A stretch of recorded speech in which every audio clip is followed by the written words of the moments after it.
Reveille, donks. Look at us now, tip to tip.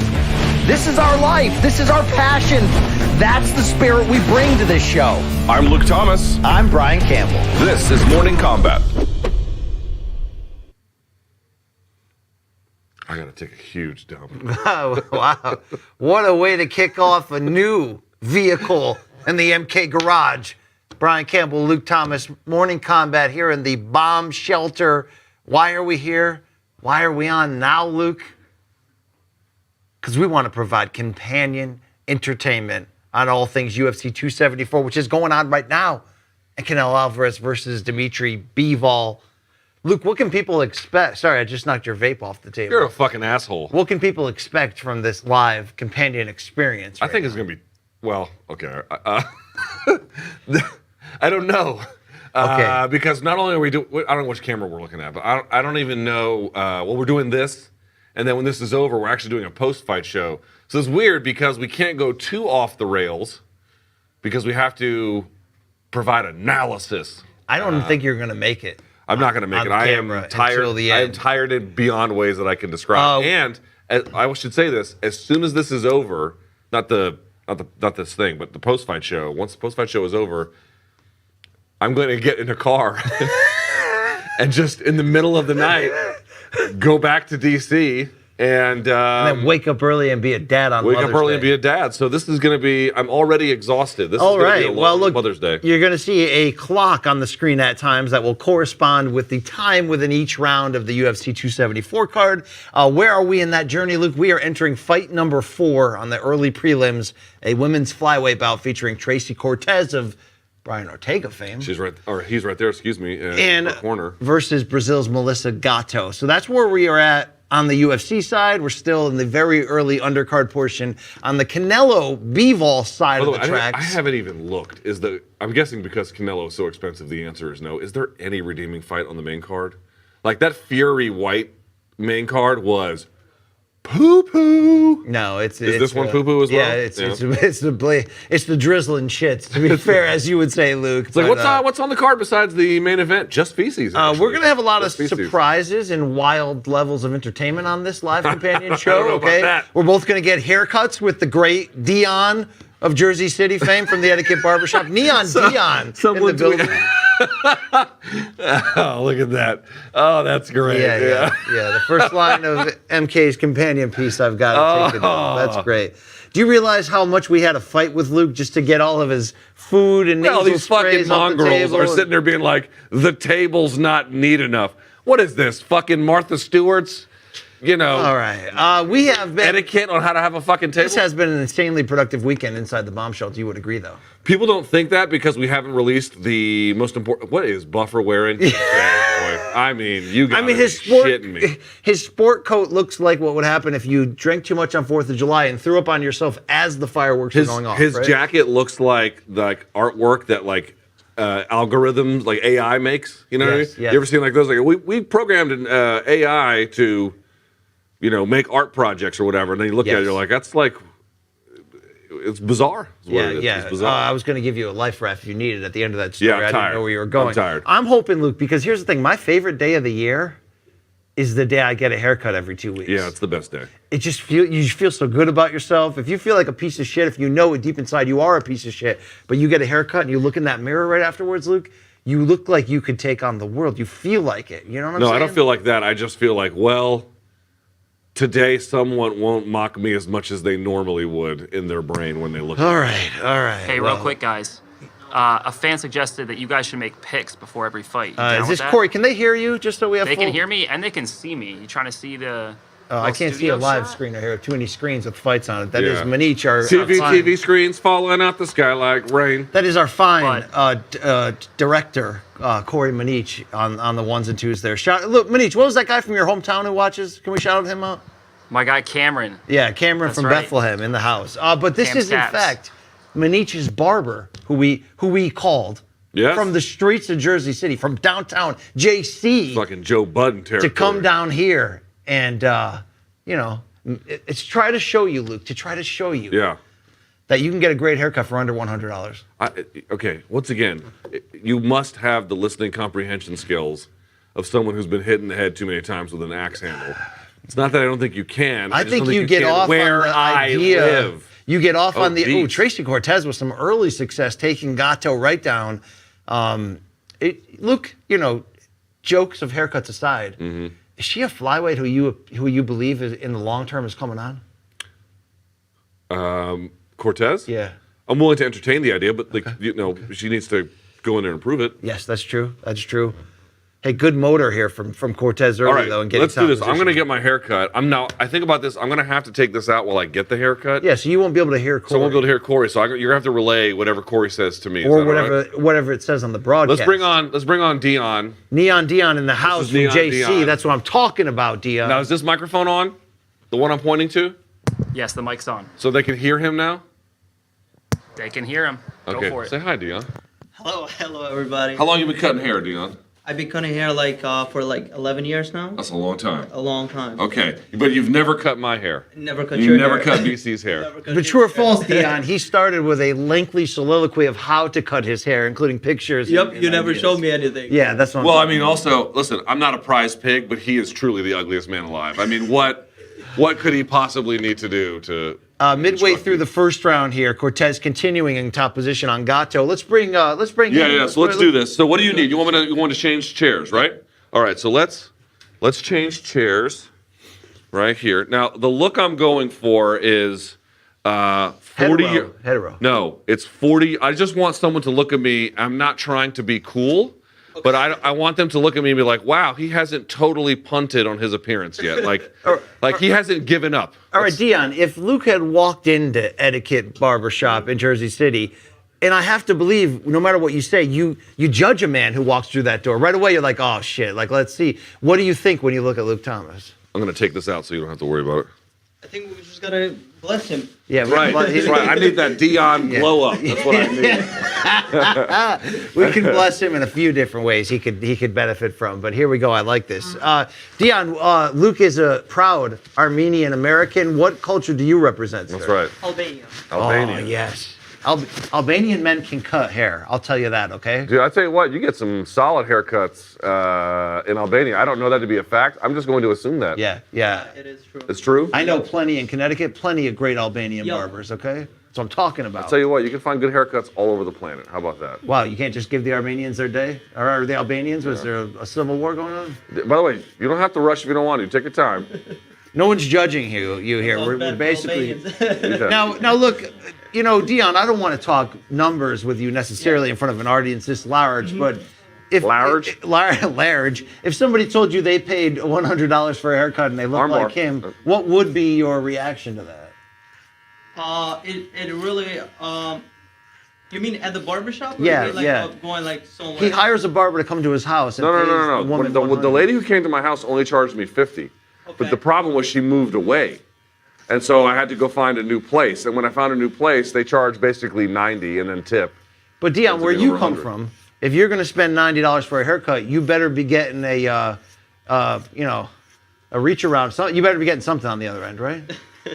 No, but nowadays, like everything, like for example, like even at our barbershop that I work, it's not the cheapest barbershop, but like this is like the way, like if you wanna like keep your barbers happy, and like to get like the best barbers, to work and to provide like a good service, Yes, right? yes. And so like you have to pay them, but it's like this is all new nowadays, like because back in the day it used to be much cheaper, and now like it's much more advanced, The Oh. barbers. So now you Brian can raise Campbell, the you prices, fuckhead. is what you're saying. Yeah, but I mean, like everything is, the good barbers are demand. Yeah, Right. yeah, like you, Dion. Dion, do you own your barbershop? No, I don't own. I work there. Okay. Do you want to own one? Yes, I do. What do you think you would name your dream barbershop that you would own? Good question. Dion. Yeah. Yeah, Neon I Dion. just find out today. Primetime barbershop with Neon Dion. I like that. Round one complete here, Luke. I really enjoyed what Tracy Cortez did. Well, look, she was working out on top, but I was too busy freaking out about my Yeah, haircut. yeah. She, listening to the broadcast in our ear, Daniel Cormier, who's with Joe Rogan tonight? Yeah. Yeah. I got to tell you there, you would agree, though, Dion, it takes a lot of trust on my part You know, I've never had a haircut by you. I'm just blind faith. Well, Luke, while that's true, you're putting a lot of pressure on this man to put his professional reputation on the line against somebody 11 years, 11 years, fussy as you. 11 years in the game. I got a veteran on my hands. He's ready for that challenge. Okay. Yep. Okay. Now, Dion, when you look at a man like me in my early 40s, could I pull off a younger man's haircut? Could I get a little line in the Please style? don't lie to him. Yes, you can. I mean, it's all what you want, you know? Yeah, that's what I'm talking. See, Dion, when he looks into my eyes, he understands. He feels that. Did we get the coffee? Oh, Ash is here again. Now, Ashley, you've become a favorite of the commenters on YouTube. I'm sorry. It's over here. That's My because cup the is empty, commenters are undersexed males. Round 2 action here. Luke, Gatto looking to come back with some overhand rights as she pushes the pace here. That's my daughter's favorite movie right now, El Gato con Botas. Ash, do you have anything to say?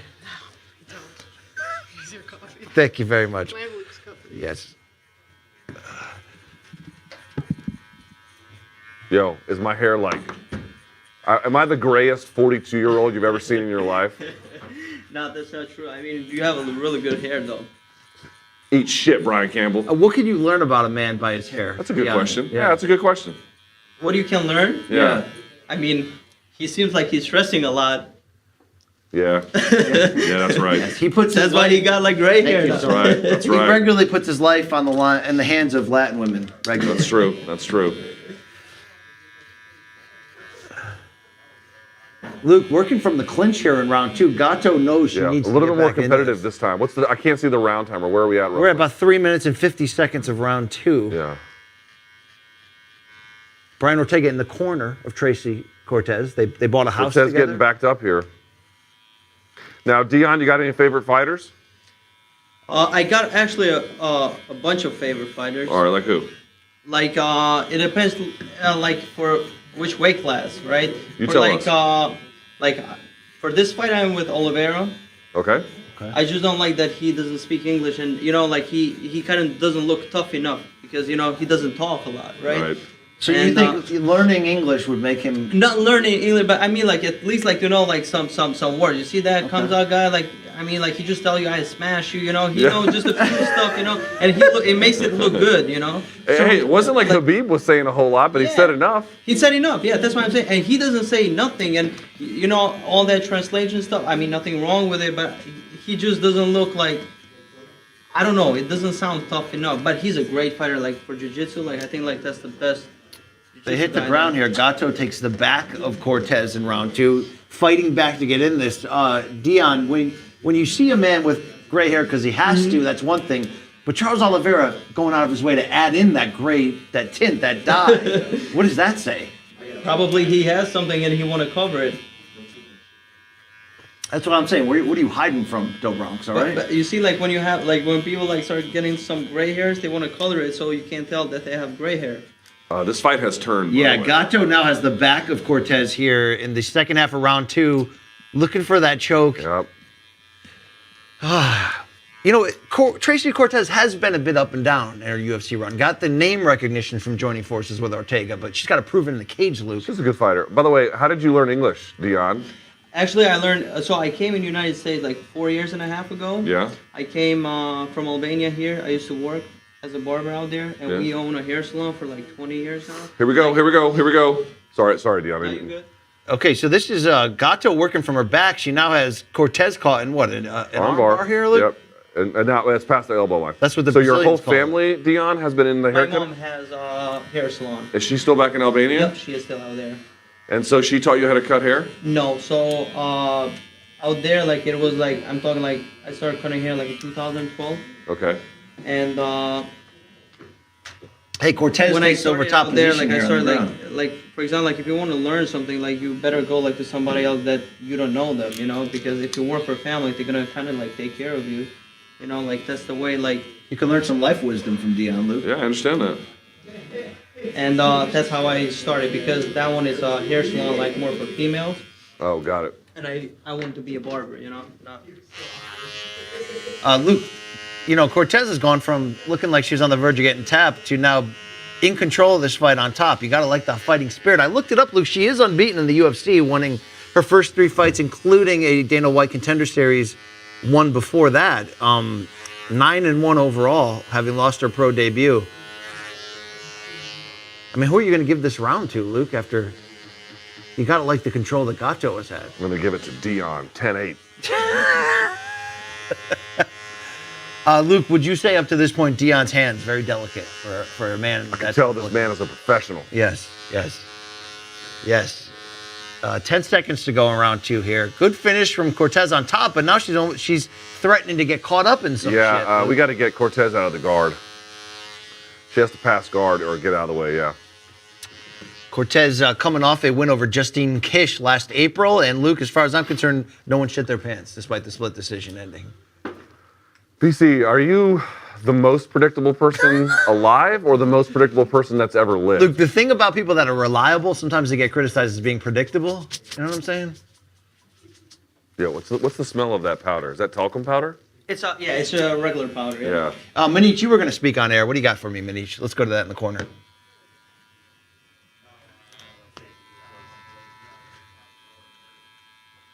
Yeah, Dion's, we got a lower third of Dion to where to follow him socially. Is that where you're going, Corey? On Instagram, at Dion Etiquette JC, all right? Yep. Bro, there are 5 people at the arena for the Canelo fight. Late arriving crowd, it's early there in Las super Vegas, early. T-Mobile. There's not much reason to go there any later. What is it, 4 o'clock there? 4:30 there, something like that? All right, round 3 about to start here. Cortez Gatto. Luke, if I asked you something about 26-year-old Melissa Gatto, what do you know about her? Not much. Okay, well, I'll tell you that she is 8-0-2, 2-0 in the octagon, including, Luke, a stoppage win over Sajara Eubanks, Sarge. That's big. Okay, to get to this point. Cortez really, she's Chasing down that shot. She's over telegraphing that shot, Luke. Okay. Yeah. Also ran it down straight, it looked like. Little check hook she throws. Yep. She might be getting a bounce back. She looked like she was fading a little bit in that second round, but maybe a little bit better this time. Let's see. You know, when it comes to women, Dion, Luke has long stood by Latin women, South American women, and if you're going to zoom in more, Colombian women. Your thoughts? I married a Colombian woman. You like Latin women? Yeah. Who doesn't? Who the fuck doesn't? Is that like saying you like pizza, dude? I know. It's like, dude, it's the easiest thing in the world to like. Cortez advancing into a takedown, Luke, top position. She's stretching her out a bit, okay? Yeah, but she's back in the guard, dude. It's like, this is where she's been, I mean, it's not like she's well, she might be losing the fight because I've not been watching this fight to be able to judge. I'm just, okay, this is better. Moving to half guard is better. BC, do you know why John Danaher likes half guard passing over all the other forms of passing? I don't know. Because as you can see it right now, see how she has the left arm around the throat? Yes. Half guard is the only kind of passing where you can secure the passing having already put an arm to control the head and neck, whereas mobile passing or pressure passing may not necessarily involve that, and then you have to grab that position later in the pass. Yes. Which means you have to thread a very difficult needle, to. We've gone north-south now. Okay, I'm just sort of pointing out the half guard passing allows you to establish head and neck control before you attempt the pass. Yes. Oh, that's good. Knees to the head, knees to the body of a downed opponent. There we go. And now we're back in the guard, but this is like. You need more offense out of Cortez and top. Yeah, dude, Cortez is not doing bad. Please don't misunderstand me. But she's defensive while in an offensive position, Luke. She's fighting off. No, she's doing. This is better this time. But the last control round, attempts more than she's trying to inflict damage here. But the last round, pass. She can. Luke, I know a little bit more about passing gas than I do passing guard, but I'm here to dance with you, all right? She's in half guard. As long as she's in half guard, she's okay. I just don't want to see her in full guard. This is not where Gatto wants to be. She definitely lost round 1. Round 2, I like Gatto's pressure more, but Cortez had her moments here. But right now, Luke, you're on your way to a 29-28 Tracy Cortez right now, and you know that. Yeah, this is bad for Cortez. Sorry, for Gatto. She's about to start unloading. There it is. This is much better from, there we go. 50-50 coming up. Let's see. Inside. There we go. She's Finally, some hammer fist. There we go. She put the leg down. Cortez to get back. Oh, Luke, this is... No, not yet. This is a there's nothing possible there. knee bar, Luke. No, it's not. There's nothing That's there. what got Brock against the first Frank Brock Mir didn't know what fight, he's doing. There's nothing there. Right. But she needs to get up. All right, they're back on their feet. Gatto takes the back standing of Cortez and takes her down, Luke. Yeah, Cortez took a big breath, too. Let's see. But Cortez is still in the dominant position. Time on the clock. She's basically sitting on her. What time is it? It's 1:35 to go in the third round here. If she can drop her hips and turn in, well, that's a big scrape on her left knee. Jesus. Yeah. Dude, those things, they're not that bad, like, in terms of actual wounds, but when you shower, motherfucker, it stings like shit. Yes, I know all about that. Yeah, I bet your knees are scraped up, you fucking animal. Domo arigato, Melissa Gatto, Luke. It's not going to end well. Trying for the Brock Carwin joke, Luke, right now. Okay. That was a head no triangle. That's what in my gym in Factory Town we call that the Brock Carwin joke. There we go. Full mount here, though. Nice. There we legitimate go. full mount for Tracy Cortez. Of all things, though, Luke, this is the best way to cement it on the judges' scorecard with a finish like this, right? Dominant on top. Again, I wasn't judging. It looked like the second round was a lot closer, and Yes. then this is a good third round for This is Cortez's fight. 40 and seconds if she can to go. pass, which she can, now she has to drop, and she's against the fence, so it's a little hard. Nope, nothing there.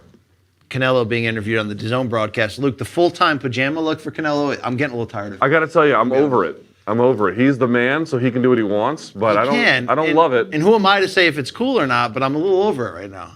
Canelo, go back to civilian clothes, please. Hey, look at this. Gatto's on the bottom. Cortez with some big offense to close here. Big enough. I mean, Gatto's hand defense has been good, Luke. Okay? She's constantly been put on the threat of submission. But it's still 2-1 for Tracy Cortez. A good finish. That's a good win for her, I think. Although we'll see if it is. Again, I wasn't really judging. I don't know who won the first round. Do you think if they and as Tracy jumps the fence to hug boyfriend Brian Ortega, would you be upset if she didn't take his? He's got a wedding ring on. If she like, look. Yeah, didn't they elope and get married? Oh, did they? And then bought a house, something like that. Would you be upset if she kept her name professionally, Luke? No. Why would I care? I'm just looking for your opinion on it. All right. No. It's 2022. Who gives a shit? Yeah, exactly. Luke, are you still mic'd? Allegedly. You think they can hear you right now? Don't know. Okay. All right. You know, Luke, about a half hour into this experiment, you know? Yeah, this is a bad idea. Replay showing, you know, Gatto did take Cortez down in round 2, but that was her only moments. She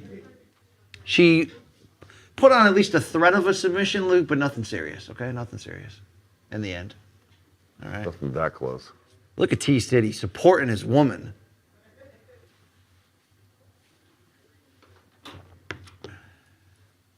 We go to the scorecards here. Here's Buff. It's unanimous. Is this really that much in doubt? I wasn't. 29-28 on all three. Okay. And it's Tracy Cortez, rightfully so. Yeah. Hey, good win there. Good so win. what, first and third? Yeah, first and third it has to be.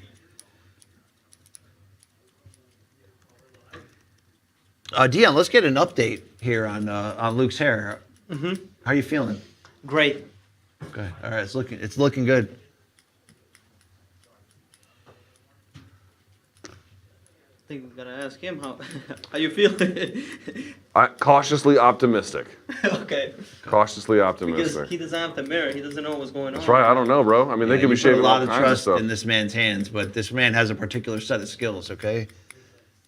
Tracy Cortez now 10-1, 10-fight win streak. Luke, she's got that cyborg thing. Lost her pro debut, but look at her now. I'm saying what she's saying. Can you hear her? Yeah, she loves Phoenix. Oh, that's right. They're in Phoenix tonight. Yep. I forgot about that as I mouth breathe.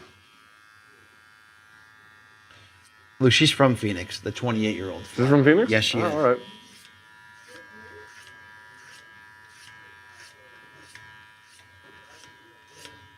She's telling a story about she was a little girl growing up in that same crowd watching it, and now she's doing it. Ladies and gentlemen, Tracy Cortez. Don't quit, she says. I love quitting. Quitting is great. You quit on us before the show even started. Exactly. Luke, all right? It's like people like never quit. I'm like, dude, quitting rocks. Oh, God. You know how easier your life is? You just quit shit. I think that's the tattoo of her brother on her shoulder there. Remember originally I thought it was a tattoo of Brian Ortega and I got dead wronged? Dude, every time, I'm not hating, but every time gosh. Brian Ortega and his wonderful wife, I guess it's his wife, whenever they kiss, every single kiss of theirs is like from The Notebook. Yeah, it's like very super tongue-heavy. romantic, It's bro. like they slid through the second base. Nah, I'm not hating. It's just through the third base it's coach. wild telling them romantic, no. bro. Yeah. Luke, Cowboy Cerrone, breaking news just a few hours ago, pulled from tonight's fight with Joe Lozon, which was supposed to kick off the 274 main pay-per-view card. Undisclosed non-COVID related illness for the Cowboy. That fight's off, but now on the main card, Luke, Oh, why'd you give me that look? because I needed my computer to load. Randy Brown, Chaos Williams been bumped up. Already. Yeah. Okay. Trinaldo Hot Chocolate, the prelim featured fight. All right. Not too much, bro. No, I'm not touching.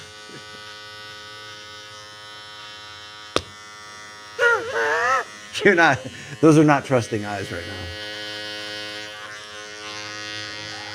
Luke, you do look a little younger. You do look a little stronger with a tighter fade. All right. I know. I know I look like shit, but when I know I'm actually giving you a compliment here. All right. No, but I'm being serious. I hate the way I look. Hey, Dan Rayfield's showing up on the DAZN broadcast over there. Dude, most times I look in the mirror and I just spit at it. That's healthy, right? Dan shaved the beard. He had a massive You want beard. me to look up? All right. We're trying our best here, Luke. We're trying to provide entertainment, information, content. Moving on to the featured early prelim main event next in the welterweight division, Andre Fiallo versus Cameron Van Camp. Your thoughts, Luke Thomas? Sweet. All right. I'm really a main card UFC guy at this point. Yeah, which is great when you had the idea for us to do a live show during the prelim card. That was great. But That wasn't my idea, motherfucker. the pride of Portugal, Luke, the 28-year-old Andre Fiallo. What do you know about Van Camp? Bro, not too much now. Nice and limited. Yeah, nice Luke, and limited. You have a blind spot for those long, white, gross ones that you never trim. It's not that I have a blind spot, motherfucker. I just let him go. Okay, well, he's trying to clean It's like it up. that scene from Stripes. It's like, sir, you can't park that car here. It's like, oh, no, we're not parking it. We're abandoning it. I mean, just trust him, okay? Trust him. You can tell a lot about a barber's ability by looking at his own hair, Luke. All right? No, dude, you don't cut your own hair, do you? No, but No, but COVID hits and I had to. Yes, I've been there. All right. To mixed results, Luke. You remember during the pandemic? Yes, mixed is probably a generous way to describe that. Luke, do you oh wow, Cameron Van Camp, the jump man, is covered in tats, Luke. He has a lot of them. Are you Lot of getting black Camden hair. McCrory vibes? The barn cat? Yeah. Nah. Okay. Yes, finally, there it is. Wow, Luke, finally we have. Oh shit! What do you? This your first look at it? What do you think? Great. Damn, dude, they give good haircuts in motherfucking Albania. Yo, Dude, could I look like an older, more washed piece of shit? Luke, this is not. You could set up hammocks in my motherfucking the bags under my eyes. Look at those things. They carry a lot of emotional damage. But Luke, would you give him an oral release to do what he wants to trim your beard up effectively? What the fuck do you mean an tight. oral release? Would you sign an NDA orally? Would you receive orally an NDA from This dude has an RPG tattooed on his back. Yeah, very aggressive tattoos here from Cameron Van Camp as he enters the prep point. Luke, I see anger. I see violence. I see Yo, mythology. I am going to say something, though, if I may, Neon Dion. Yep. Sorry, I got to bring my Yeah. hands up. I'm trying to bring this in a little bit more around Even the more, crown. I got Yeah, you. even more on the crown, just the crown. I got you. Yo, no. Here's why I'm going to say why. Mm-hmm. It's not that it doesn't look good. It's money. It looks but I great. just know in 2 weeks, it's going to gonna be grow right out, back yeah. where it is. Luke, back to Andre Fiallo. He did stop Miguel Baeza last time out, and that was a guy that you were watching on his I comeback. was. Okay, so I does must have that been sleeping on did Andre Fiallo. Fiallo take his fans and take your attention from defeating him there? Are you watching him now in the welterweight division? No. Not really. Okay, that's great. But if he makes the rankings, then yeah. First rule of improv, no sell, everything, got it? Yo, why does Phoenix make these motherfuckers wear mock turtlenecks, the refs? Yes. What the fuck is that? And here comes Sanford MMA's own Andre Fiallo, Luke. He's 28, he's from Portugal.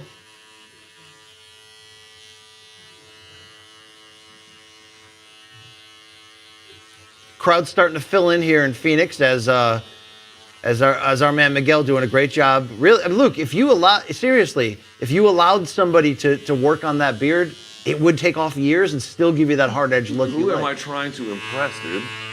107,000 people who subscribe to our stuff, okay? First of all, it's 109,000. You want to clean it up like around the lips here? Yes, let him. Come on. Dude, why are you so concerned about my beard? I cannot tell you how many people have opinions about my beard. You ever see the armpit of a hippie chick and then you go, oh, you had me until that moment. You've got a little bit of that going on in your beard, all right? All right. Just a little bit? Yeah, just a little bit, dude. It's a good moment. This is good TV right here. It's a good moment. I like this. So, Luke, you carry a fully evolved, what do you call that under the lip? Miguel, or not Miguel, good Lord. Neon Dion, what do we call that amount of hair under hair? What do you call it? Actually, this one is like, it's all connected with the beard. But just the thing, like, not a lot of people have hair here, right? Yes. So, I think it's called a flavor saver, Luke.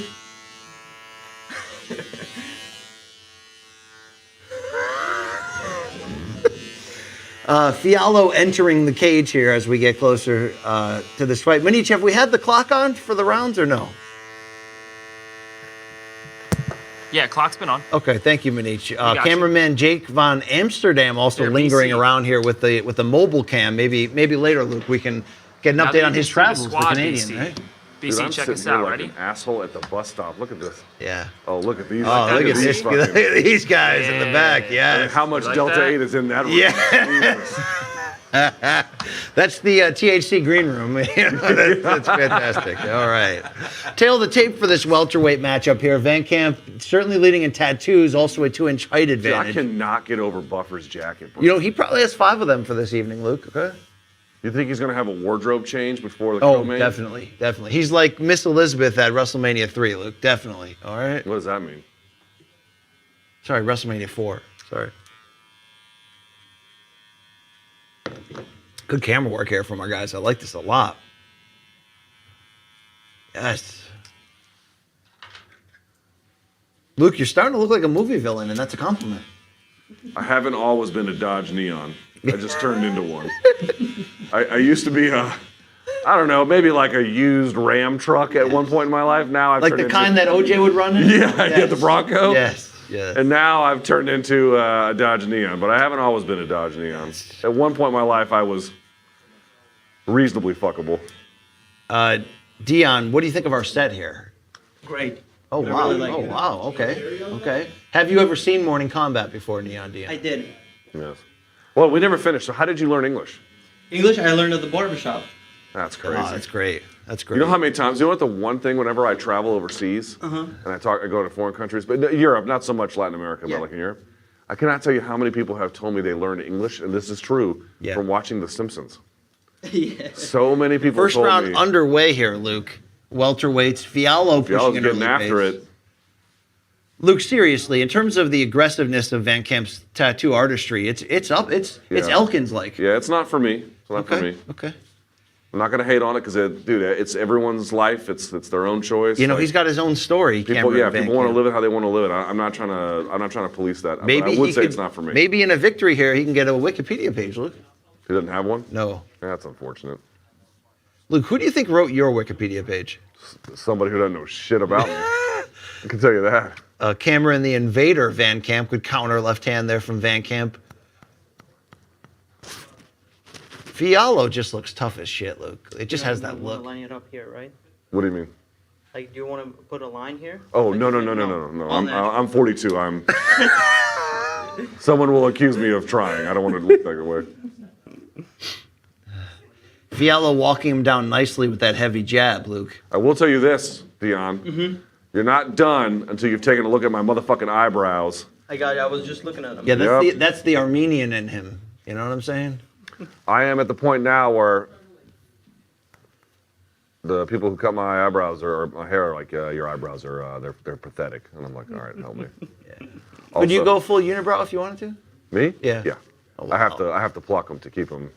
Oh, good. Fiallo walking Van Camp down, but a counter right from Van Camp. Luke, Fiallo's hurt, backpedaling. Yeah, but look at Van Camp's hands. They're by his fucking waist. Big left hook from Fiallo to gain back some respect. A little bit of business going on here in round one.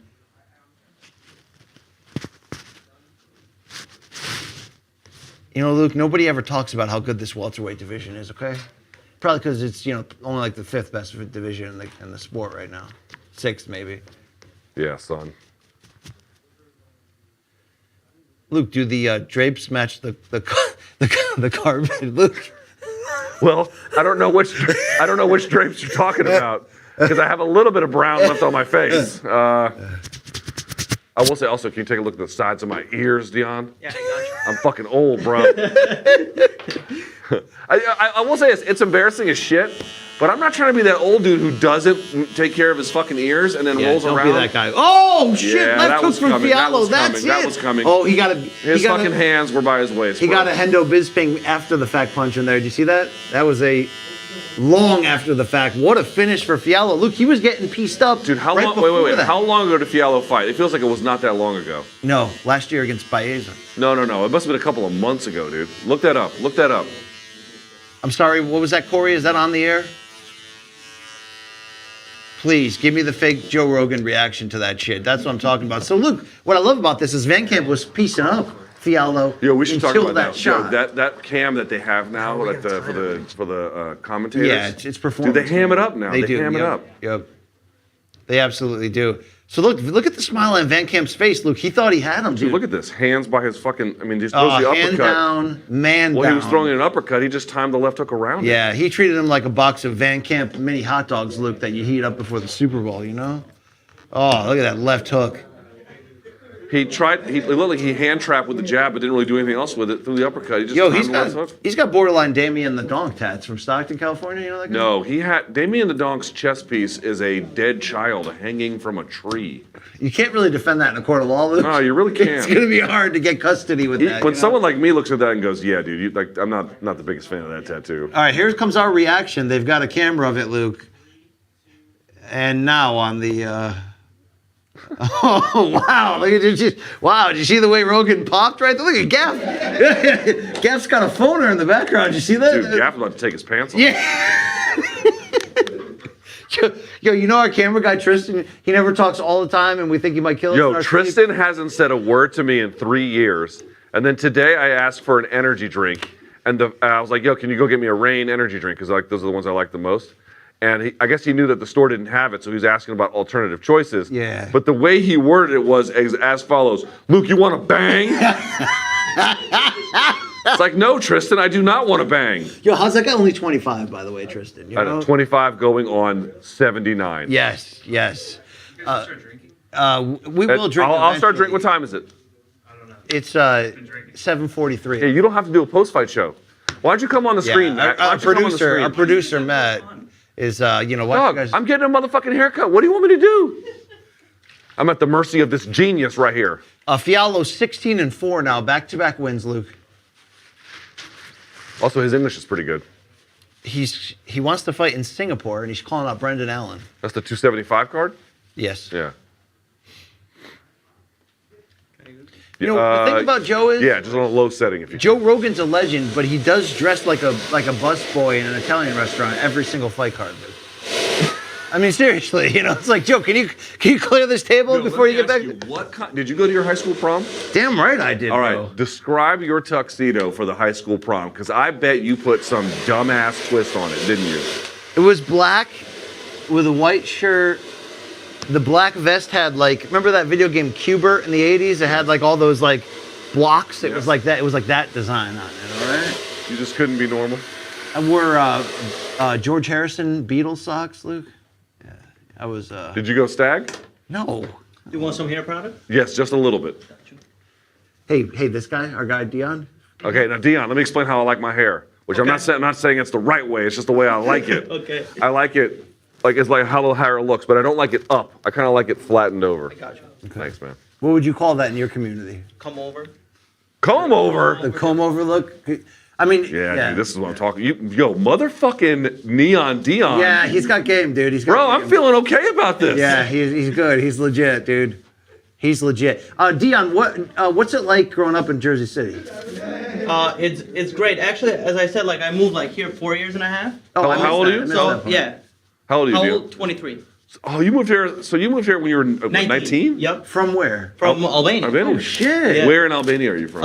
I'm from Kosovo, like from a city called Jakovo. Okay. So it's right. It's like 15 minutes away from the actual Albania. But So are it's you the a same- big Alir Latifi fan? Because he's Yeah, Alir Albanian. Latifi. Yeah, exactly. Yeah, I used to be his fan, but then actually he wasn't doing that good. So you Like, and especially when he moved. So like- you fair weathered the So I Albanian champion from Wait, Switzerland. No, so like if somebody is good, it's good, right? And then I thought like it's not a good idea when he moved to heavyweight, right? Yes, he it was a fought bad Derek idea. Lewis. That one was very close, actually. I think he beat Derek Lewis, Luke. I think no one wants to admit that. He took down Derek Lewis like couple times. Yeah. But like stand up, like he's good like in like wrestling. I believe that. But Strong as he's shit, not too. he's strong, but he's kind of like scared, like he's like you know what I mean? He goes in and like Yo. once the time to hit, he doesn't hit. Yo, Like, we should bring Dion in for an Albanian MMA update every week. He pulls no punches, dude. Dude, He goes after this is the kind of hardcore analysis we're known for. talking about. Okay? Yeah, but Like, another guy, I started liking another guy. He's from our country. He called Florian Marco, like boxer. I don't know this guy. How do you spell his name? Florian. Oh, Florian like Marco. Kenny Florian? Florian, yeah. Yeah. Have you seen him? And actually, he'd be finding. He's He's doing really well. That name is familiar. Oh man, like he talks. Okay, Florian. What's the last name? Marco. Yo, can we get the May camera on my Arcade. hair for Yep. just a second? So that I'm going to stand up and switch. Florian Marco No, is for the a camera. 29-year-old Albanian southpaw. He's 11-0-1. Yo, put the fucking camera on my hair. Come from He's a welterweight. MMA background. There we go. Look at this Ah. fucking Fought good. MMA, never lost before. Bro. All right. Great fighter. Listen, for a guy who is absolutely on his last legs of being even remotely human looking, Yes. dude, you did a great job. I am super Thank you so pumped with much, this, bro. bro. Appreciate you, Fucking man. A, that is Yo, great. that's I what- tell people, man, you can get a haircut on the road because I don't live in Yeah. Jersey City. You can get a good haircut on the road. You just got to find the right place. Yo, you got to go see my motherfucking guy Dion, bro. Etiquette Barbershop, bitch. All right, are you ready? Bro. I'm ready. All right, I'm gonna take your seat because it wouldn't make sense for me to sit here. Yep. So we're gonna switch. I'm gonna move over there. Where's the fucking? Oh, Can I use your phone to text your wife to say you're shitting a gallon of butt water tonight? no. Okay. No. I want to look young. I want to look tough, and I want to look hip. All right. All right. Then he needs to behead you. I want to look like I have less emotional baggage. He's like, I'd like to be black, 7 feet tall. And cool. if you have to do something in the side of my head to show people how ahead of things and how young I still am at heart, I'm into that. Now, let me ask you about Albanian or American slang. Do you know the term white trash here? I've heard. Okay, so that's what I am. Okay. So is it okay if I vape here? Yep. Okay. good. All right. Yes. You notice I don't care about his approval. Hey, Luke, the early prelims are wrapped here for UFC 274. Okay, so they must be 8 o'clock, yeah? All right, I'll start drinking. I will, So what are we doing with your hair? When you look at a man like me, which direction let me ask the artist, where do you think we should go with this, okay? So I can see like you pretty much do like the same thing as him, like. But I do pretty like a high. skin fade Yeah. zero you on the go zero low, but Okay. then into a 1, right? You know what Okay. I'm saying? Yo, taper that shit. But one that's one. What he has. So you want to go shorter than that. At the bottom, I like to do a 0 at the Okay. bottom. You know what I'm saying? dude, Yeah. I look like Zangief after he got off all the steroids and then let himself go. Yes.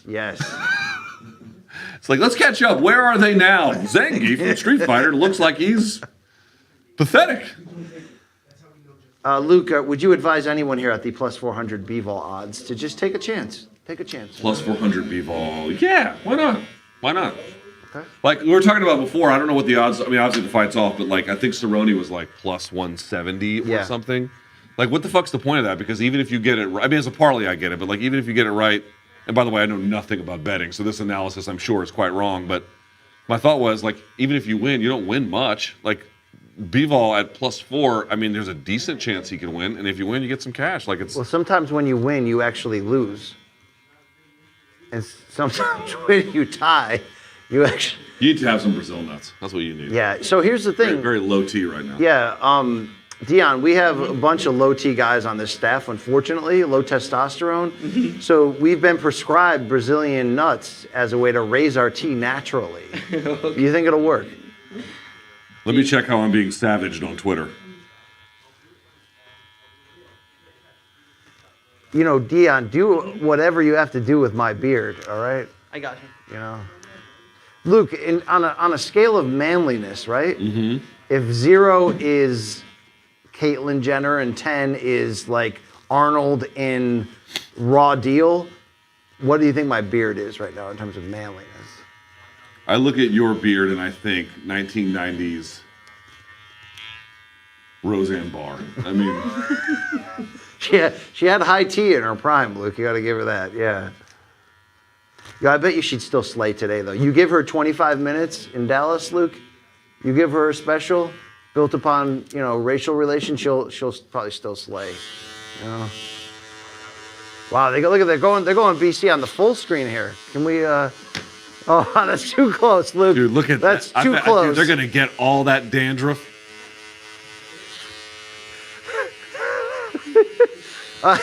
Would you guys mind?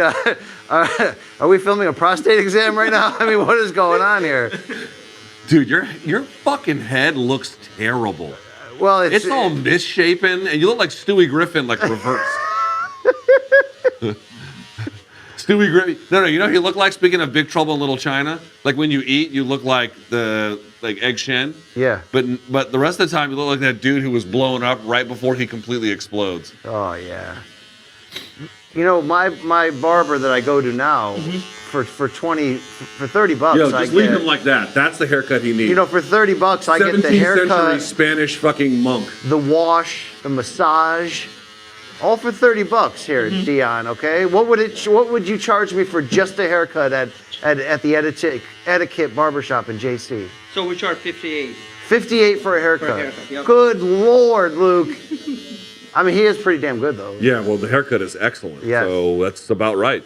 Now, that doesn't come with any alcohol or... No. So what we do, we do the haircut first, and then for the end, we use the hot towels. Oh, yeah, that's worth it. See, I hate the hot towel. Why? It makes me claustrophobic. No, stop that. I feel like I'm Great. being trapped. Do you have nudie mags there, too? You have adult magazines there as well? We do. Yeah, I knew it. I knew they did, Luke, okay? Luke, All right, so we are waiting for the start of the prelim card. The regular prelims to start here. You know what the Octagon just doesn't have enough of? Ads. There should be more ads on the Octagon. It's not nearly cluttered enough. If the UFC had their cage take an IQ test, Luke, where do you think it would land in terms of the smartest cages? So what my understanding is that the PFL cage got into MIT. And I don't know. It is smart after all. Luke, you and I revealed during a late night hang last night our high school SAT scores. Oh, stop. There was a disparaging gap in numbers between you and I, Luke. Yeah, I mean, I did well in the SAT, and you did not. But who gives a shit, dude? It's fucking. I mean, look 30 at me years now, ago. Luke. But I think that you should lead more often with your SAT score. No, the SAT. People think it's like some kind of IQ test. It's not, dude. It's just scholastic prepreration. Like how much work did you? Okay, do but for you school? damn near effed around and got a triple-double on that, Luke. Yeah, I did well. You did above. Can I say the number you did above? Can I say that? I don't want to say something personal. Sure. You did over 1,400, bro. I did over 1,400 in 10th grade. I mean, that's not that hard to do, dude. Where I come from, we don't go over 1,400, Luke. My brother got 800 on the math. My brother got 800 on the math, and then he got a 5 in calculus BC as a junior. And what do you mean by 5? That's an AP test. Oh, The yeah, highest yeah, you can yeah, get. yeah. And he got 800 on the. You can take the math. You know how the SAT has like those, like subject area tests Yes. as well. He got an 800, I think, on that one as well. For I know he got one in AP Stats. I'm trying to think of the name of the class, but anyway, he did really well. Where'd your brother go to college, Luke? He went to University of Virginia. Well, that's a good school. Yeah, he got into Chicago, Carnegie Mellon. He'll be true. He'll be useful. He'll be cavalier. Yeah, he Luke, was. okay? He was. My brother did really well. Yeah, yeah. Luke, I think that 1400 or above on your SATs it says a lot about a man. Okay. I had bad grades though. I had bad grades. That's what I'll be honest about that. I did not have good grades. I broke 1,000. Dude, a colobus monkey randomly answering could break 1,000. It's not. Deanne, when you look at a face like this, what do you see? Every face tells a story. Yeah, I mean, I can see a big scar right there. Dude, so I posted that picture of us when we were at Spence and Ugas. Yes. When we had the furthest seat away, other than the man on the moon who was watching. And the shot was behind us. Dude, by the way, everybody clowned me for that, even though I thought it was a nice picture. But what half the people were wondering were, A, why were we so far away? And then the other half were, yo, what the fuck happened to BC's head? So what the fuck happened to BC's head? I had a birthmark bald spot that was like the size of a quarter. And then, Luke, it turned into a lump when I was in the 6th grade, and it became precancerous. Oh, I had one of those. Not like in the back of my head, but... I had to get it removed, and to remove something this big, they leave a scar that's like this big on the back of your head, which is real nice of them, you know what I mean? I had a cancerous mole removed when I was in 5th grade back here. Oh, yeah. So I've got 5 stitches back there. You know, Luke, I think this, along with my cauliflower toe, shows more than anything that I'm a survivor. You know, Luke? Like, Molto? no, my my cauliflower toe. Cauliflower yes, toe. Yes, not my. Hey, what do you think about that camera guy, Mark? You know, the guy with the edibles, with the cauliflower ear? The one who just brought his dog? Yeah, that was a little. Yeah, just here's a fucking dog in the... Here's my loose dog on top Dude, of me. I won't even say who it was. We had a UFC fighter in studio yesterday. And then they just had a fucking dog running around. And I was like, good thing we're watching this show about Oliveira's favela, dogs running around there. Look, you don't speak much about Oliveira's tattoo game. Are you afraid to insult him? I don't love it. What about those eyes on Gaethje's midriff? I don't love them. But the thing is, like, dude, tattoos are so personal. It's like... Is that why you won't reveal what's above your navel in the thug life position? Sort of. Oh, what the fuck is Dean wearing? Dude, Dean can dress. I am in line with Dean. I'm going to send Dean a hater text. No, Dean gets it. Dean's ahead of the game. He's not behind it. I'll tell you that much, okay? Put the microphone close to your face, Dean. No, his voice, it commands. It reaches out, okay? I did his radio show on... Yesterday. Yesterday? Yeah. You loved it.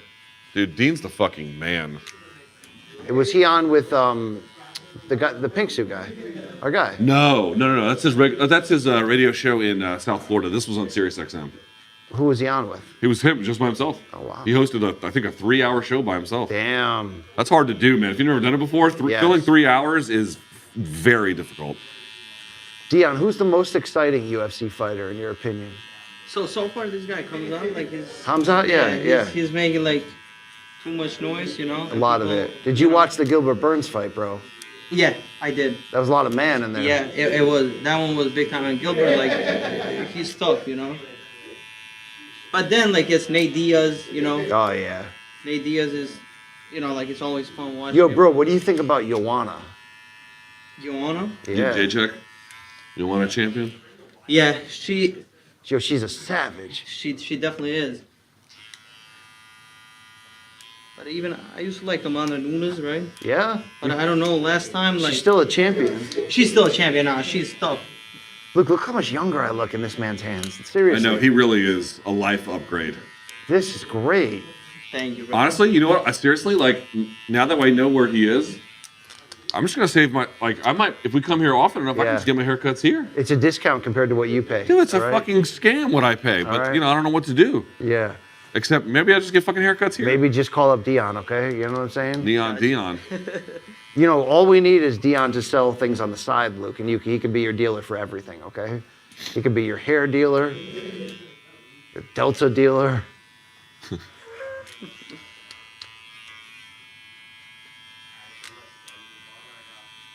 Luke, what do you think about the control room just having like a party? A lot of shtick going on. Yeah. They think that they're you know what? In fairness, the show probably isn't there. Yeah. Luke, can you show the camera the hole in your right armpit on that shirt? Where is it? Right here? Yeah. Can you show the camera? Wow, dude. Wow.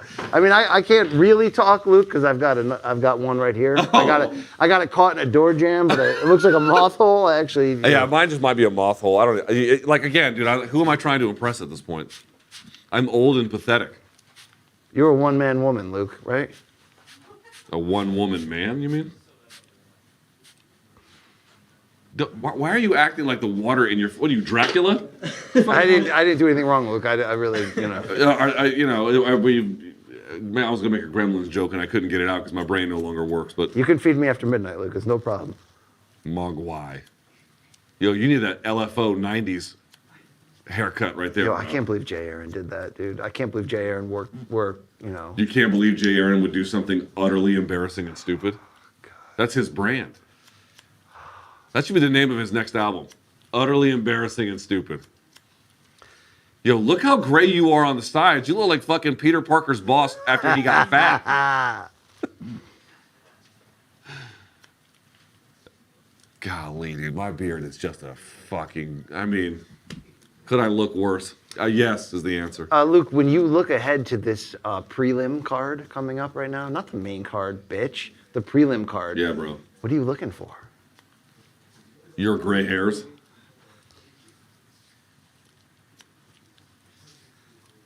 Yo, like, what's the hardest part about cutting hair? The hardest part? Yeah. The hardest part maybe. Besides his head being utterly misshapen and So it's difficult. like you have sometimes like like more darker spots that when you fade, you have to go there a little bit shorter so it can match. So sometimes. Oh, like, he's real good, dude. He's real good, Luke. Yeah, he's sharp, bro. He's sharp. No, like this is. I'll pay the 58, Luke. Okay. No, Showtime's gonna pay for it. That's the other part. It's like we should just get Showtime to just pay for all our bill. I'm just gonna bring in like my electric bill. Be like, Showtime. You're like, I have a great idea for a new spin-off series. Me getting a haircut every 2 weeks. Yeah. There's Joe Rogan with no jacket. Yes. See, I like Annex suit. It's not as stripy. It's gray with the blue box check. And Daniel Cormier's got his PTA outfit on. Yes. I mean, like Joe is. I don't know. I mean, I'm sure that shirt, Luke, costs more than my entire All right, closet. there's not a doubt in my mind. I mean, we're wearing clothes that people wouldn't even take at the Salvation Army at this point. But you have to wonder, on that walk from the cage to do the interviews back to ringside, does he get stopped by a high roller in the front row asking for like, another drink or like a pretzel or something, Luke? Rogan? Yeah. I mean, he does dress like a unionized worker, which is ironic, Luke. Oh, you mean people mistake him for? Yes. Like they see Joe Rogan, they go Garcon. Yes, sir. No, yes. That spinning back kick though, it would take me out in one strike. He taught Seaver that, Luke. Dude, John Anik he's gotten so good at this job. And I'm not doing a bit. Like he's got. No, he's like he's closing out an all-time great. To be really honest with you, really shining. But dude, he's in good shape, man. He works. Yeah, wow. He is. Did you see the old photo he posted of himself on MMA Live? He came up with the nickname Chost, Chubby Host, back then. Oh, is that right? Yeah, because he was still taking down a healthy McDonald's habit back then. Oh, really? Oh yeah, John and I used to always talk about that because he would. When I first met John, we were both working at ESPN. He was living in Boston and driving to Connecticut to do these radio shifts like part-time, just looking to get any to land on, yeah. And he hosted a boxing radio show at that time, and Dude, he'd come in and he'd be like, "Oh, dude, I just crushed $17 at that McDonald's drive-thru." I'm like, I know that feeling, you know. Dude, Guys, Mike Bone just reported that Luke Rockhold versus Paulo Costa is official for July 30th. UFC. Okay, so we're hearing the official for July 30th.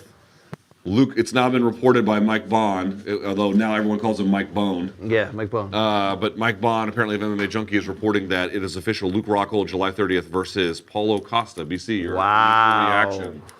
That's a hell of a fight. It's a hell of a fight. That's a tough fight on paper for I gotta Luke say, Rockhold. if Luke Rockhold is not back on his game, that's a very bad fight for him. I mean, this could be a Luke Rockhold type fight where he looks like really good for a round and then he gets knocked out. If Luke Rockhold can rediscover old Luke Rockhold, Yes. that's an entirely winnable fight. Like millionaire matchmaker Luke Rockhold? Yeah, I told the story a million times how my DMs got flooded after that. Yes, when Patty Stanger sent him because people mistook me, which I find fucking hilarious. It's like, okay, I mean, yes, we share a name. That's about it. Oh, good. Luke, I look early 30s right now. Early 30s, pre-diabetic though. Early 30s, but he's been through some shit. That's the vibe I'm giving off right now, right? Yeah, look at that. Oh, yeah. Like you've definitely woken up in a trailer and not known why. How many chicks have you banged in trailers? I prefer trugs, to be fair, right? You're such a fucking dick. All right, I don't know what we're talking about here on the screen. I can hear it, but it's of very little use to me. Luke, we're talking about the heavyweight top 15 because your boy, Blog Boy Ivanov, is fighting today. Blog Boy? Yes. Wasn't that Manny Pacquiao's guy, Boo Boy? Yeah, Boo Boy. Remember Boo Boy? It was this fat fuck who would just follow him around. Luke, what does Blagoy do well? He's got good control inside the clinch. He's tough, obviously. Yeah, he's got decent takedowns. He's got gnarly body scars as well, Luke. He's been through some when stuff. you've been stabbed and fucking hit with machetes and screwdrivers and that's like a fun weekend in Jersey City, huh? Yo, Dion, people from like Eastern Europe are tough as shit, bro. Like fighting? Just in general, they're just tough people, man. Right? Yeah, a lot of stuff happen out there, you know? Like a lot of wars and stuff. Yeah. I mean, people have to grow up, you know. Yeah. They had no choice. Yeah, exactly. It's just the way life is. Life made the choices for them, Luke. Marcus Rogerio de Lima. Rogerio, motherfucker. In between Nog. Is that what they call him? Oh, that's funny because there's big and little, and so the joke would be in between now. Or medium nog, maybe. We'll make the medium nog joke I've seen on 50,000 times on Twitter. Lima looking to become the second Nog to be. Hey, you know what Post Malone doesn't elite. have enough of? Tattoos. He really. Oh yeah, bro, make it look. He does not have enough Like tattoos on his face. trim it like a little bit, or you want to take it You know, down? I want to give the artist the room to make his own statement. Okay. What about like if I keep it like a little bit more longer in the middle? Like the military and orientation, I think it's a don't ask, don't tell. Just Okay. perform. You know what I mean? Okay. That's not on the books anymore. My humor is derived from the 90s. Yes, to be I see fair. that. Yeah. Speaking of the Marines, look at that. The few, Luke, the proud. That's right. We don't promise you a rose garden. You know, what can Mike Beltran do for you? You should see the shirts they sell like Marine Corps bases at like PXs and shit. It's the most violent fucking imagery ever. Like you'll go up there and be like, USMC, you can run, but you'll only die tired. It's like, Jesus, are we fucking what? You know what I mean? Like nothing like pink mist, and you know what pink mist is? That's a joke about like, hitting someone with a brain shot and then watching all the brain and blood matter spray. Dude, that's not healthy imagery. Dude, that's the first day you get there is like nothing. We had a drill instructor who was like, nothing. I'm just gonna say it. Nothing makes my dick harder than pink mist. I'd be like, okay, well, I don't get aroused from people's brains being blown out, but okay. Nothing like the smell of pink mist in the morning. Dude, one time we had this guy, his breath was atrocious, and we had this. Probably mine right now from the coffee. Yeah, me too. And we had this drill instructor, and he called this guy over, and he was like, "Yo, where the fuck is this?" And the recruit said whatever he said, and he was like, "Holy shit, son! Do you know how bad your breath smells?" And he was like, "This recruit does not understand, sir." He was like, your breath smells like you took your morning breakfast out of a porta-john." I remember trying not to laugh. They abused us, Brian. Yes, They abused us. They abused the shit out of us. I hear all these hazing stories. It's like, it's like, dude, that was just routine shit we went through. Luke, look at this. Look at this, Luke. Yeah, dude, he gave you a shape up. You also have to cut. I would say you have to cut Brian's eyebrows, but they've just magically disappeared into old age. There's Post Malone with not nearly enough graffiti on his face. That really is what he needs. Look, do I look more Lithuanian or French Canadian today? I'd say more Cracker Barrel. I'd say more Waffle House, smothered, covered, and diced. I am 1/8 Irish, Luke, but only in terms of the curse.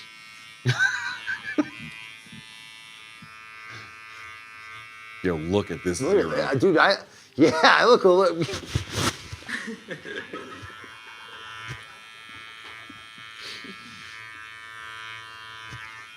We do have to start drinking, which I don't want to do, but we have to. This is a terrible companion show. We should be real about that. It does give lonely people companionship, though. Yeah, it does. That's what They we're do doing. feel like they're hanging out with us. They get us. They get us fired. Oh, no, that's later.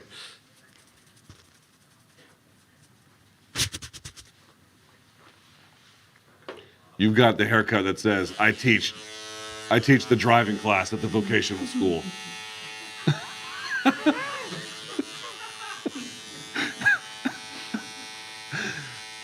All right, here we go.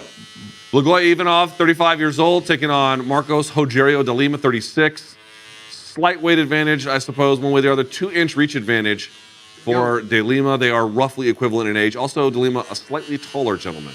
De Lima kind of looks like Dwayne Johnson would if he caught a case, Luke, and was no longer in favor publicly. He's like BKFC, Yeah. Dwayne The Rock Johnson. Yeah, exactly. What does Buffer's ring? What is Buffer's ring there? Dude, look, Blagoy Ivanov is just rolling up there with a dad bod and major surgery scars. Dude, can you imagine? Every time I've been doing this sport, I've been covering this shit for 15 years, and every time I'm like, I cannot believe people do this shit for a living. This is a tough fucking line of work, man.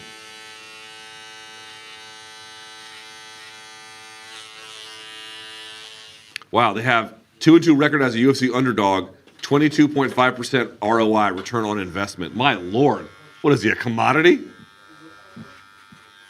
This 401k portfolio only has a 22.5% return on investment. Okay, well, he's a human. He's a human. Dude, look at his scars, bro. Jesus Christ. You been to Bulgaria before? No, never. Never? But I like their cheese. It's good cheese? It's good cheese? Yeah. Yeah? What's Albanian food like? Food it's actually it's pretty heavy. Like a lot of meat, Oh, yeah? like beef, Oh, yeah. and a lot of different type of breads. Have you ever heard about burek? You probably did, right? Where? What? Burek, it's beef bread, with No. no. I got to try that out. Yeah, so that one is kind of more common. I've been seeing a lot of people All right. owning restaurants. Fight that. started.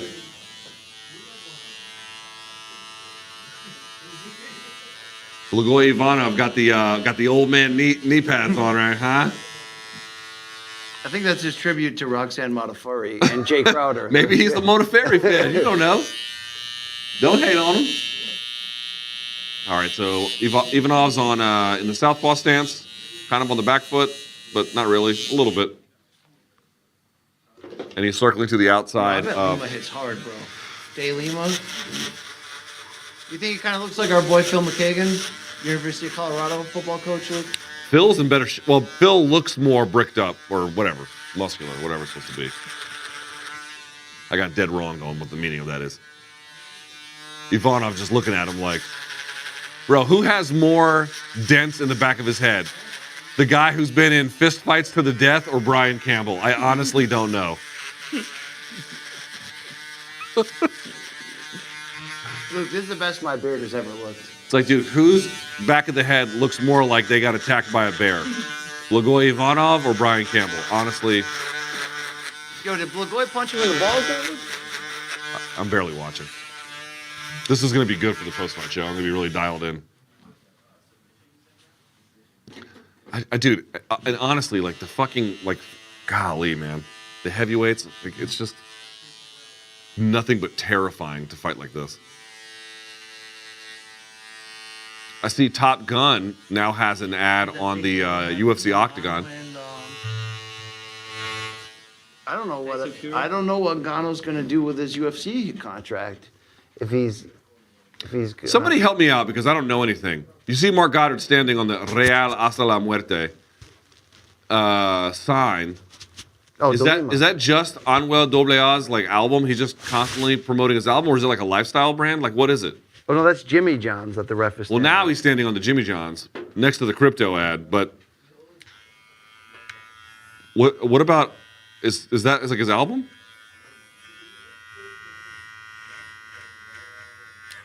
Look, when you look at you know what the winner could be looking at, what's at stake in this fight between two heavy-set heavyweights, Luke? Oh, hard right hand from De Lima. Yo, Blagoy ate that well though. I think they're fighting for respect, Luke. Dude, if I was Ivanov, you know how Tim Sylvia went everywhere with the belt? Like he went to the grocery store with the belt and shit. If I was Ivanov, I would roll everywhere just showing my scars. Yo, I remember Tim Sylvia was on Blind Date while he was like a prime fighter. People don't remember Blind Date. Oh yeah. Bro, that show was amazing. Luke, 2.5 to go in round 1 here. What do you who do you prefer? Well, I thought Ivanov would be a little bit more in command, but De Lima's doing a pretty good job, actually. He hits hard, Luke. You can just tell looking at him. Oh shit, that body combo. I mean, those shots are wide, but they are heavy. Blagoy cut on his forehead. There we go. That's what I was expecting. You got to change levels, Blog Boy, right? Okay, he's not Blog Boy or Boo Boy. He's Blagoy. Yo, Jimmy John's. I don't really like their sandwiches all that much, bro. Mm-hmm. You think it's a poor man Jersey's Mike's? You know I've never had Jersey Mike's? How is Jersey Mike's? Is it good? There's Ashley chiming in, unsolicited.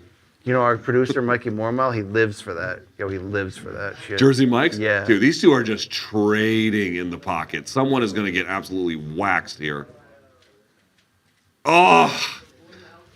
Dude, Ivanov has guts, man. He does. And dude, if De Lima catches him with one of these left hooks at the end of Ivanov's combination attempts, dude, he's going to go. He's going to go, Luke, okay?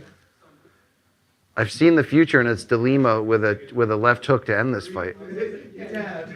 Or a right hook to the body, left hook to the... front kick. Ivanov nice caught catch it. by Ivanov. There we go. Runs him back into the This is the beginning line. of the end. This is where he takes him down, Luke. Let's see. No, it's still pretty neutral-ish. Let's see. Let's see how De Lima's improved. He does look like Coach McKagan. He does. Right, McKagan. Yo, Phil McKagan, that's your guy. McKagan is more muscular, but yeah. I mean, McKagan's more younger looking in his physical and social prime, Luke. Right, that's true. Coach of it's Colorado. Buffaloes, the same program which produced Brendan Schaub, Luke. Is that right? Yep. He was a fullback Schaub at the University of Colorado. Wow. Did you pick that up? Just pushing drugs on us, huh? All right, I'll fucking start drinking. Bring me something to drink. Look, would you think that... Bring me my drink. The continued ask of when you're going to start drinking is them saying this... Yeah, they're saying this is boring, and we need you guys inebriated. Okay, all right, I'll play ball. Dude, that ride home tonight is going to fucking suck.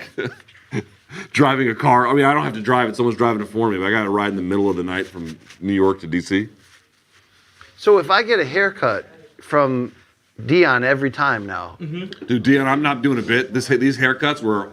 Tremendous. Is the beard trim part of it, or is that an add-on? Because that's the best. Yeah, that's a good question. How much does that cost? Usually it's an add-on. How much extra? Yeah. So at the shop, right? Yeah. Like we charge like $22. $20 for the beard. Now, what if I came in and I just wanted the beard? Like for example, $22. Oh, okay. Yeah. So because it's actually counts like 2 different services. But for example, for shape up, like just what I did to him, like it probably would be like $15. Oh, not bad. Just Okay. shape up. Same thing for you because I didn't trim your beard. All right, so we also now have the Canelo fight on the other TV here. 2 other men who also look equally intimidating. Look, that's heavyweight Zhang Zhilei right there, okay? Somebody got knocked out because I see a doctor consoling someone on the stool. That means they got viciously KO'd. You know, what are your thoughts on, Luke, on the main events of both cards crossing paths? Is it not likely? Bro, this one right here, Blachowicz versus Rakic, Saturday at 10, next Saturday, I think. Yeah. Sick fight. Thunder and lightning. Sick fight. All right, here we go. Round 2.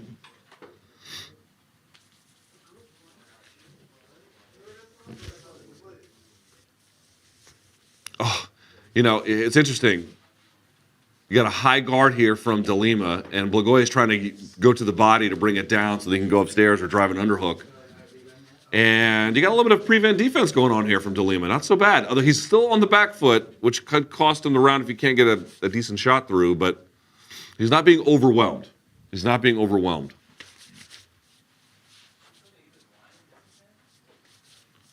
I don't know if we're getting the line. I think BC talked a gang of shit, and now that it's time to do I'll something. get the line. You want me to get the line? Yeah. Something that'll step up my cool factor, all right? All right, Dion? A time Do machine? you want a straight line, or do you want... The multiverse? Yo, what if I just trusted you, bro? That you looked at my face and said, I know the design that corresponds with that face. I'm telling you, Like, delete. how big would you like to be, like, the design? I got an idea. What about an Okay. M or a K? No, that's a little lame. That's Why? A little, you know, you got to go lines because they represent solidarity. You know what I mean? With who? Solidarity with who? I'm one with myself. What if- I'm the master of my own domain. What if you got like CT, like Connecticut, written in there? And then it's what? So you could put an Eon while I'm sleeping? Dude, what about like factory put a town design? pipes? Oh, Luke, Lima caught him. Yeah. What about like a factory town smokestack? No. What about a little line action, bro? Little. All right. I'm going to do it a little bit higher right there. Okay. Hey, is that Robbie from I'm not Barstool doing... So on the what I'm DAZN gonna do- broadcast? Yes, there's an alternative feed of which Barstool is announcing this card, Luke. You can choose which pay-per-view you buy, all right?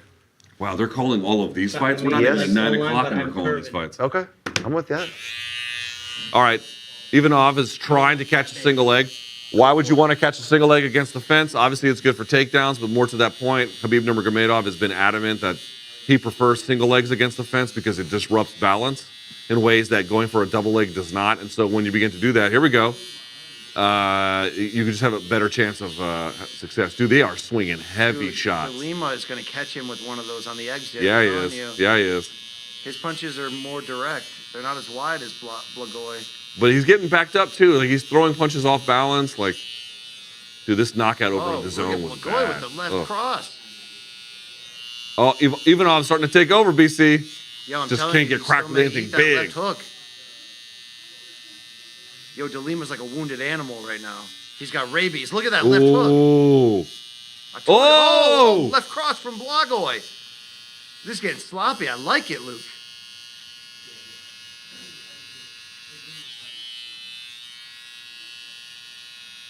Dude, Blagoy's punches don't have a lot on them. The technique is awful, Luke. Look at your stupid smile. You have the worst smile in America. How look at how tough this looks, Luke.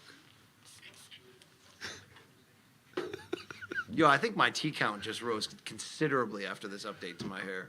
Dude, I think if they measured RT, it wouldn't even show up. Yo, I got Vitor levels right now. Are you guys going to bring booze? Like, what are we doing here? What is this bullshit you're bringing me? Okay, I mean, all right. Can you please, just for the love of God, what is this? Thank you, Ash. Okay, what is this? Don't say anything. Okay, all right. This looks terrible. I can't believe I agreed to this. What is yours? I think it's like a Kiev mule. Because we're not allowed to have Moscow mules anymore. It's a stupid ass rule that is. I can't. If you go to a bar and you ask for a Moscow mule and they tell you can only have a Kiev mule, you should just tell the bartender to go fuck himself. That's my rule. All right, here we go. Here's the swimming with bow-legged women. Fuck my life. Yo, Blagoy's walking him down here, Luke, but he can't. You know what? He can't commit to the knockout because he knows Lima can crack, Luke. Okay. Can I get a glass with some ice? Porfa. Yellow. Ooh. Matt, why don't you come on camera? Introduce yourself. Matt, can you come? We got a lot of producers. Yeah, come over here. Who give us instructions in our ear to dance like little monkeys for them. They want to dance in the video, right? Yeah, and then when it's time to be in the video, I'm very private with my life. Hey, Luke, did you see what he did? Did you see what he did to me? Listen, I'm not going to say he didn't. It almost connects with your actual scar. These are the tracks of my tears. Turn around. Look at that. It's like an inch of your fucking. Look at that, like Frankenstein scar. Yo, good work, Thank brother. you so That's what much, I'm bro. talking about right here. Yo, round of applause for Damien, everybody. Yo, round of thank you applause. so Did you just call him Damien? What did I say, Damien? It's Oh, Dion, God. bro. All right, round of applause for Albanian Damien. That's what I'm Thank you so talking much, about, bro. Damien. Have a good one. Neon. Dion, my man. Dion. You did Thank a you so great much, job. bro. We will see you again. Appreciate I'm you, certain. You want to plug anything? Yeah, you're women. Here we go. Plug yourself. I'll be in Jersey City downtown, Yeah. 335 Grove Street. Yes, you go. there it is. There it is. Thank you so Etiquette much. Barbershop in the house. Yes. Good shit.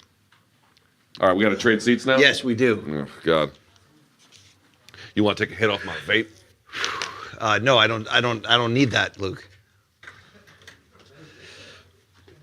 Oh, fuck balls.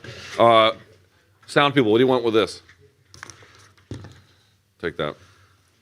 All right, Luke. Round 3 upon us in this matchup between chubby heavyweights, but it's been a fun one. Would you say? Yeah, fun's a little strong, but you know. I mean, look, I look no like jokes aside. That's Nick, our sound guy. Yeah. Big weekend for him. I'm looking at least 33 and under, Luke. Dude, how many times do you think Nick has committed crypto fraud? Like 100, right? All right, Luke. This fight could be on the line. You think it's 2-0 Blagoy, or you think? I've not been watching like a judge. Oh, look at that counter shot from Lima, dude. He's got Dude, fire. Blagoy is pushing. Dude, he's pushing him backwards. Blagoy's gonna walk into something. I've been telling you this. Takedown Look at attempt. De Lima changing levels, Luke. He didn't really change levels. More just. He started off as a higher level fighter and he went low, Luke. You just got a text from Danny Segura. What did he say? He said Jalil Zhang on the Canelo undercard won again, bro. The unbeaten Chinese heavyweight. Okay. Am I getting? Yo, Danny Segura is MK approved. All right. Yeah, he is. Luke, this could be a De Lima round if he keeps up this clinch pressure here. Wow, I just swallowed a lot of snot. Oh, dude, look at this front choke attempt. They call it a guillotine, Luke. Well, it's misshapen, and you look like Stewie Griffin, like reverse. They tweeted that out. That's pretty sweet. Cheers to the worst ever fight companion. Someone's leaking here. Dude, Blagoy's got to get his back off the fence, Luke. And this choke, I don't know if he's got a future in it. Do you? Well, No, Mark Goddard says they don't. They don't.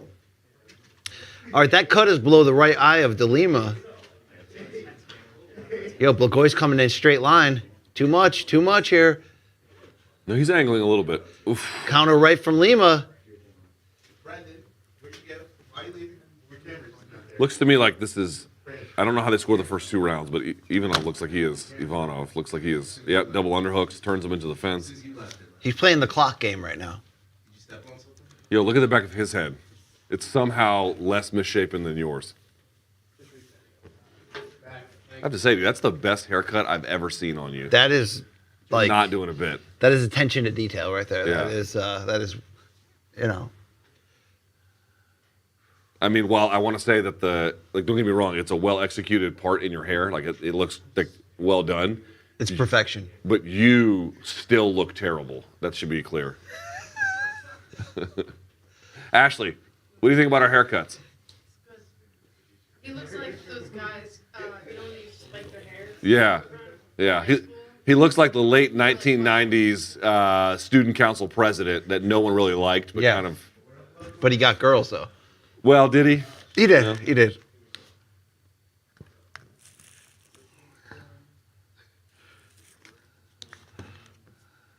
Look at that.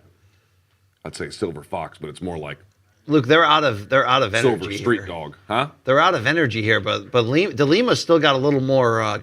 This is like you and I right now. Yeah, look at that switch kick to the gut from De Lima. Luke, your analysis of this fight sucks. What do you want me to say? They have Dunlap disease. Do you know Dunlap disease? No, I don't. That's when your gut Dunlapped over your belt.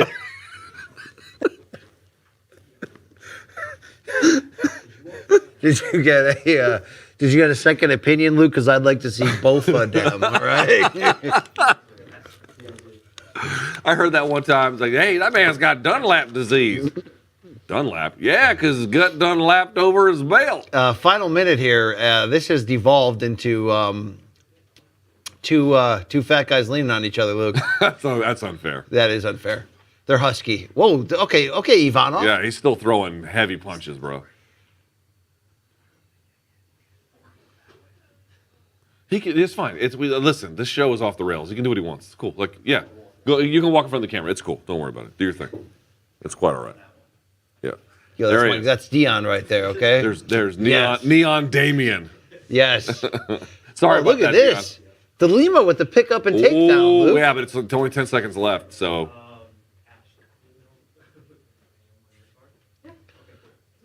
He tries to stand up in a fight. It looks like me trying to get out of bed in the morning. Yo, DC thinks De Lima just secured the fight right there with that. See, I don't know about the first 2 rounds, and also stealing the round with a takedown at the end is usually not a thing anymore, but.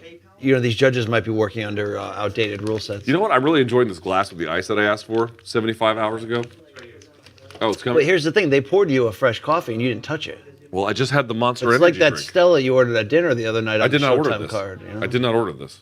It was just brought. There we go. Oh, yes. Showtime's Matt Snyder. This is one of our Showtime producers right here, everybody. This is Matt. What the fuck is this? That's for me. Oh, okay. Is that mezcal? Tequila.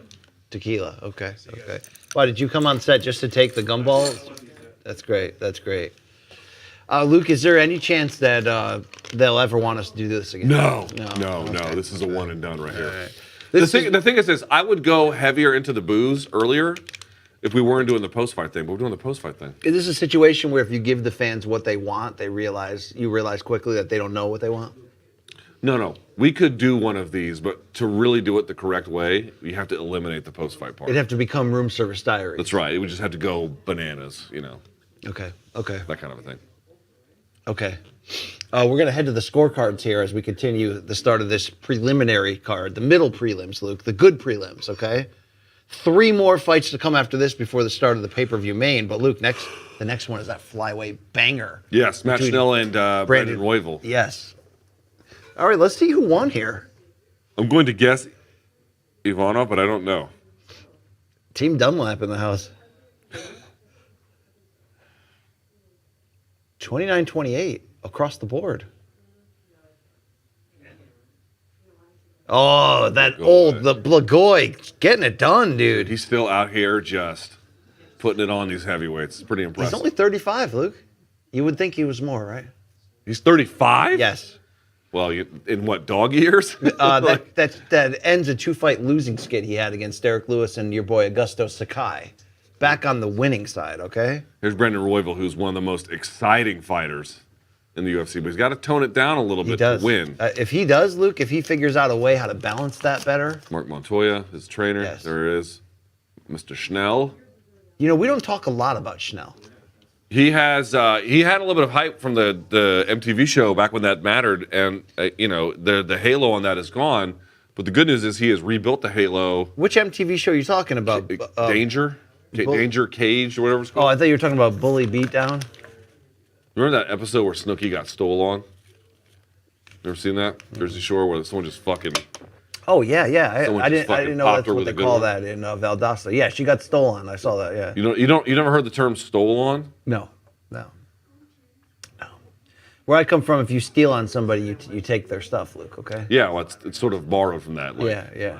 They got a hit on you without you weren't really ready for it. Gotcha. This is great. Do you think, Luke, as Charles Oliveira prepares for tonight's main event, that he was done wrong at all in the media and social media reactions to him missing weight? He said it's in God's hands, Luke. It's really not, but I'll just say this: like, is there a possibility that the commission? There's sort of two different issues with the commission. One is what happened with the scale. Yeah. And the other one is no one's really talking about, but Eric McGracken found a rule basically showing that and he checked to make sure it was current. The commission didn't put the weigh-in in the proper time frame. Yes. And which makes everything they did invalid, but I guess no one really cares about that anymore. But the point about the scales, if that's what we're talking about, is like, look, man, I am absolutely willing to believe that a commission fucked this up. Like, this is hardly difficult to imagine. But the evidence that people are suggesting for it is a lot of hearsay. It's a lot of people repeating things that they think that they've seen or heard and they haven't. Is this and there's not enough evidence to conclude that that is really the case. Is this a weigh-in karma payback deal for DC getting away at 210 with holding the towel? I don't believe in that stuff. You know me. I'm just saying, like, Did Pearl Gonzalez get a raw deal at 210? Oh, because of the breast implant? Yes. Yeah, she got done wrong there for sure. Okay. But I want to make a point about this. People love Charles Oliveira, and I am not in any way asking them to not. But you have to remember, if a fighter is liked and a situation is a little bit unclear, and there are some questions to ask here about the scale and the protocol, all that's fine. But because he is well liked and because commissions are not well liked, there's this automatic response that, of course, the fighters have been screwed. When in fact, it could be like there was no one's fault. Like, it was just bad information that people took in, or there was word that should have gotten out and that wasn't. And people be like, well, a lot of them came over in the 0.5, rather than a sort of a flat integer. That's not proof of anything. They had a mechanical scale. A mechanical scale can be read. The person reading it has the discretion to interpret it how they want. Dude, I'm being serious for a second. Like, people saying that someone came in at 155 and a half, not just the champ, but other ones, as evidence that this means that the scale was off. That's not, it could mean that. There's a shitload of other interpretations. More to the point, the commission came out and said, listen, whatever y'all weighed in on at the hotel or backstage, it either wasn't ours or it wasn't properly calibrated. They calibrated the official scale. Yes. And so either you matched that or you didn't. First of all, you would want a calibrated scale. Like, that's what you want. But it seems to me the failure is, BC, there needs to be a better effort at explaining to the fighters whose scale this is. Is it calibrated? Because if you do your due diligence the day before or the morning of to check your weight, you should have reliable indicators to give you that information. And that seems to be the issue, that there was not reliable information that they had used to make a baseline determination either the night before or the morning of, because those scales either weren't the official scales or they weren't calibrated. And so they got bad information. But that doesn't mean that the scale that they used for the weigh-in itself was somehow wrong. That's not what that means. Yes. So it's like... Should he be allowed a mulligan for relying on the wrong scale? No. Justin Gaethje made weight. Yeah. Tony Ferguson made weight. Michael Chandler made weight. Did Dana talk about this at all? Do you think Dana should keep the same energy he had when Nunes pulled out against Shevchenko? Dude, I don't know if did she get buried by Dana that day? She buried. got He fucking said she would never main event a UFC card again. He did? Yes. Wow. Okay. Well, I mean, what does that mean? Okay. Anyway, I'm just trying to point out, the people just are running to the assumption that it's the commission that did wrong. And again, that would hardly be any surprise. But the evidence that people are suggesting is like some slam dunk case. It's like at best circumstantial. I feel it's like senior headshot day. I feel like, cleaned up well here. You look terrible. All right, Luke. What's up, Tristan? You want to bang? I mean, it's not too late, Luke, since I can sense where your heart is really at, to just say we made a mistake with this show. It's not too late, okay? I mean, is it in you? No. No, it's not. No, it's not in me. Yeah. Yeah, we made a mistake. It's fine. It's all right. Listen. You live and learn. You know what I'm saying? Yeah. No, for real, the next time we do one of these, which we'll do another one again, no post-fight show. Can't do that. That way I could just have one of these and just go. Yeah, so you can peek at the main event, right? I can peek. Like someone's peeking out right now. I got to do number 2. God, are you crowning like the Queen of England? Oh, buddy. Yeah. All right. Dion seems like good people, though. That's a good haircut. I appreciate a good haircut. Yeah, he got your above the lip. Yeah, I look better. I look better. They've never been that tight, Luke. Not in a while. Yeah. I hated the rules in the Marine Corps. You can't. It has to be a bit above the lip line, which is no big deal. But your mustache, you're allowed to have a mustache in the Marine Corps, and maybe the rules have changed since I was in it. But the rule when I was in was it cannot extend past your lip line. So you see a lot of dudes who got these like little. I mean, my lips are, a little bit bigger than most. But you see these guys with like normal mouths, and they'd have these Hitler mustaches. What do you think because about? You couldn't grow them out. What do you think about grown men who get lip injections? Not for me. It's not for me. What, you thinking about it? No, not at all. Not at all. Yeah, it's not a thing I would. It's not something I think is cool. All right. It's not for me. It's not for me at all. Yeah. I live by a certain set of old school I'm just rules. gonna let ugliness wash over me. Yeah, you know what I mean. It's winning the battle, unfortunately, Luke. But he had a good run. I had like 2 years of my 20s where I was like, he's not terrible. That's about it. Luke, are we looking at a future UFC flyweight champion in this next matchup at all? That's a good question. I'm not so sure. I mean, Schnell's 32. Okay. Coming off the no contest with Bontarine, but he was This would be a big win. 5-1 This would be a big before win that. for him. Yeah. 5-1 before that in the UFC. What the fuck? They just showed Gaethje and Oliveira in the flyweight bout for the graphics. What the fuck was that? Luke, you may forget this, but Matt Schnell made his UFC debut in 2016 as a bantamweight, and he lost to Rob Font. Rob Font's very good. By KO. And it was bantamweight. Yep. There is Bruce Buffer with the jacket that was made by artificial intelligence.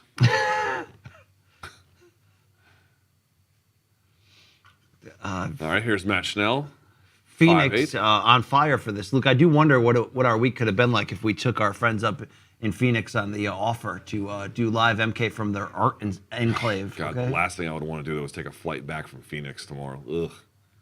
Arizona's beautiful, Luke. My uncle lives there, in Phoenix.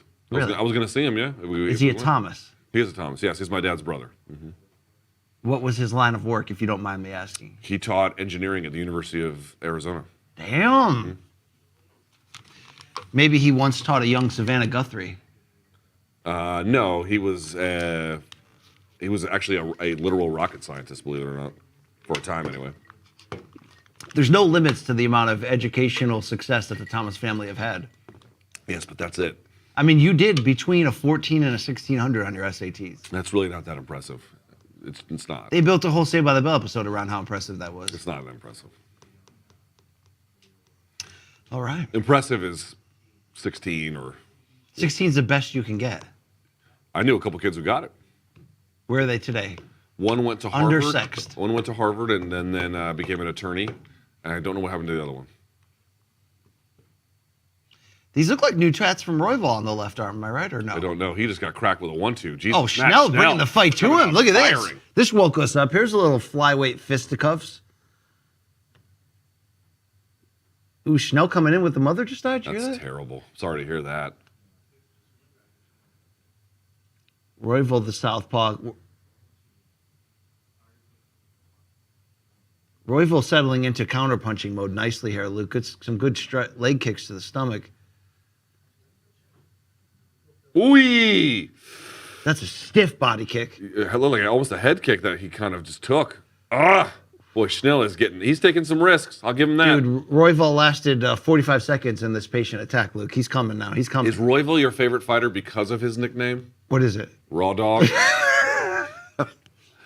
I mean, how does one acquire that nickname? I really don't want to know. Yeah. Oh, look at Royval with these counter right hands. Yeah, but he just ate a big one. Oh! Oh, now we're doing spinny shit. Look at this. Oh! Schnell drops him, Luke. Dude, Schnell can punch, man. He's got good, accurate strikes. Watch out. Yep. Oh! Dude, Schnell putting on the ground and pound here. Oh, Royval gives up his back. Oh, Luke. I don't know how. Yeah, coming up on top there. Oh! That. Oh, he was looking to set up the Lesnar Carwin choke, Luke. That's what they call it. Dude, Royval's guard, though, impressive. Very impressive. Very good guard. Long and lanky guard, too. Like, he uses it, you know? But he'll also elbow from his back a lot. You Here we got to go. watch out for that. Here we go. So it looks like he's looking for mission control. Doesn't get it. Ground control to Major Tom here. What's your favorite Bowie record? Great question. Damn, Oh! I love Bowie. Oh!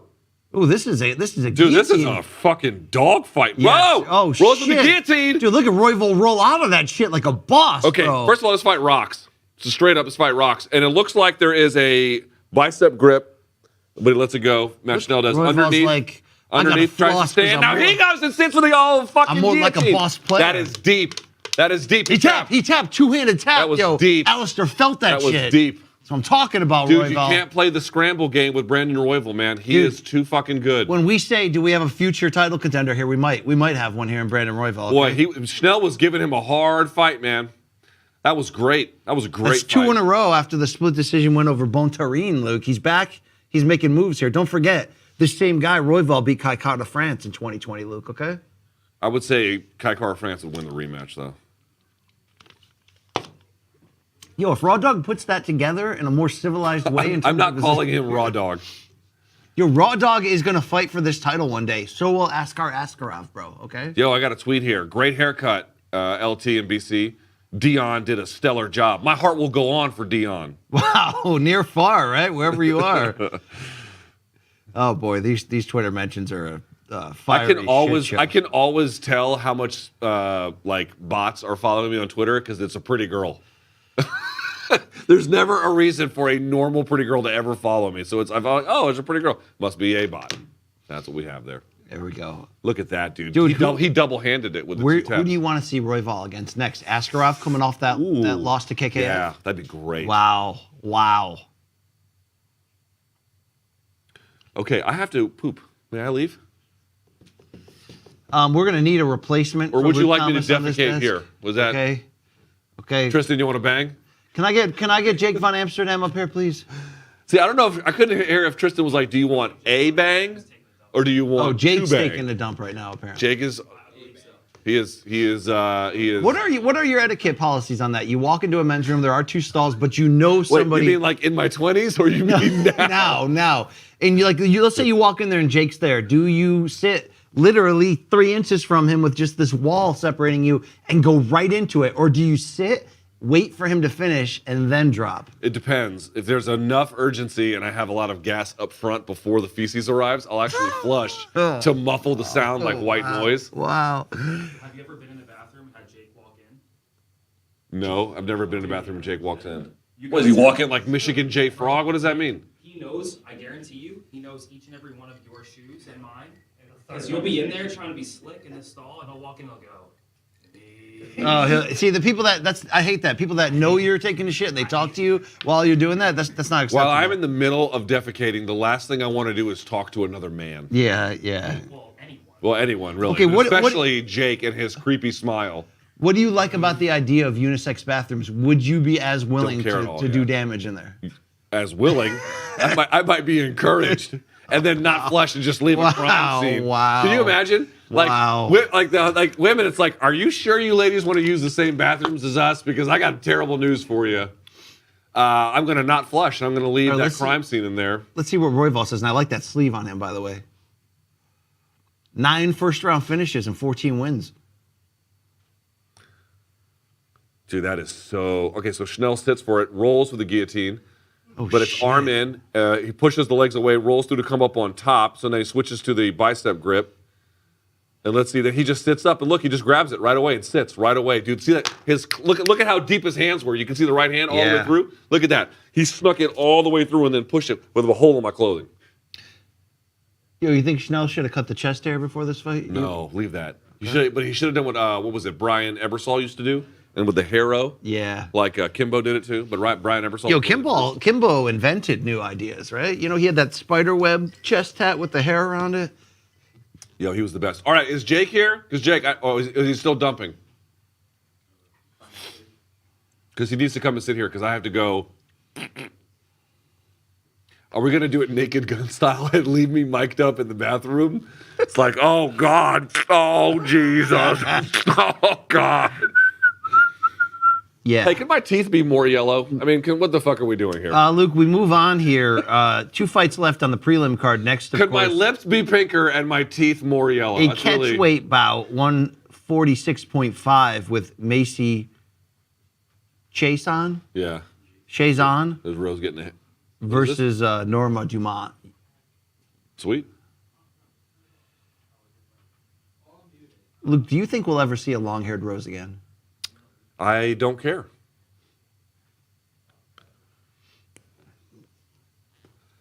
Would this surprise you that most of my 20s I had a shaved head? No. So I don't like the Marine Corps high and tight. They've kind of relaxed standards since when I was in, but I don't like the Marine Corps haircut. At least not for me. So I would just shave it off, which technically you're actually not even supposed to do, but they just don't care. So then I would do that, and then I didn't know what to do with my hair for a long time. So like it wasn't until my late 20s that I just kind of grew it out, and I looked stupid for most of my life. Not much has changed, unfortunately. Not much has changed. I'm just a little fatter, a little grayer. Yeah. That's really about it. Yeah. A few more tattoos. Where are we at in the Canelo feed at the moment? Do we have an update on that? We don't have the Canelo feed, do we? I mean, it's not even 9 o'clock yet. And you said that card was what Jake is letting go right now. I would say that's a fair.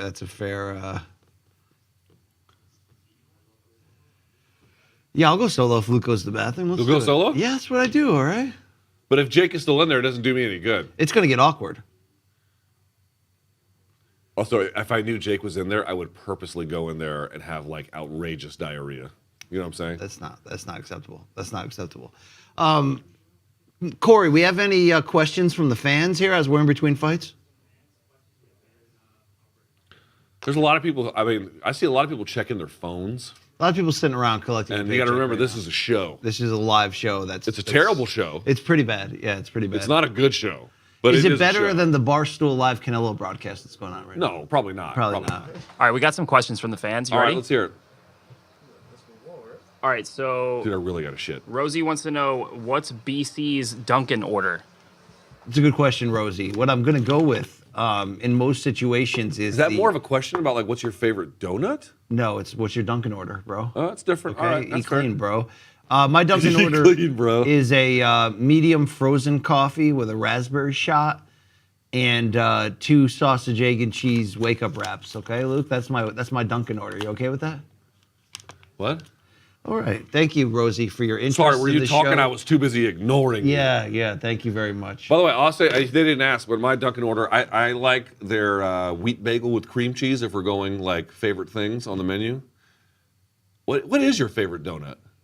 Dude, it's Boston cream by like a mile. I completely agree. Agree. by far. Like anyone that would ever bring a box filled with Okay, I 12 really have to Boston shit. creams, All right. Luke, they understand things. Okay, you know what I'm saying? gonna go poop. All right, Luke is gonna revile our facilities here. I one time had Revile. I You one know. time had a sergeant major. He was like, "Hey," he's like, "Thomas, let me borrow your e-tool." You know what an e-tool is? No.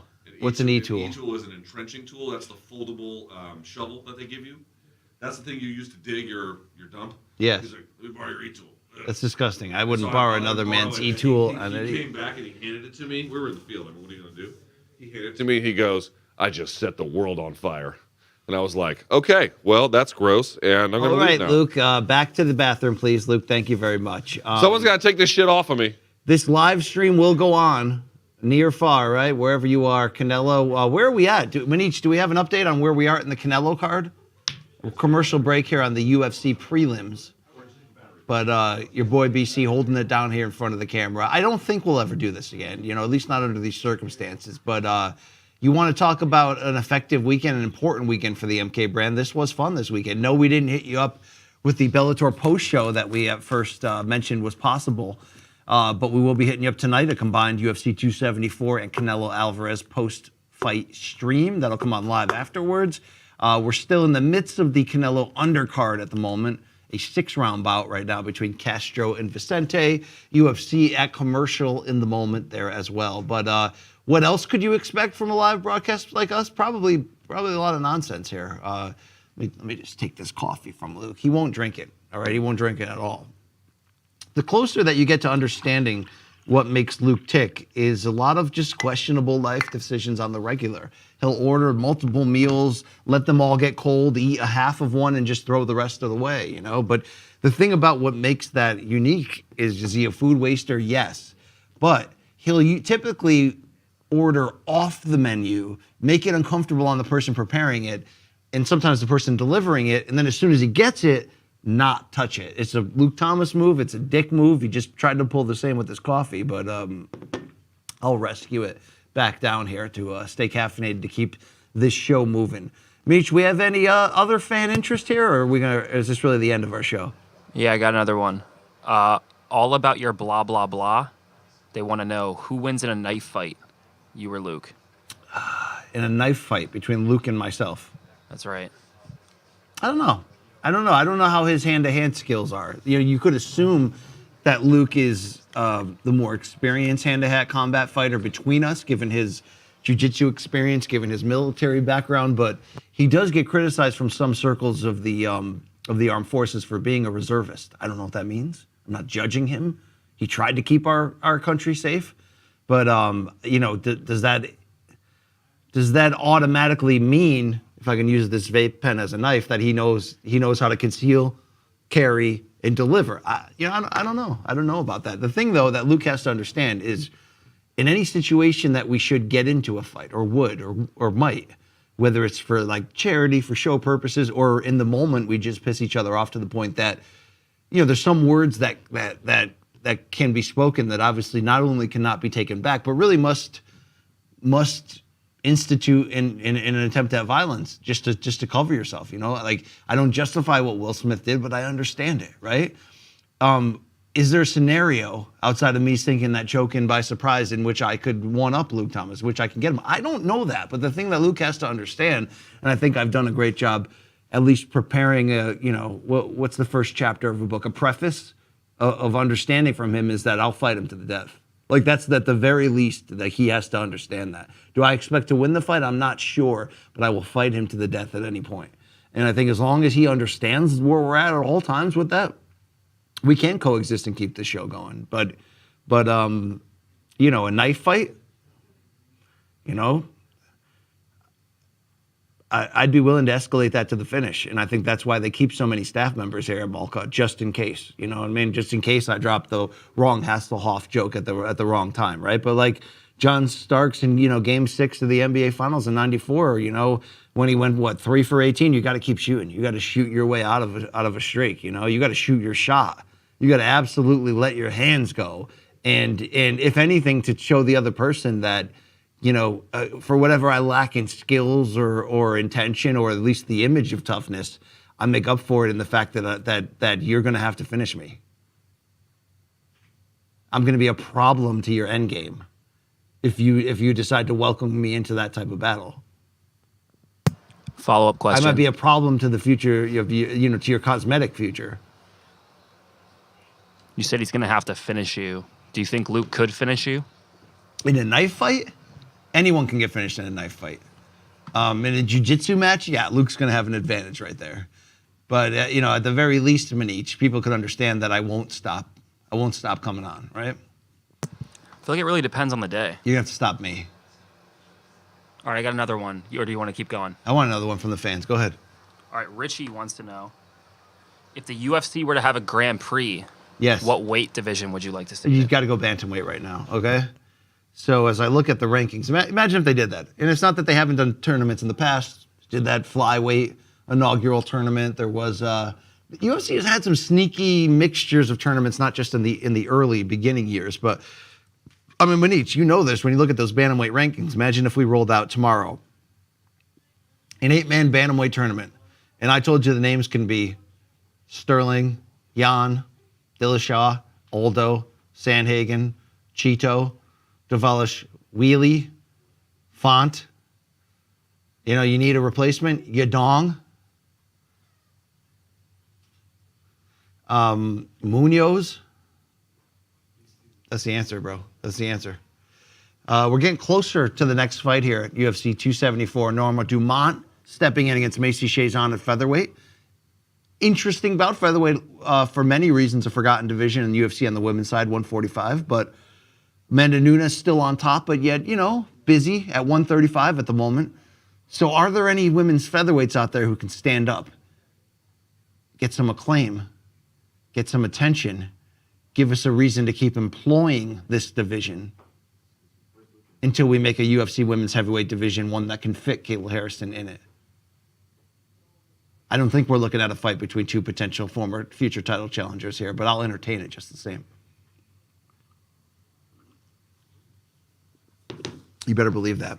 Our barber, Dion, told me to check out unbeaten Albanian boxer Florian Marku. So that's something I'll be doing. The native Albanian now fights out of London, 29-year-old southpaw. I'll be looking for him in the future.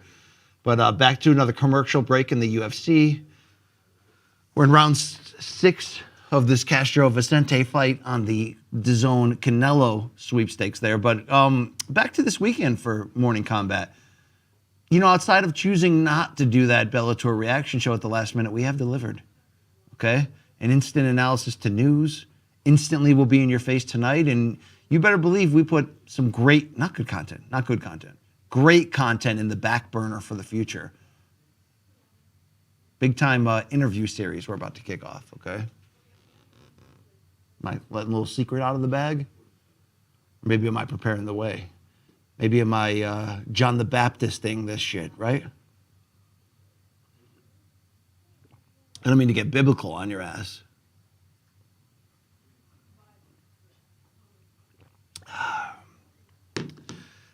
Corey, you got anything else for me? You got any other gimmicks for me? I can keep giving you some questions. Yeah, you got another question here. What UFC fighters do you think would have some of the highest scores on the SAT right It's now? a great question. When you look up and down the roster of UFC fighters, you know, and we know Luke Thomas, look, we know he was a mathlete in high school. So when he comes out and says, bro, I not only cleared 1,400, I came very close to 1,500, I believe him. That's who Luke Thomas was. He didn't have a social life. The only girls he saw were on Cinemax, you know, after midnight, you know, when you got to let it all hang out, and boy, did he. You know, my factory town education, you know, I didn't best 1,100, and I'm not afraid to share that. You think I'm going to let some like a numbered test tell me who I am as a person, Manich? That's what I thought. But, you know, who do I assume? Which 3 or 4 UFC fighters? Does that automatically mean they got the highest IQ, right? That they're the smartest inside the cage, or who do you think is book smart at the end of the day? I'm gonna go. I don't think it's too far out on a limb and tell you Valentina Shevchenko is a genius, not only of martial arts but of life. I wouldn't doubt that she's been able to turn around some good numbers in the standardized testing world. You know, beyond that, do I think anyone else on the UFC roster right now has scored more than, you know, my factory town 1,000 plus? Probably not. Alexander Volkanovski, maybe genius, another genius. Israel Adesanya, genius, possible there. You know, maybe Jose Aldo too, but that's about it.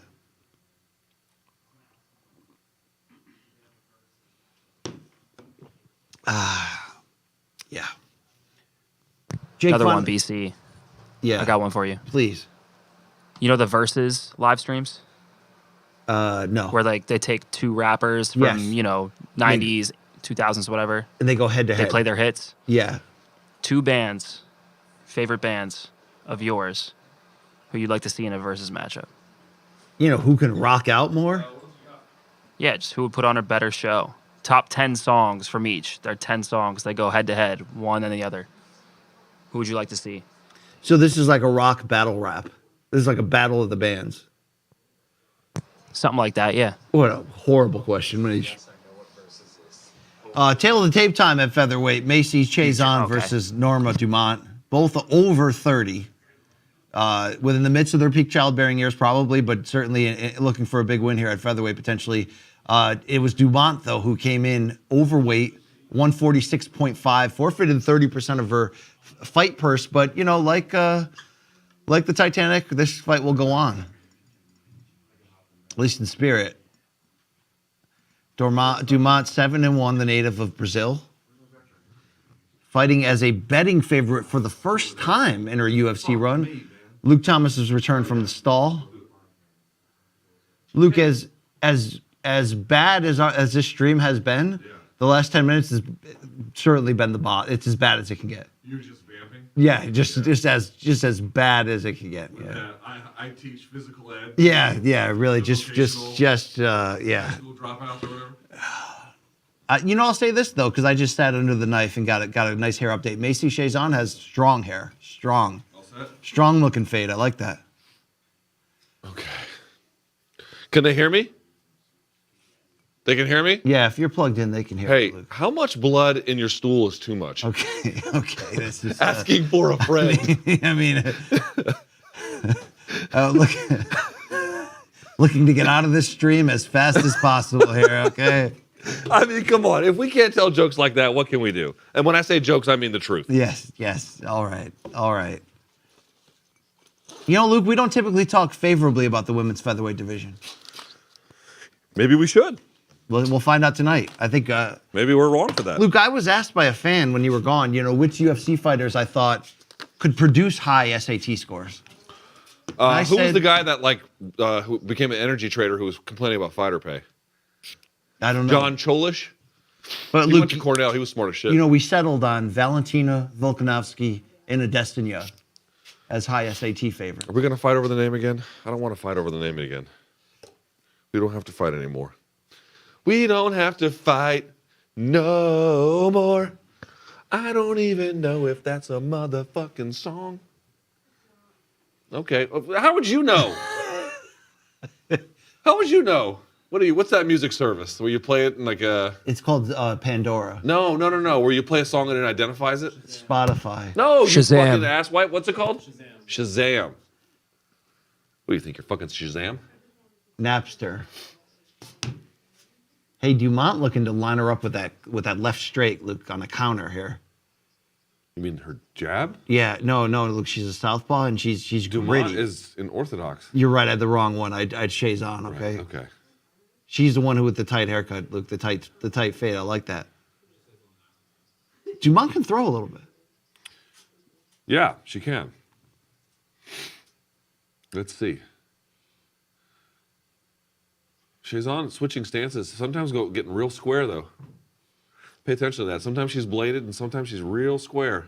3-fight win streak for Dumont. We're talking about Aspen Ladd and Felicia Spencer in the last two. Dude, you should see this fucking drink they got me. I can't say what it is because we're not allowed to. I could say it's a Long Island iced tea, and I want to tell you where it's from. What is the company? I can't... think of a competitor to Chili's or Applebee's. Imagine that they then launched their own line of Long Island iced tea. That's what they got me. I didn't say it. By the way, not above Chili's, by the way. Been to Chili's. I'm a fan of the... here's the thing I always want to know. Yeah. You ever go to Chili's and then they have all those pictures of like the barbecue festivals that have taken? Yes. And I'm always like, where the fuck are these barbecue festivals that are so righteous? Not in D.C., bro. I guess that's true.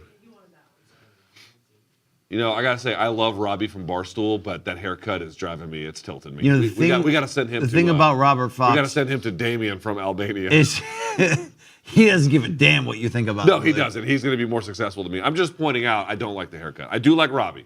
I like Robbie a lot, but I don't like the haircut. Luke, I need either of these two featherweights to let their hands go a little bit more. And on cue, here comes Dumont. Yeah, I'm about to say Dumont seems to be doing that. Macy's long. I'd like to see more kicking. She's been doing some of that. What's good for the broadcast? Me going to defecate for long periods of times or yawning on air? I feel like we're setting our brand back. Yeah, probably. Do you hear that little laugh in the? Yeah. Boy, the peanut gallery. Can you imagine how much insulting they do when behind closed doors? Oh, they must be killing us back there. Here we go. Let's use Dumont. Let it go. Ooh! Oh, Chazon caught her flush with that left counter hand left. from Chazon. Chasson is the pronunciation. Chasson. And John Anik goes to the source. You have to respect that. People ask how he gets the pronunciations. He has the person say it into a recording device twice. And then he just tries to mimic how that sounds, which is about the best thing you probably could do, to be honest with you. A combination from Dumont. Chasson, fresh off that submission loss to Rocky Pennington, Luke, who's on a nice run right Yeah, Pennington is reborn. It took a little while after the loss to Nunes, but she's here. Are you drinking on the job, Tristan? You having a bang? Hey, how much blood in your snot is too much? You know, if Dumont let her hands go more, Luke, she can box here. I'm sorry, Chasson, Luke. Chasson's got good range here, good right hand over the top. So, dude, before I got my nose surgery, I was getting nosebleeds, and I couldn't figure out why because I never got nosebleeds in my life. And it's because like, some of the tissue in my side of my face had so worn down from damage that it couldn't hold the membrane no longer held. And so blood would, if I leaned forward and whatnot, blood would start pouring out. You know, I'll just get my own drink, apparently. I mean, because all you want to talk about is your body fluids and your bloody stool, Luke. Spinning back fists. I didn't say I had any. I was asking for a friend. Yo, that's 10-9 Chazon, Luke, okay? I'm not scoring this like a judge. I'm scoring this like a fan. Can I get one of those Latvian mules, please? Latvian mules. Can I get one of them Baltic state mules? Thanks, Ash. Let's reuse the paper bag. Let me see. How young is too young? Like, the age of consent. No, stupid. For putt-putt golf. How young is too young for putt-putt golf? I tried to take my daughter, and she had a fucking meltdown. It didn't work. Yeah, she's not ready for that. Thank you, 5, Ashley. 6? Well, most people call it miniature golf. I don't know what this putt-putt southern bullshit is. You grew up in the 80s, motherfucker. You saw it called putt-putt, too. Don't pretend like you do. Yes, miniature golf is the better term. I understand. It was called putt-putt. I'm going to go with 6. She'll be fine. 6? She's 3, Luke. She's a Tasmanian devil right now. Okay? We tried, and it really backfired. Now, do you call her Tukito at all to mimic your own Call nickname? her Tukis, mi amor. What will she call me? Puto. Hijo puta. Oh yeah. Gringuito. Now, is she spicy at all, Luke? Because that's code word for asshole, according to some comedians. Okay. I mean, what are we doing? Yeah. Just having a good time hanging out. You ain't got to do skits and bits. Yeah, Gibbles and skits and bits. Dude, one time, I swear to God, I had a. Fuck. Shit. Oh, God, that's the end of that show. Sound guy. Yeah. You know, that's Albany Nick you're summoning out here, okay? Is this my mic? Yeah, it is. Yo! Sound people, please. My shit fell. God, this is falling Someone apart. has to pay attention to the show, please. Sound guys in the bathroom. That's great. That's BC, great. will you give me a reach around? Yeah, yes, I will. Here we go. There you go. Okay, there you go. All right. Literally the one time he goes to the bathroom. This is it. What's up? This. Yeah, what This happened? it fell off. I'm saying this goes in here. Yeah. Okay. All right. Let me put it somewhere safe. I hope you don't want me to do that. You got this. Ooh, Put good this on my counter. undies. Counter left hand from Dumont. Okay. Okay. We're all set. Luke, I'm seeing some hesitancy of both fighters to just cut that angle and let that shit go. Ooh, Chazon right there. Yo, what do you think Keith Peterson did last night for fun?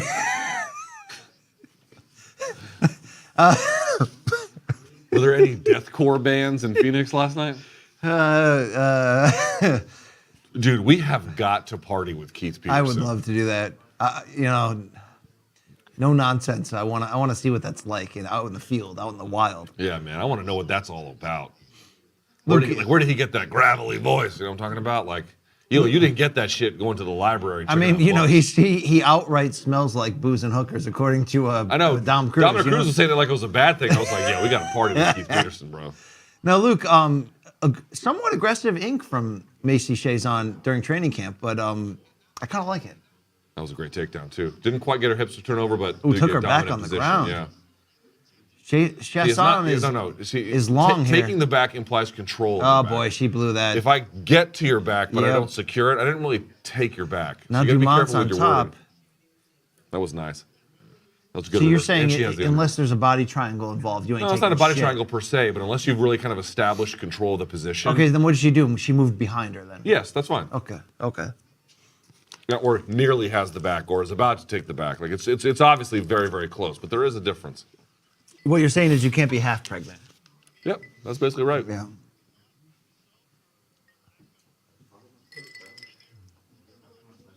Dude, this drink is It's bad. it's terrible. It's the vape of drinks.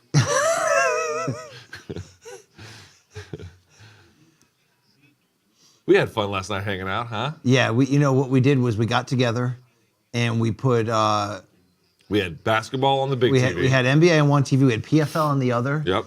You openly questioned whether one of the PFL fighters was hiding an ice addiction on the side. And I was like, that's not. Well, one of us was doing that, but it definitely wasn't LT. I'm like, that's not culturally appropriate. That's awful. I didn't say that at all. Oh, look at nice. Oh, we had to run it Shazam, backwards. Yes, but the fence saved Dumont there because she was getting run she's back. thinking about taking the back right. Oh boy. Oh, tried to lateral drop. That didn't work. Well, that's the second time that Shazam found herself on her back. After You can do it. She was attempting basically a sacrifice throw, but it didn't. It didn't. Oh, look at this work. Muay Thai, Luke. Look at this plum control right here. She looks like a grocer. What? Plum control. Turn to the side and cough. That's what I call plum control. Yo, has there ever been a mask worn in Arizona, even in the ER? I went to Arizona, Luke, in 1989, okay? I went on a family trip in 5th grade to the Grand Canyon. It's cool. Grand Canyon's cool. Took a day trip to Nogales, Mexico. Went to Tombstone. That's cool. Did you really? Yep. Went north up to Flagstaff area to like the, the nomadic homes built into the rock. You know what I'm talking about, Luke? When I say the rock, From the Hopi Indians? I don't know if they had a whole... Hopi Native Americans, I should say? Could be. There's a few of those there. What do you think about the DAZN broadcast? Claudia Trejo smoking a cigar. Their broadcasts aren't great. They're not great. Okay. Don't tell Todd Grisham because I like him so much. I do like Todd Grisham. I'm not bagging on him. He's really good. I like him. Sergio Mora's pretty good too. You know, dude, let me ask you, and I'm being dead serious here, you've been in like a cigar store before, like a real cigar store? No. Never been inside one? No. But I've smoked cigars, Cubans, and... Like actual Cuban cigars? Yeah. You can get them in Colombia. You know that they're actual Cuban cigars because you get effed up off of them. That's when you know. Well, I don't know about all that, but I was gonna say one of the good things about going to like Colombia when I visit with my wife is like obviously you can get Cuban rum, you can get Cuban stuff because they don't have any embargoes. Here's what I'll say about Cuban stuff that I've had. Yeah. It is very high quality. I want to be clear about that. I've not had very nice Cuban cigars, so I'll let me back up a step. But for Cuban liquor, what I've had has been very good, but it's definitely not best in class. Like, I've had a lot better rum than what I've had from Cuba. I've had some bad cigars I was told ahead of time it was a Cuban cigar, and you get excited, then it's just a regular cigar. A regular cigar, yeah. But then I've had some. You had some bangers? How often do you smoke a cigar? I'm the guy who's, you know what my rule on Once cigars every is? 4 years. Yeah, I'm like the Olympics of cigar smokers. So my brother married someone whose dad works for. Oh, yo, Shizan coming out throwing do here. you know Swisher Sweets? Yes. So he asked his job. Oh, Dumont with the big right hand. Yeah, you got to shoot Dumont Shizan. running it down. Didn't turn the hips over. Luke but took her back. Not Luke. quite. That's what I'm saying. Attempts to take her back. Attempts to take it back. Currently standing behind her. How about we say that, Luke? But dude, that's what I mean. Didn't have the back. You got to put her in a can opener there, Luke. No, can openers to open the guard because it creates pressure. Hey, I'll open someone's guard on the feet. You'll see what happens next. You know what I'm saying? That doesn't make any sense though. Luke, she just moved to her back right here. Shizan. She's got good jiu-jitsu, right? Yeah, no, she's talented. Both these ladies are quite talented. The next fight on the Canelo card, Luke, Shakram Giasov versus Christian Gomez. My scouting report on this fight, Luke, is... Yeah, no good. No. They got good records. Who doesn't in boxing? How about that Raising Cane sponsorship? You have never been there? Me neither. What's your favorite fast food place that you can't get in That I Connecticut? can't get. It's a great question. And don't say In-N-Out because we go to Vegas. So I had Whataburger Whataburger's a great in Arizona when I was a kid, and it was so good, and I've never had it again. So that's to me like I've heard people before who didn't have Five Guys were like, oh my God, you got Five Guys, bro? Oh my God, and then they get it and they go, oh, okay, it's actually not that good, Five Guys is great. It's like it's great like that the peanut first oil time. and the fries. It's one of those things that the first time you're like, holy shit, but then every other time you're like, yeah, it's just a burger. yeah. I'll say, I could put a dent in some Taco Bell. You know that. Oh yeah. How about Del Taco? It's okay. I like Del Taco. You do? Yeah. Okay. I mean, it's fast food. We're not talking about good stuff here. Luke, this fight has grounded to a halt of just let's kick each other in the foot in the standing clinch. You look at Chaseon's posture; it's totally bent over. It's just not a very functional position. She has to really get up and start pressing into the head and neck. Every time it looks like Shizon is going to take this fight over, see that? Dumont cracks her with a right hand. But just think about the spine. The spine is going to be its strongest when it's at a flat position. Yeah. When it's compromised by the bend, it's not nearly as powerful. You ever have I can't think of the name of it. What's your wife going to say about that dumb shit in your head? What's she going to say? I'll report back to you, Luke, okay? Luke, where do you think the scorecards are at in this Shizon Dumont fest? I'm going to guess that Shizon is winning, but I'm not really watching these closely. That's much better than when I used to pronounce it Kiaisen. Yeah, I know. I've been saying everything wrong, too. Yeah, if I'm Keith Peterson, I'm separating him here. This is not much to...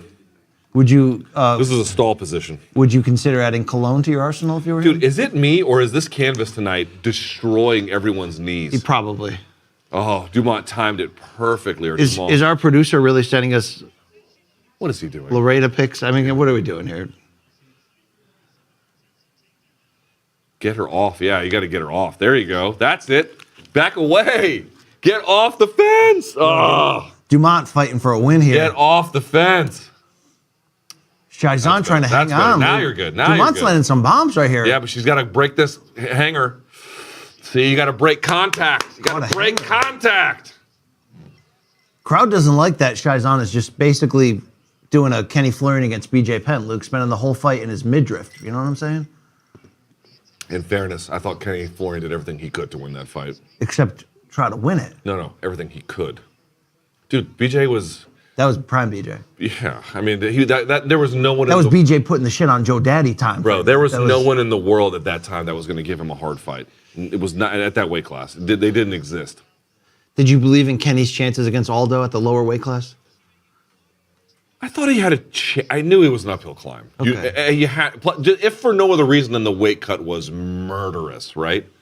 So just that made it hard as fuck. And then, oh, by the way, it's the best 145er of all time. Do you remember when Kenny called out BJ after winning the fight before, and he's like, I want BJ's belt. I finished fights. Yeah, good for him, dude. I finished fights. Dude, Kenny Florian gave everything of himself to his career. I appreciate that. You gonna wear your earpiece at all? No. A lot of shtick going on back there. A lot of shtick. Luke, this fight comes to a merciful halt, okay? It's the end, right? You know, I'm going to go 29-28 Shizon, Luke. I don't know. She seemed like the winner, but...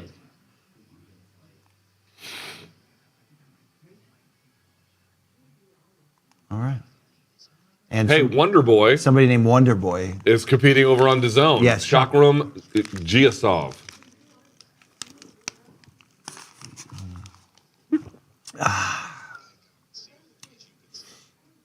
You ever, in the middle of this really bad live show that we're doing, just forget that we're doing a live show? Yeah, I just did. You think you're just watching TV and... Look, I'm just watching TV now. Yeah. Sorry about that. Yeah. You know, it may have gone better if they just put a camera on us in a hotel room just watching the fights. Yeah, it would have. And it was more of like a voyeur thing. Yeah. It was more like, is he going to re-rack right here on the couch in front of us, you know? Bro, how many people are on their phones just doing nothing? Nothing. Yeah. Look at Jake Von Am. Jake, why do you have a San Diego Padres hat on? Jake, can you come over here, Jake, please? Jake Von Amsterdam, no? All right, he's unwilling to play the part. All right. Fucking pussies. Yeah. Fucking pussies. Yo, you have to admit though, sometimes people will surprise you with a performance that's like 10 out of 10. It's like, true. you know, him coming out here as Jake von Amsterdam, Luke. So hold on, I didn't tell you my skits and bits line. So once I had never had a radio meeting with any of the people who sold ads for my very first radio show, and they finally invited me to a meeting where they were like discussing ad leads and whatnot. And then I had someone, you know, they went around the table and they were telling, like the program director was telling all the ad people about my show, and I was feeling all big and important. And then the first person who was selling ads came over and was like, "So in terms of selling ads for your show, we think it'd be a great idea to Hold on. 29-28 Shazan, 29-28 Dumont, 30-27 Macy. Yes. Tracy. Big win for Shazan. You see that emotional release, Luke. But what I was going to say was, so the person came over and was like, we think it'd be best if we tried to sell around your show. We think it'd be awesome if you had skits and bits that we could sell against. And I was like, I'm never going to have them sell a single thing for this show. Skits and bits. And sure enough, they didn't. They didn't sell shit. Crowd booing. They wanted a Norma Dumont victory here, Luke. Shazan taller than Rogan. He is not tall. I've seen him in person. He's alarmingly short in person. You have to admit that. No, he's not alarmingly short. It is. It's like Michael J. How the fuck Fox. would you know? You never seen or Tom him. Cruise, where you're just like, You've never seen him. How would you know? UFC 199, I stood right next to him, okay? First time I ever Where? met him. Backstage? At the Forum, okay, in Inglewood. Did you introduce yourself? I was with Brett, who was talking to him, trying to get him to like interview him or something like that. And Joe stood up to shake hands, and I was just like, damn. That doesn't mean he's not an industry giant. It doesn't mean he's not the father of podcasting, okay? It doesn't mean he hasn't launched many a comedic career, okay? Skits and bits. Skits and bits. Kibbles and skits and bits, yes. Yo, Tristan, just doing a podcast. just doing a podcast. He's like anything but listening to this podcast, all right? Do you think this is her weight class, Macy? 145? Yeah, she's better at 145. But let's see what she says. Yeah, more power here. Yeah, she's lanky for the. I don't think she realized. Look, the path to the top is even shorter at 145. Luke. Yeah, it is. Until they let Kayla in and they make women's heavyweight, and then Kayla beats everybody. Do you know she hated her performance last night when she went the distance? I didn't think it was her best performance. I mean, she won handily or whatever, but it wasn't like she seemed a little. I don't know. She couldn't find the next gear, is what I would say. Do you think you could hang with her in the weight room? Probably not at this point. Hey, look at Lauren Murphy. Hey, Lauren Murphy, she's the best. There they are. Oh, that's T-City. Dude, they have nothing but romantic embraces. It's crazy. They do PDA constantly. Yeah, they love that. I'm not mad at it, though. You and I aren't big on PDA. Well, I don't mind. I mean, not with like each other. Right? I mean, No, that's just I don't Can know. I feel your head? I don't, you know. Yo, my daughter, whenever I get a haircut, she loves to rub the back of Oh her yeah, head. the Tuquito, yes. Yeah, she's not too keto. Do you know what the ito means in the Spanish words? Man. No. So it's Tuquita is what you want. No. Will you please stop talking for 5 seconds? If you hear any word, casa, casita, or taco, taquito, Yes. it means making it small. So little house, little taco. Oh, that's what that means. chocolatito. Little chocolate. Little chocolate. That's what that means. Yes. So but it's also a term of endearment. That's why they call me Luquito. It's like little Luke, but it's sort of a way of saying Like little Luke compared to what? No, but it's just but dude, Spanish is weird. Like I one time I heard my mom and my mother-in-law and my wife talking to each other, and my mother-in-law called her gorda, which means fat. And I was like, yo, your mom's calling you fat? Like, that's kind of fucked up. She's like, no. Like, that's a term of endearment in Spanish. Like, making things little is almost like a little baby. It's like sort of how they see you kind of a thing. Not that you actually are small. Although it can also be if you're small as well. Like, I mean, it can work. Roganito. Roganito is very small. Yes. Oh, yeah. Hey, Luke, there's one fight left on the prelim card. It's your featured bout from the welterweight division, and it's Francisco Trinaldo, who's our age. Bro, How is that fool out there just against Danny Hot slinging the Chocolate knuckles? Roberts, Luke? Who's 40. good? Who's a good fighter? I am 31 days older than Francisco Trinaldo, Luke. Okay. Whose life do you think has been tougher? Yours in Naugatuck, Connecticut, or his in wherever the fuck he's from? He's from Emirante, which is in Pilauli, Luke. PLL. I'm going to assume that he's had a tougher life than you and me. Dude, look at this piece of shit drink. Could you put more sugar in this fucking thing? I mean, oh my God. we have to end the show tonight. Luke went into diabetic shock from drinking this fucking.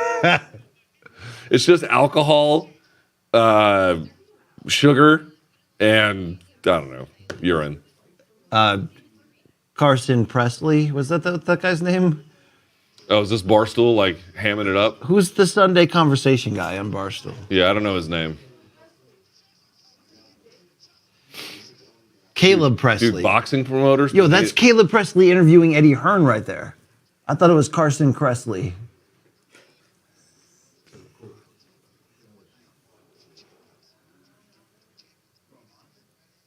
Luke, when look at Eddie Hearn cheesing. When are you gonna realize how good Gaethje is? Is it tonight when he knocks out Oliveira to win the lightweight Dude, championship? you act like I find this to be some like remote. I loved it. I say it one more time, dude. Justin Gaethje was cool as shit to us at the World. Yo, he MMA was Awards. dipping too. He had a huge dip in his mouth while he was drinking beer, and he still made time. He went out of his. I'm being dead serious. He went out of his way to be friendly. To grab me by the arm and be like, yo, He stopped me too. So like, shouts to Justin Gaethje, dude. He's a fucking animal. But Hey, did you see he's that? got a tough fight. He doesn't have a tough fight. He's got a tough fight tonight. Did you see that picture on Twitter of Sean Brady with a MK drug rug on? Dude, he didn't put his face on it. You notice that? He didn't have his face on it. I love that guy. He probably went to some homeless guy. He's like, yo, you cold? Here, you're going to have that shit, bro. Yo, that's the thing. He's a celebrity fan of our show, Sean Brady, you know? Yeah, yeah. You know, just like Adrian Yanez. I love Adrian Yanez, bro. I love his game. Yo, you think Kayla watches MK? No. She's like a mom and stuff. Yeah, she got shit to do. Okay. She got shit to do. If I committed myself to this job on the level that Kayla is committed to the gym, where would I be in a year? With cornrows. Like Jay. Hey, you got that picture of Jay we can put up? Just leave that shit up there. Let's clown that dumb fuck. Yo, Manish was against that picture and seeing the light of day. They tried to talk. The producer's like, please don't make us put that up. There he is. Look at this fucking zero. I mean, can you imagine the girls at the party when he walked in? They were like, get the fuck away from this trench coat mafia looking. No, come on. Okay, I don't mean that. He doesn't look like a Rammstein fan, okay? Okay, what? Okay, you're at a concert. He's like an LFO fan. Yeah. Chinese food makes me sick. Remember that line? I was like, what the fuck is that all about? Chinese food's That great. was Rich from LFO saying that, you know, because he did like girls that wear, you know. Abercrombie and Fitch. Yeah. Dude, look at this asshole. I mean, where's police brutality when you need it? Oh, Jesus. boy. This Oh, fucking he never night- committed an actual crime. Just Just a a- crime against fashion and humanity, really, you know, and sound. Yeah. He's probably at home. Just Hey, like, do you prefer Megan? he loves the attention dollars we spend on him. Oh, yeah. He loves it. Do you prefer Megan? In that, of anyone in that role, Megan O'Leary's the best at it. Oh, she's fantastic. And that, you know, Brett's good too. And Brett's very handsome, but she's better, okay? She is. She's very good. Yes. Ooh. We're watching highlights here of Justin Gaethje against Michael Chandler. Did you hear that little debate they had where Gaethje said, look, it was easy to beat Chandler that way. It was actually a boring fight, in my opinion. And Chandler's like, bro, what the fuck are you talking about, dude? Like, are you serious right now? Okay.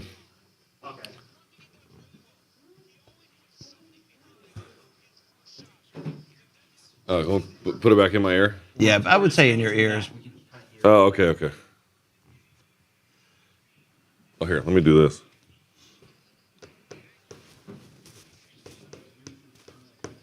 God, it's loud as fuck.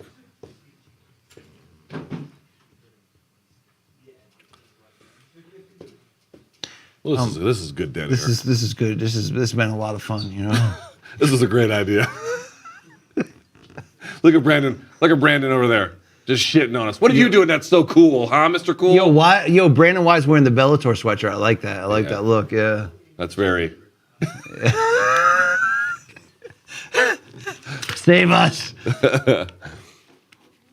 Oh, old Yancey. All right, it's time for this welterweight battle in Francisco Trinaldo. I'm going to guess Brazilian nuts are part of his regular diet, Luke? God. High tea, bro. Look at this slam. High tea from Trinaldo. I can't drink a whole thing of this. That is unbearable. Finally, our show will be good if you do, though. I know, but like, that's really bad. What's the alcohol percentage on this? 10%. 10%. That's a lot of sugar for 10% booze, man. Do we have hard alcohol? Dude, we've got the... Tequila. I mean, we got some rums. Yeah, we got rum, tequila. Wait, you have the rum that I shit on? Yeah. We have the rum that you didn't super shit on last time. You want some Brazil nuts? Yeah, Brazil nuts will help my tea count if you don't mind getting them, Matt. Thank you. Would you consider Matt like the older brother of Morning Kombat, or like the dad, like the young, like the hip young dad, the old soul young dad, like the Doge master? I'd say legal custodian. Legal custodian. Yes. Any sort of custodian. Yo, you gonna give back our gumballs that you took? This was my idea for everyone out there. This was me. Okay. I don't find the Brazil nuts bit that funny. I should be clear it's with really you too. funny. Let's low team. I don't like Brazil nuts that much. I like cashews. Okay. Cashews. I'll try some. Every Brazilian fighter is a savage, Luke. That's not true. Would name one Brazilian fighter who's not a savage? On that card, on the fight for Dengue. Jennifer Maia? No, that card we saw. The fight against Dengue. I bet there were some fighters on there that weren't very good. We were looking up like old cards in Brazil, and there was one that was like fight against dengue, like dengue fever, which is a serious condition. But if I wasn't married, yo, how good is this fight on DAZN? I cannot believe they named themselves DAZN. I mean, who is the fucking moron in that company that was like, yo, how about this? Let's call it DAZN, but let's drop the O and the E. We'll just make it 4 motherfucking letters. DAZN. It's like, you want to call it Days In? Dazn? Also, are you fucking 70? Like, who thinks that's fucking cool? Although I do pay for their product. I am a customer. They've taken so much money from me. So I have a right. Even though I work for CBS. I have a right as a fucking loan. I've been paying for DAZN since it was immediately available in the States. So as a customer, I want to say I love your product. I really do. But your name is awful. What was the first ever boxing match on DAZN? Oh, you mean broadcast in America, you mean? Wasn't it It had to be Canelo. No. Oh, Rocky Fielding? No. No. It was AJ. Anthony Joshua? Yeah. Against Povetkin, I think, right? Boy, they botched his U.S. debut, huh? Well, he botched it. He lost to Andy Ruiz Jr. The whole team botched it. Pre-Astat Ruiz, though. They botched it. Yo, how fat was Ruiz for that rematch? He was so fucking fat. I was like, that's Luke Thomas pandemic fat. I mean, he was fucking fat. Yo, remember when you ordered this full grinder and you haven't even touched it? I did. I ate the whole thing. That's just the bread on the inside. I ate everything on the inside. Oh, the bread on the outside. Excuse me. I ate the whole inside. Bread will kill you. Who? Bread? No, I like bread, but I didn't want to have a whole lot of it. Okay. All things in moderation, BC. Look, moderation. We're at the prep point. Trinaldo hugging his cornerman. Well, Ashley just sits there and looks like she is silently judging us, and you think that the apex of cinema is white chicks. Who are you to judge me? Also not silently judging you. Oh, okay, that's fair. You are loudly telling me I'm horrendous. That's okay. That's true. Dude, Basaranduba is fucking 43, and I'm not saying he's going to win a bodybuilding contest, but that is still, like, if that dude showed up and, like, I got to challenge you to a street fight, he's going to beat some 20-year-olds, bro. Yeah, probably. Look, he made his UFC debut in 2012. That's a long time ago. He's been fighting a long time at this level, man. A long time. And my other guy here, Danny Roberts, has the got the tribal tats. Yeah, they tell a story of where he's been. You shit on that. I don't know why you shit on that. That's What? the truth, dude. That's the truth. Tattoos I are just not a relayed function the truth. Tattoos are permanent in the sense of that once you get it, it's there for life, unless, of course, you take it off. But in the sense, they're quite permanent. But it's not about their permanence for the future. It's about the representation of where you've been. That's all that they mean. They don't mean anything else. Damn, he's still... Dude, Massaranduba has been around a long time. He's the second oldest fighter on the current UFC roster, according to this board. Who's the oldest? Somebody at heavyweight, right? Alexei Olenek? Right, probably has to be. Check Congo, 46 and still fucking yoked. I couldn't believe it. Dude, he kind of knock it over Bruce's. He kind of put it on Vader in round 5 of that non-exciting heavyweight title Of fight. the very non-action-oriented heavyweight fight. No, he didn't. He lost quite badly. 50-45 on all 3 judges' scorecards. But I will say, getting off the bus for 46, hey. Yo, how about Christy on Twitter shouting us out for these haircuts? She's the one who her father-in-law was like, yo, put on more MK. I got to hear them talk about boxing. Yo, shouts to all of them folks. Yeah. All right, here we go. Massaranduba. Danny Which Roberts. is Brazilian for old as shit, Luke. Okay? I think it's a type of wood. Yeah, yes. At his age, probably a very flaccid type, right? Just to be fair, right? You're terrible. Dude, I would never want to cross this guy. He just looks tough as shit. He's happy to just work on his garden, but you fuck with him, we'll turn it into John Wick. Dude, what's up with these mock turtles that they give all the referees? Yeah. That's not a mock turtle, dude. That's not, but it's like this fucking skin Yo, what tight about Mike long Coppinger sleeve. wearing turtlenecks as like Who a is it? fashion Who statement? was the guy we were talking about last night? Jay Crowder? Yeah. Who just is like, I'm going head to toe with all my clothing in every game. It's like, dude, what the fuck are you doing? You can wear shorts, man. Like, Yo, Minich, I'm not hearing the broadcast in my 2 ear anymore. southpaws right away. Oh, there we go. I got it now. 2 southpaws. Massaranduba, heavy pressure. Corey, I got to touch this wire to make the noise come through my ear. If I let go of it, it stops coming. We're on the way out. Yo, one of our listeners, Robert Rowan, is in a casino in Sydney watching our live stream here. He says it's the best idea we ever had. Does he have taste? I don't know, but I tell you, I really want to go to Australia and New Zealand. Why? Because everybody there loves our show? Because I think they'd be interesting places to travel to. Okay. Look at this picture that they put up, suggesting it looks like me, Luke. Okay. All right, first round here, Luke. Nice plum control from Trinaldo. He must have been a big fan of Rich Franklin, Anderson Silva 1 and 2, right? Yep. Hey, we talked to Rich Franklin, you and I, in the studio. We did. We have an interview coming out with him, and it's maybe the best Rich Franklin interview you've ever seen. Ever. And I'm not even close to doing a bit. That might be true. He's an American fighter. Well, we had some tough questions for him about one's transparency, and he was game to answer. Yeah, so he I think was. folks are going to be curious to see that. That'll be out Tuesday, I believe. You think we'll get a spot in the next apprentice season after that? No. Okay. No. What's the prize on that? Just more work? Like. Also, how does like Chatri fire? Because Trump was like, "You're fired." Yes. Does Chatri like go like this, like "You're fired"? Do you think he told that to Sage Northcutt? Bro, they did him dirty. Yeah. Well, I mean, I'm not saying they did it on purpose. In fact, I'm not saying that at all. But like, that was the matchmakers fucked up there. yeah. Luke, talk to me about this southpaw, Danny Hot Chocolate He's Roberts. a very good striker. British. I like the hair.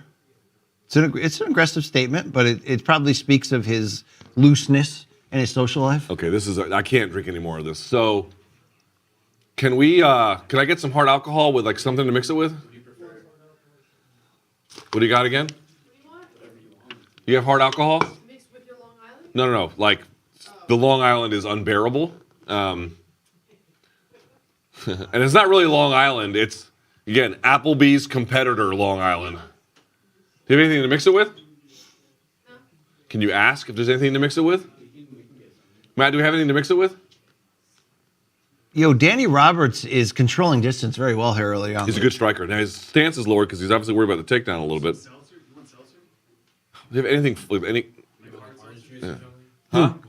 Yeah, something like that. Luke, just be compatible with what they have. Be compatible with it, Listen, I'm the talent.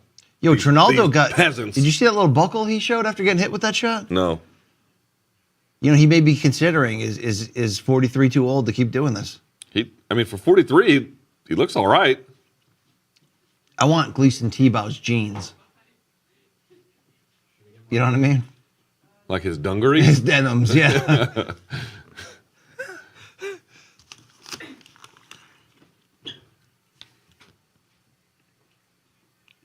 You know, if we just stop talking, how long would they let the stream go before they'd like come in and be like, "Hey guys, we should just stop talking and let the stream just like quietly die out." Then we just go back to just chilling.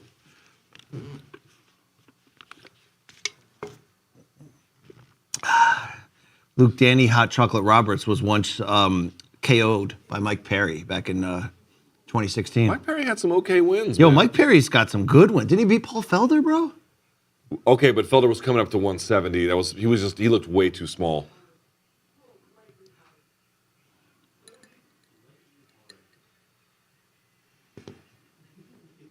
Oh, good body shot by Danny. Trinaldo countering Luke. Trinaldo is... He looks a little weathered, though. Grizzled veteran, boy. Boy, I almost left the crime scene in that bathroom. I just want to point that Oh, out. boy. Like that time we got Mediterranean, and I just totally, like, shut that shit down. That was Doc 2, Luke. I don't know if I watched Doc 2. It's the best one we did. Doc 6 is the best one we No, did. probably Doc 5, to be fair. The Cleveland aerial one, that's the best one we ever did. Dude, that one was not that great. Yo, good kick game from Hot Chocolate here. Hard kicks to the body, threatening with the high kick. Now, Luke, he has that aggressive tribal pattern on his left chest, Hot Chocolate. Do you like that he left a circle open for the nipple? So the nipple's an interesting one because some people get tattooed over it. Yeah. I got mine tatted dark pink. It's a good question. What do I prefer? I prefer tattooing the nipple. Yeah, I don't like leaving it out there just like a... What if you have an overly large areola? like a big old nips. Are you revealing what you've been searching for in your hotel room alone? Yo, I slept all day today. It was great. I'm so jealous of that. Yeah. I'm so jealous of that. Luke, Robbie Fox wearing a bow tie. Questionable move publicly? I hate bow ties. Carlson, 1999. Yeah. They suggest a level of smarts that I'm just not into. Yeah, I'm not. But the thing is, he can get away with it because, like, the other thing about bow ties is George Will wears them, but George Will is the most overrated. You didn't read Men at Work on earth, huh? You didn't read his baseball book, Men at Work, in the late 80s? Fuck George Will. What a guy who. Why? Just because he's on the opposite side of the political tracks? No. He's mostly a centrist. I don't find his views to be odious in that sense. I just find him relative to the amount of prestige conferred on his ideas and how much they have mapped onto the actual real world, and whether they have borne any value as being a predictor of truth or some kind of grand insight. Look, you don't have to be right to be successful. You know that, right? Yeah, of course. But he is terrible. Nothing he says matters whatsoever, and the overwriting of his op-eds is unbearable to me. Yo, if anyway, you had to he wears a bow tie, but it's kind of his thing. Oh, Trinaldo with the counter left. He put hot chocolate on Dude, Q Street. Trinaldo Luke has always had heavy hands, dude. Always been a hard puncher. Yo, Dean Thomas thinks Trinaldo should disengage, but he's going for elbows here, Luke, in the clinch. Dude, I would love to see where Masaranduba is from. I bet it's salt of the earth shit, bro. Favela? I mean, I don't know. I don't want to say, but like, I guarantee it didn't come from, wealth. Yeah. His dad could have been cut over the right, or maybe if over or like slightly to the side and under maybe of Danny Roberts. A little hard to tell. His daddy could have been an electronic day trader. Maybe his dad was in the Genius Squad, or what are they called? Like the whatever the fuck. Shoot the box. No, I'm talking about the ones at Best Buy. What are they called? Nerd. No, the Genius Bar is the one Squad. A Geek Squad. That's it. Oh, look at Trinaldo. He's swinging for the fences here, Luke. Oh, shit. That's a flush left hand from Trinaldo. As shit. Danny Roberts is square. Danny Roberts looks like he's a dancer in the Thriller video right now, Luke. Oh, big body shot from that old bastard. Yeah. Yo, put it on him. Dude, Masaran, this guy's 40-fucking-3. He's like, yo, I like coffee and I like tea. I hate hot chocolate. Is he our new favorite fighter at 43? 43 with high tea. That's the new way to live, right? Where's the nuts? Where's the nuts? 43 with high T? That's what I'm talking Raw about. Brazil nuts. I need these motherfuckers salted from now on. No, dude. If you get them unsalted, you become more man. I'm trying to get my sodium up for no good reason.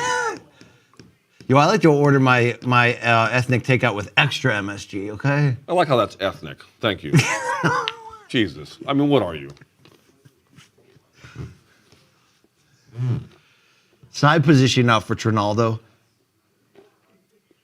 Here's the thing, though, Luke. It's nice enough to win this round, but you've got an opening to finish. Here we go. Head and arm. If you can hop to the other side, head and arm. Let it go. They used to call that the Lesnar-Carwin choke, Luke. You are a proper dumbass. I mean, what kind of choke was that? Here we go. Here we go. Here we go. I don't think he can get it from here. Maybe he can. Let's see. Yo, he can go for the 10-finger head and arm right here, Luke. Yeah, the old 10-finger head and arm. Mm-hmm. You know what they called that in my town? Third base. That's disturbing.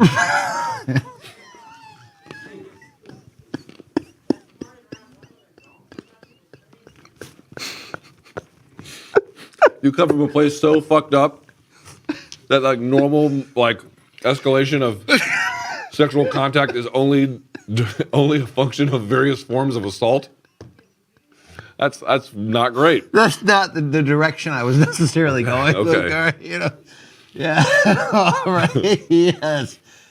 Luke, what do you know about Trinaldo's top game? It's about what you're seeing. Not a heavy passer. Pretty decent ground and pound. Yep. He does get tangled up a little bit. Danny Roberts did a pretty good job of that for the most part. But he has always been heavy-handed. Pretty solid defense. Yeah, he's a tough out, man. He's a real tough out. Have you ever seen Danny Roberts lose a fight? I'm sure I have. Yo, he was one of those guys that got caught in Michelle Pineda's early aerial violence. Danny Roberts? Yeah, he got hit by that flying knee. I forgot about that. Don't forget that Claudio Silva armbarred him too, Luke. Danny Roberts trying to use knee shield, no good. Yo, if I lose this fight and I'm Danny Not bad. Roberts, I consider filling in the nipple on that chest tat. Dude, this guy's 40 fucking Bro, three. he's considering taking his back right here, Luke. Didn't. Oh, big body shot by Trinaldo, but look at Hot Chocolate punching his way out of Chocolate trouble. landed a hard left hand. This is a good fight. Oh, they're just swinging right now. Yeah, they really are.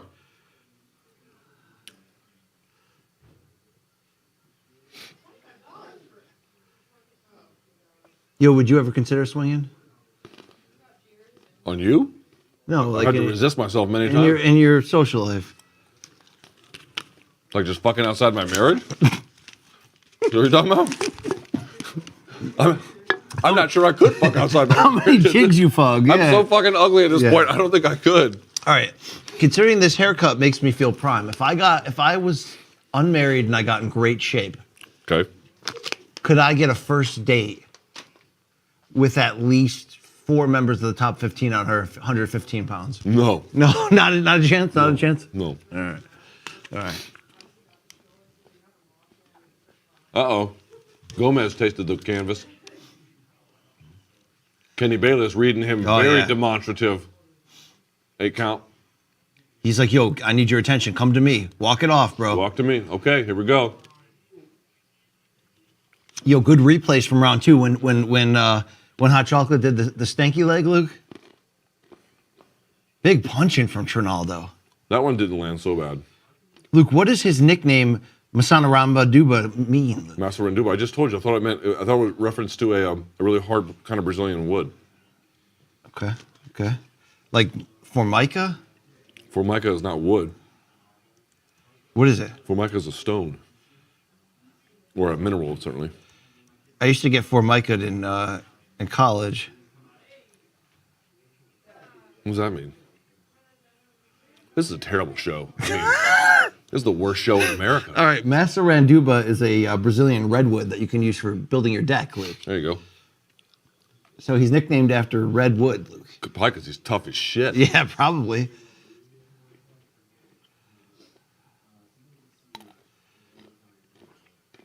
Luke, what's the best UFC bet you ever cashed? I don't remember. I haven't bet in over a decade. A lot of people a few years ago were talking about that Albuquerque parlay of picking Holm over Nunes the same night as John Jones over Tiago, but didn't play out, Luke. Okay, Holm got head kicked. It didn't play out that way. Okay. I invested a lot of myself into that bet. Oh, you put money down that way? Yeah. It didn't play out. Well, But Triple G Canelo won on that draw. You better believe, okay? Yeah, swinging. 22-1 odds. Your boy hit that. Your boy hit that shit. It was great to ask for the liquor that never arrived. No, it never arrived. He's making it. Oh, he's making it. Our mixologist is making it in the back. Probably with his penis. Yes. Yeah. All the producers are taking turns teabagging my next drink. Oh, boy. Luke, what do you think It's about... like, this tastes surprisingly like jock itch. I don't... What do you think about Trinaldo's fence control? Look at Mikey. Like, we have a CBS producer here who is just like, oh, God, what are we doing with our stupid lives? Mikey, this is your fault. I'm going to point that out. Mikey's like, dude, do the companion show. The fans will love it. And we were like, yeah, but we're not really all that interesting. Okay, what did you make? I mean, when there's a dock camera following your drinking, you know that they mess with it, Luke, okay? Dude, they put some Spanish fly in that shit, Luke, okay? You know what I It's mean? good. It's good. We got some time. All right, let me. Strong though. What do you call that mix? What do you call that? Smells Nothing okay. I would drink. Oh, really? I would drink it straight. Your Highness. There's nothing I would drink. He's like, it's called a roof and tonic. It's great. I use peasants for furniture, like Peter Griffin. Here we go. Hey, can I get Joe Boo needs a refill. Thank you. Okay, that's doable. How's the ratio though, right? It's doable. Pretty good, right? It's doable. Yeah, it's pretty doable. Doable is a very... You got to start modest. Luke, still time in round 3 here for Danny Roberts to try to win this fight. Yeah, I think he's behind. That's what we're gonna do, but he is. I don't know how long. I keep thinking he's got not much long left in the sport, but You and I were talking about the Teenage Mutant Ninja Turtles film franchise earlier. That 1990 first one, it still holds up, dude. The first TMNT? it's actually not so bad. I saw that in the theater at a birthday party, bro. I saw that at Union Station in D.C. when I was visiting my dad. Thank you. In between my visits for my divorced parents. Oh. Uh-oh. Everything Trinaldo hits, he hurts. He can thump, bro. He can thump. He's a bully. John Morgan wearing a blue shirt, ringside. How many Instagram videos do you watch of like old dudes fighting young guys and then the old dudes just pwn them? Yeah. I used to hate that shit. Now that I'm an old piece of shit, I'm like, oh, those are my favorite. Yes. Oh, the jab. Master Randuba, yes. Were you aroused in the first TMNT movie by the April O'Neil character? I can neither confirm nor deny Okay. the level of potential arousal. When Vanilla Ice joined the franchise for the second one, were you into it? I had the cassette that you could buy. Yeah, from cool Pizza as Hut. ice. Remember Yeah. that? Oh, yeah. Pizza Hut was a shit. Look at this. They're throwing bombs. Dude, I grew up in an era when Pizza Hut was awesome. You guys dude, don't know anything about that. We used to get real high and go to Pizza Hut during the day and go to the jukebox and try to put in like $20. And then I accidentally hit the wrong button. I hit NSYNC. And as I was walking back to the table, everybody in there was like, who the fuck put that, and it was like... Yeah. I told you my story about the Waffle House when I dumped the 20 in there and put nothing but Waffle House songs. And they kicked us out and unplugged the bitch and then flipped us off. That was great. Big time interviewing going on in the zone undercard. There appears to be a heavyset fan. I do not know who it is. I mean, Luke, she could just be emotionally distressed, okay? Hey, Luke, this is a big win for Trinaldo. He is surprisingly resilient. He's 4-1 in his last 5 entering this one? No one's talking about him in the welterweight title picture right now, Luke. Well, because he's 43, right? And because he dropped a decision to Muslim Salikov. That'll do it. That'll change the public's opinion, yeah. About your potential upside, anyway. If I took a bathroom break, do you think you could hold it down? No, you got to get Jake on camera, or you got to get Mikey, dude. And I mean, is anyone in the control room trying? is anyone in the control room trying. No, they're not even. Yeah, they're. I take offense to that. Uh-oh, they're texting me now. I mean, I'm in your ear. You just don't have your earpiece in anymore. I can hear it. It's so fucking loud. I can hear it without even having it in. Yo, you're on your own, bro. I got to go break the seal, okay? They used to emotionally disparage me in high school for this. For what? Being the first one? Yeah. Just go on yourself. No judgment here. This is like Planet Fitness. This is judgment-free zone. We're gonna read the lunk alarm. All right. Well, there they are hugging. This is a terrible, terrible show.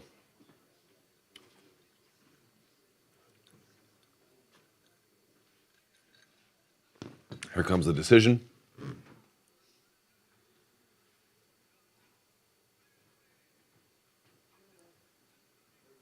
Mm. 29-28, 30-26, 30-27 for Massaranduba, it looks like.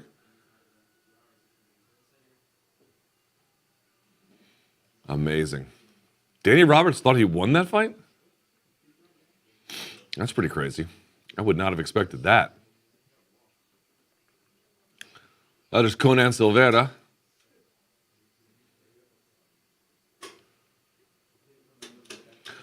All right, so where are we? The prelims have ended, and now we're ready for the main card. B Sizzle, I guess, has gone to the bathroom. I'm Luke Thomas. Again, I want to remind everyone, we will have you not just for the live companion for the pay-per-view main card, but as soon as it's over, we're going to switch feeds and go to a post-fight show.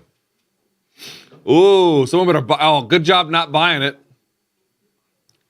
Can we buy that, please, now?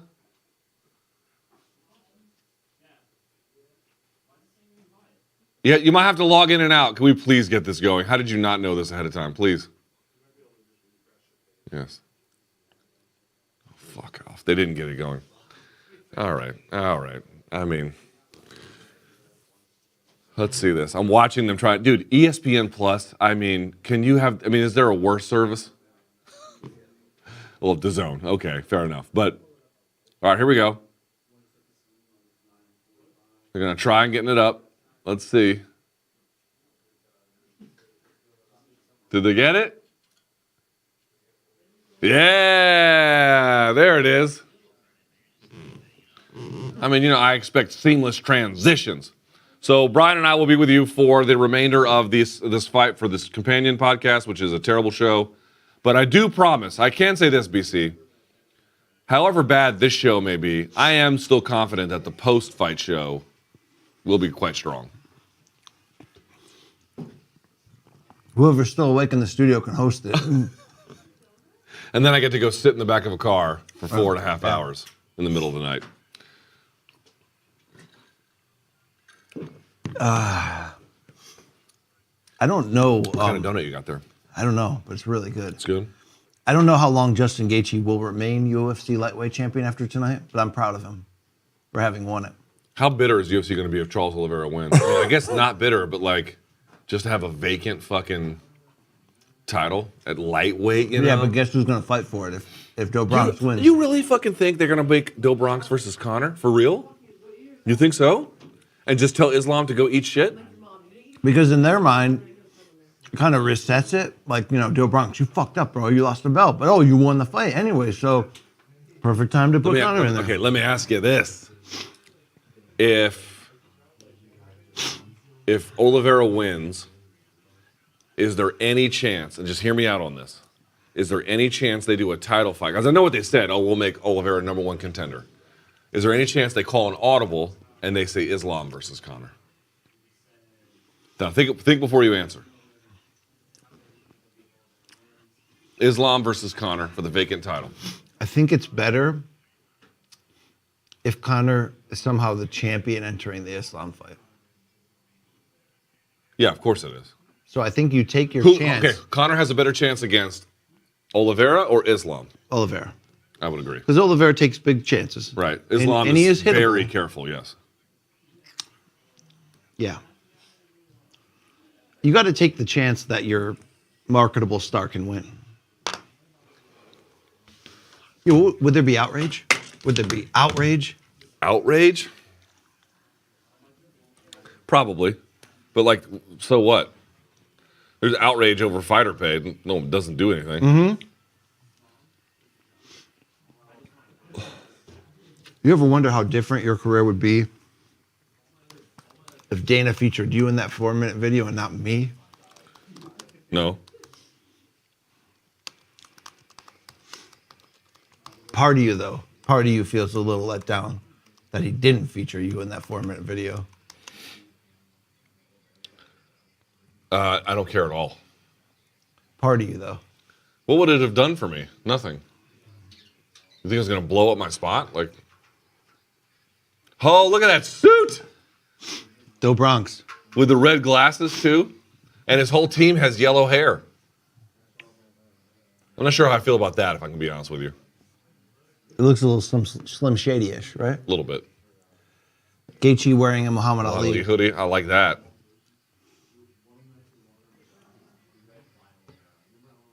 This is his home state, all right? It is. You know people from Arizona are tough as shit, all right? Are they? Sean El-Shadi, Yeah.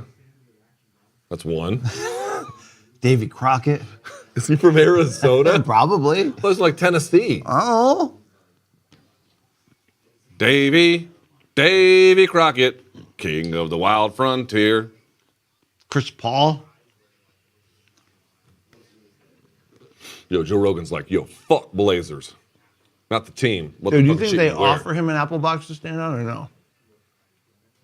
Or do you think like there's a production guy that knows, don't ask him, don't ask Joe about that? You act like he's like, you know, I love Danny Segura, but he's not tall. He was not going to get scouted by any NBA teams.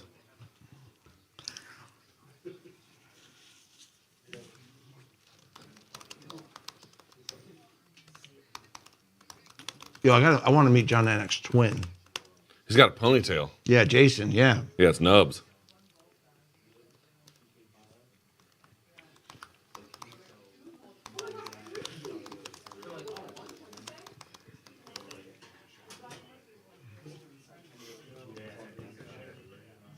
Luke, do you have a message to anybody who's been watching this, the whole thing, and questioning what they've been doing with their time? Yeah, they've been wasting it. That's okay. Yo, DC's fired up tonight. Yo, are you surprised at how husky DC is, or did you expect that? I mean, let he who is without sin cast the first stone. Like, we got a box of donuts out there. I just took one down, and I feel bad because it's probably like my 7th donut in the last 2 days, Luke. Yeah, probably. How many donuts off the top did DC hit in like the production room? Like off the top, open box, brand new. Does he go one? Oh, check this out. They're Does saying he- Trinaldo's left ankle was wrapped under the ankle sleeve, which apparently is another rule violation. That Arizona commission is a little So what happens? nothing. Jack shit. If the commission's the one in charge of regulating, if they don't do their job, who can hold them to task? Like I don't know what the answer to that is. Did Ronaldo win that fight? Yeah. He won the fight. Dude, one of the scores was 30-26. Yo, do you think DC goes right away for 3 donuts? Like right off the top, 3 fingers in, and then like what are you gonna do about it? Or do you think he tries to take one? No, here's what he and does. then he lingers by the box. Here's and then what he does. He puts the napkin in his hand. Yeah. And then he stacks them. Like, I'm going to get all the ones in one go. Boston cream. Yeah. And then, whatever. Yeah. Dude, these graphics are pretty cool. This graphics package. It's nice. All right, let's say you're at a UFC fight, but you got to shit like really bad before the main card starts. You're like, I know that the Who song's playing and I got a time. But you run into there and it's Dan Marigliata in the left of the 3 They don't call him Big Dan for nothing. Blog Boy Ivanov in the far right stall. Is Boo Boy in the other one? And the middle one's open. Do you just bite down and go for it?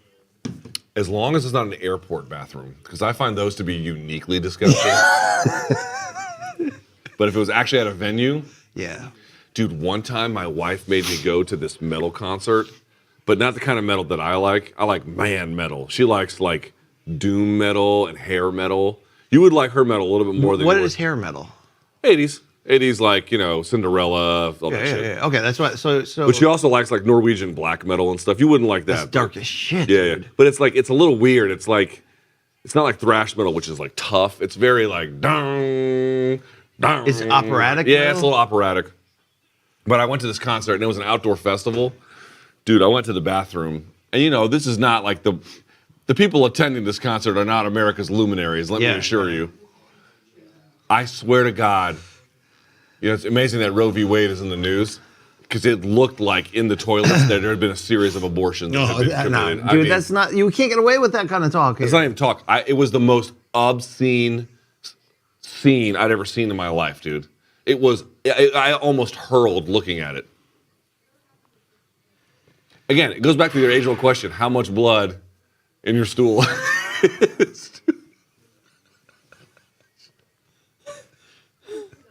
Pay-per-view. I'm just asking for a friend. Pay-per-view main card about to start, Luke, with look at dude, when you watch, so the best Rose ever was in mid-hair transition. That stretch where she fucking destroyed PVZ, right? Remember that stretch? Like, she's just dominant. Hammering that stretch. her. Oh, that head kick on Wei Li. So nice, dude. So nice. I mean, when she head kicked Waterson Rose on that rise up, Mm-hmm. Do you know that Rose is on a stretch right now of 3 consecutive losses followed by 3-fight win streaks? There's only 2 fights left? Oh, that Montana Love's on this card. Good for him. Yeah, he's in the co-main. 2 fights left on the Canelo pay-per-view card. 5 fights left on the UFC pay-per-view card. So, Luke, at some point, we're going to be focusing our attention on all things Big Red over there. Yeah, well, a little bit. More you than me.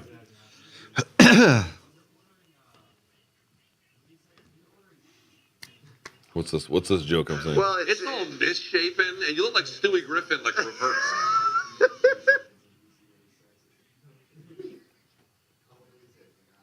This is a good show.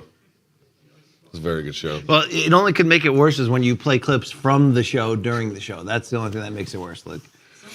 Did you see how Kamaru Usman is dressed? No.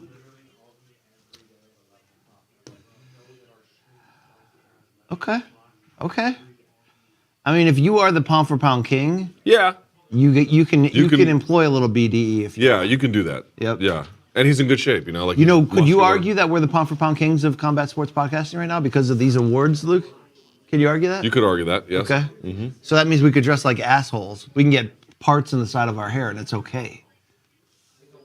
I think you took it a little far if I can be honest. Yo, I put the trust in Dion's hands though.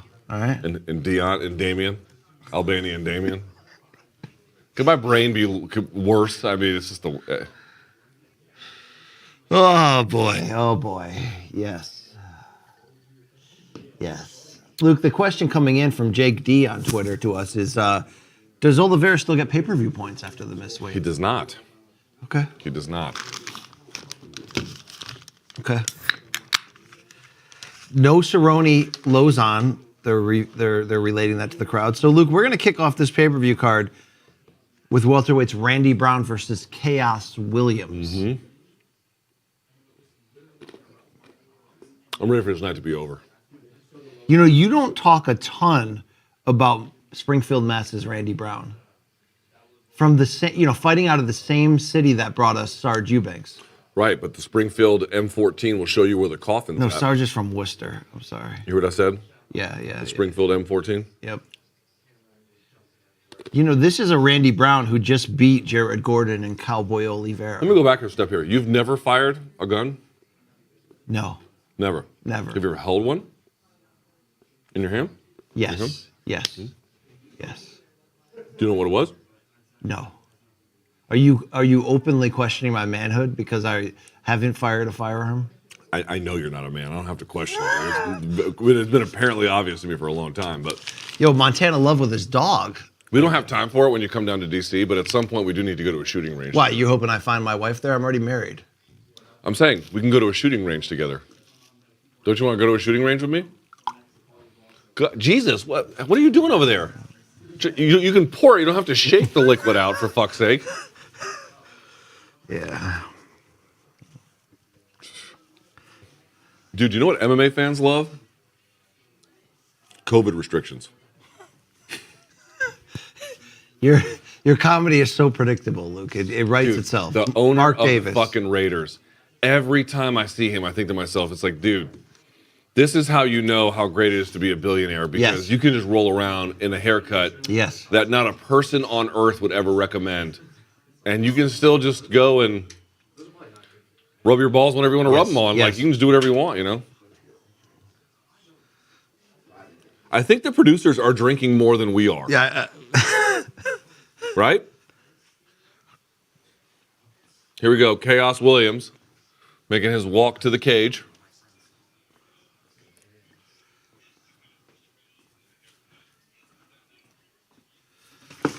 Ugh, I don't like drinking anymore. I really don't. There we go. He's walking, feeling it.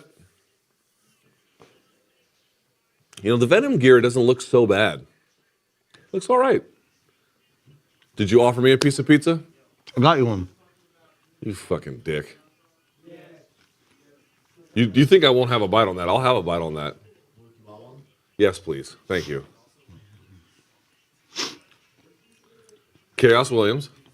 He's a knockout threat. He is a knockout threat. His birth name is Chaos. What would your walkout song be? Something stupid? No, something like hard and 80s and powerful, right? You walk out to the Hulk Hogan theme. I am a real American. Fight for the rights of racial mind. Didn't he get in trouble? Mm-hmm. Yeah, he's like, fight for the rights of racial groups that I deem worthy. Mm-hmm.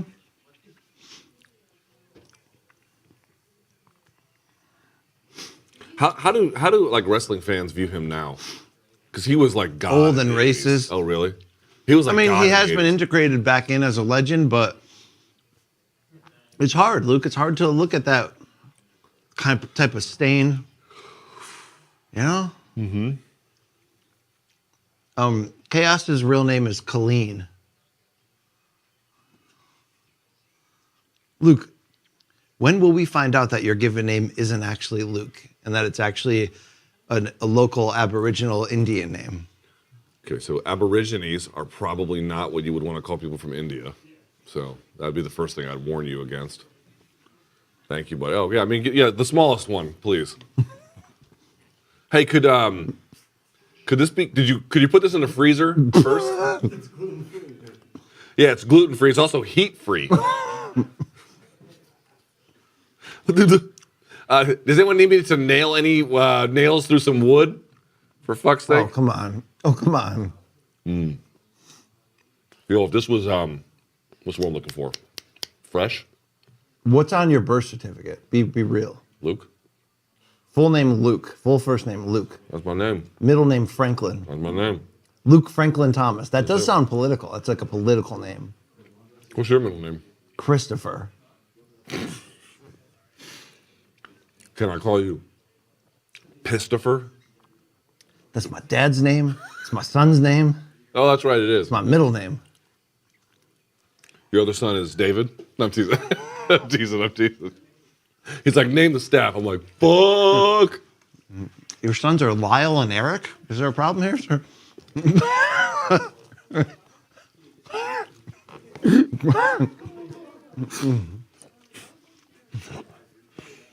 There is no chance a 25-year-old watching this in Australia got that. Yo, remember off camera when you were explaining to Dion, our barber, you're like, there was this athlete named Deion Sanders. It was like you're explaining like Jim Thorpe to somebody.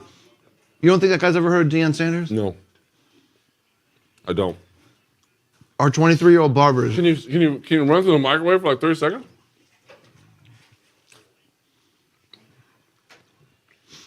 Do you believe in Randy Brown?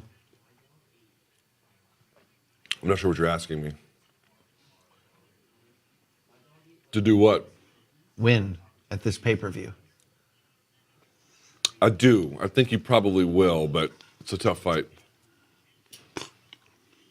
Yeah, how many people from your Valdosta High class of 98 you think are watching this stream right now? 0. The question is, how many have internet access?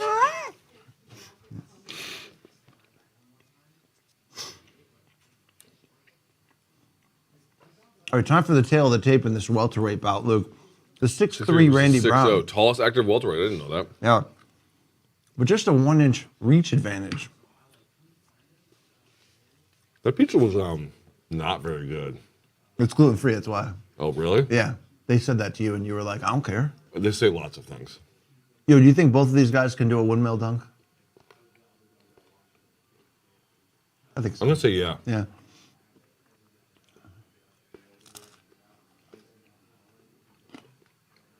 Man, Randy Brown's gotten kind of big, man. He looks fucking intimidating. Jesus. Dude, Chaos Williams is all fucking business right now. Wow. I mean, not moving a muscle. Mm-hmm. Yo, I would get my prostate checked right before I entered the prep point, so I was like pissed, you know what I mean?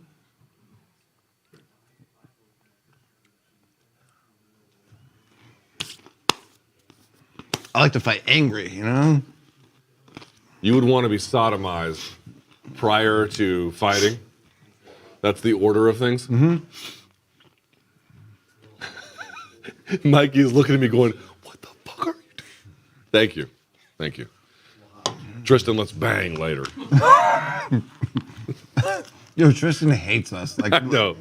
He's gonna knife us and be well within his rights to do it. All right, Randy Brown looking hyped. By the way, I hate when people spell it hi. Oh, look at these idiots. I mean, fuck all these morons. Fucking please. But I can't stand when people say, I am hype for something. Oh, you mean you're hyped? no, I'm weed. I just can't believe that worked. Dude, Megan Fox must be atrociously stupid. All right, here we go. 2 right hands. Yo, Tristan, you think Megan Fox is hot, bro? That was a yes. All right. They are moving around a lot. Randy Brown is switching on the back foot. He is behind the black line. Woof. Chaos Williams charging in. Yo, this is a Chaos Williams who's trying to push the pace. He's trying to command that center of that octagon, Luke. Randy Brown, very careful right now. You know what the old rollers used to tell me? You see him switch stance, lead over to the left, do. and Williams. The old rollers used to tell me, you don't really take a man's back unless you body triangle him. That's what they used to say, Luke. Yeah, did they? Randy Brown's got to be a little bit careful. Hands down like that. Yeah. Yo, if I'm Randy Brown, I throw straight and direct punches. Ooh, boy. Not managing distance that great either right now. Yo, Chaos sent a message with that looping right hand. Like you can get caught with some shit against me. Let's see. Come on, Randy Brown's good. Let's see it, dude. There we go. That's a little bit better from him.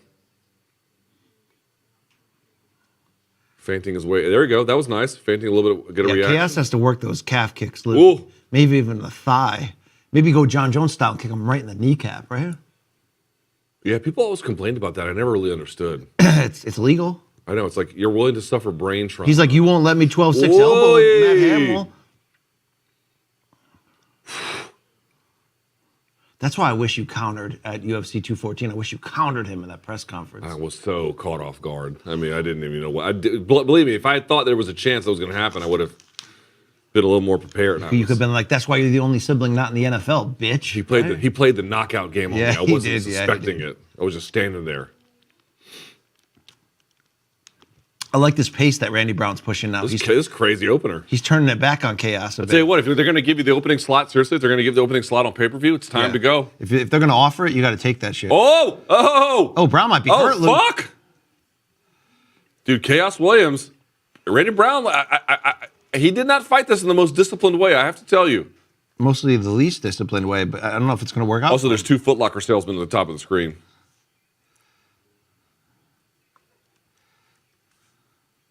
So let's see what he's trying to do with the choke here. Yo, what do you think they're going to say about? He's looking to gator roll with the choke. It looks like. Yo, he's looking to gator roll. Hold on, let's see if he can get it. To get the gator roll, people think you just roll laterally. It's not true. You actually want to dive your head in close to the hip at an angle to turn them. It lets it go. People get the gator roll wrong a lot. Gator roll named after Tim Tebow. Very little people know that. That's right. Actually, they call it the Jesus roll. The holy roll. Oh, dude, Randy Brown. Yeah, Randy Brown's fighting a little bit, not up to his potential is what I would say. Chaos right trying to now. line him up with that right hand, Luke. Look at that bomb. Just missed him. Although I got to say, Brown does look better now. Yeah. Who does number 2 walk for? Right?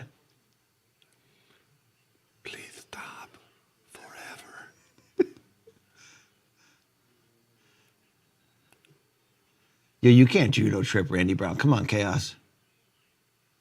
I should have named my kid like, yo, fuck your kids. That should have been my kid's name. What's your daughter's name? Fuck you. Yo, Montana Love coming out with a rapper dancing on the Canelo card right now, Luke. And a dog? Yep. That seems like abuse. The guy's just walking out there with a French bulldog. I mean, what the fuck are we It's his looking gimmick, at? dude. Like the British Bulldogs back in the day, you know? Gotta have Matilda out there. That was the name of the dog. Yo, you know Matilda's been dead for a while. Yo, bro. Bobby the Brain Heenan stole that shit. Okay, can we not subject the dog to loud noises like this? I mean, you know their hearing is quite sensitive. Look at that dog. Luke, Chaos is trying to force some fence action here, but he might get caught in a guillotine if he doesn't stop fucking around, bro.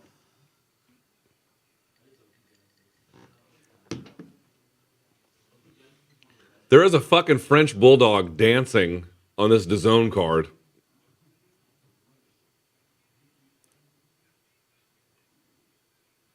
Luke, where would you place the live odds right now in this fight? Chaos Williams, I'm going to say, has won the first. Oh, look at that, Luke. Yeah. He tried the front backpack. That's what they call it in grappling circles. How many times have you seen a woman at a diner with a food?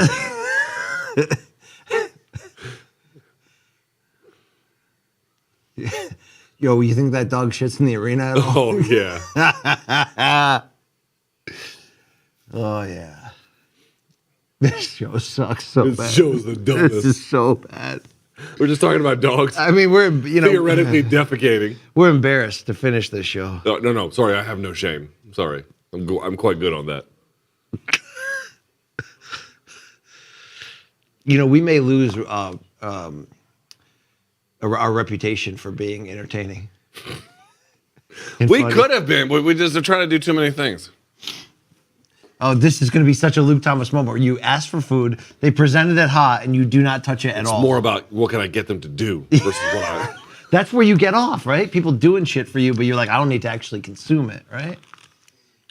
That may or may not be true. I can't say. You're like, I don't get Uber Eats to eat it. I do it to masturbate in it, right? That's right. Here we go. That's a long right hand from Randy Brown. If he can Yeah. land that from distance. Lanky as shit. Yo, I like that. Randy Brown got leg kicked, and he's like, fuck you, and he came right back on Chaos. Now Randy Brown from Southpaw, Luke.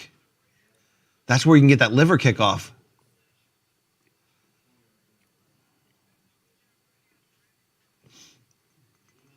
Yo, we saw Montana Love once on a Jake Paul undercard in Cleveland. Yeah, he did well. He fought, what's his face? Some guy.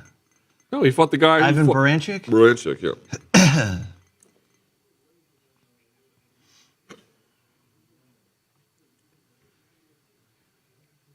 Who did you have winning the potential Cerrone-Lozon fight?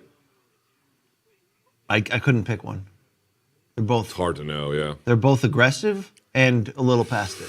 These guys are running into each other here. Chaos Williams is getting hit a little bit and chasing. Yo, Brown's head movement is good though, Luke. Yeah, he's starting to hit and he's starting to chase.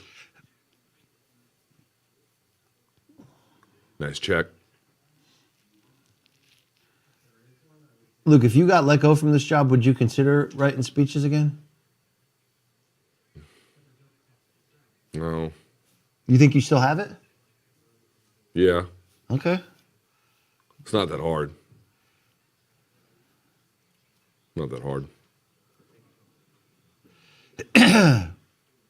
Mostly and plus they focus test everything. They focus group test everything. Yeah. So Nobody even likes if you that. don't have the right idea, you can find exactly what works. Oh, good boxing from Yeah, Brown. this is great. This is a much better round from Brown. Oh, You got to too be much- careful. Yeah, there Too you much go. swagger. You know what Chris Weidman did to Too Much Swagger, right? Yeah, knocked that shit out. Do you think Chris Weidman still thinks he's in the middleweight title picture? He probably does. Yeah. You know, listen. Did you just vape all over this set? I vaped in your motherfucking face. Now it's cold. You won't get past one bite. You will not get past one bite. Such a Luke Thomas move. Half-filled drinks. If I could ash. Look at all these half-filled drinks. If I could ash, I just ash. This is your coffee that you never drank. I mean, it's great. I never asked for the fucking coffee. They All just right. brought it. Oh. Yo, Randy Brown is like a entertainer while he punches. You know? This pizza is like the Chef Boyardee of fucking. Yo, Chef Boyardee tastes good though. That's what people forget. Is it bad for you? I don't think they forget that at all. It's horribly bad for you, but it tastes good, dude. That shit from a can? Yo, when you grew up on that shit, yes. Yo, when I moved out, my Aunt Gail bought me like from Costco, like just trays of that shit. Just like, you know, I had like 400 cans of Chef Boyardee in my apartment. Bro, I was so poor when I lived in New York City. I was eating like a prisoner. I'd be like, yo, I got top ramen. Yeah. I'm trying to charge that for a haircut. You never should have moved to NYC. That was a really bad idea for your life at that point. That was a fine idea. I was 22. I had nothing else You to blew do. all your money. I didn't have much money to blow. You had your heart broken. No, not really. That was the poorest, and that was the one time in my life I probably had the most success. So with the opposite did you sex. find the correlation between lack of money and happiness was very high?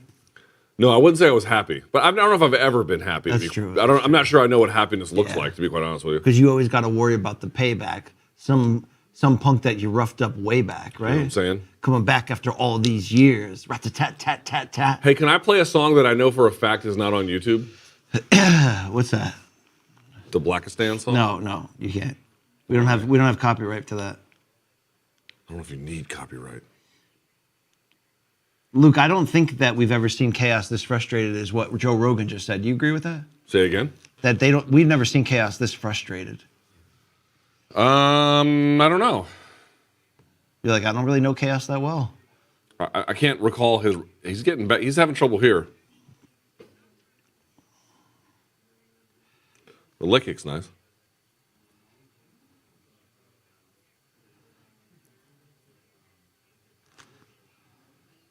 I like that left hook was good right. That right was perfect. He's catching him at the end of the punches or in between them. That was nice from Randy Brown.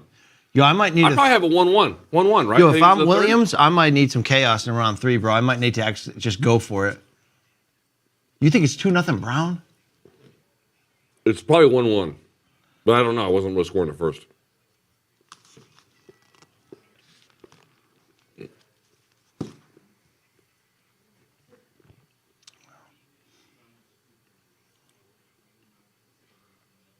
Yo, who's your favorite trainer in the game? Mine's Trevor Whitman. You want to know why? Because he's the best. I'm going to say the guys from Max's team are probably one of the most underrated. Ivan Flores, Gracie Technics, all those guys. Don't forget about MTB, bro. MTB.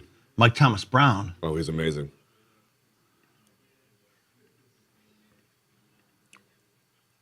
Yo, that is some Chaos's trainer aggressive corner up work. in that ass right now. Yo, he's like, enough of this shit. Take him out. Jesus. Yo, we're firemen, right? This is like some Teddy Atlas shit right Yeah. We love the fire. We beat our chest. All right, round 3. This is where fights are typically won or lost. All right, statistically. Luminaries in the crowd, Luke. I saw John Morgan, Adam Hill.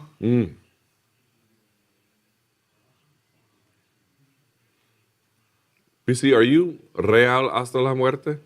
I'm not a Real Madrid fan because I don't just jump on the team with the most money that wins the most and say, oh, you know, that trip to Spain changed my life so I can talk trash about your team even though I came into this, you know. Who would be your team in Europe? I mean, I don't give a fuck about any of this bullshit. Who is your team in Europe? In Europe? Like if you had to sign up to a team. Probably the Lithuanian national team. Okay, what's your favorite club team? The Rothschilds, all right?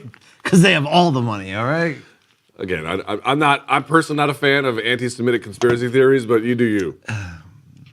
I know you're not. I'm just doing a bit. Can I joke? Are we allowed to fucking joke? We can't joke on this broadcast. I would say, Luke, I would be a Chelsea fan because I've been told, not Chelsea, sorry, let me take that back. I've been told that Man City is the New York Mets of English soccer. Man City is the New York Mets? What? So I've been told, yo. Who told you that? People in the know. Dude, they are literally bringing in tall boys to the production. Oh, as a coffee? I thought you were walking in with like a giant Budweiser.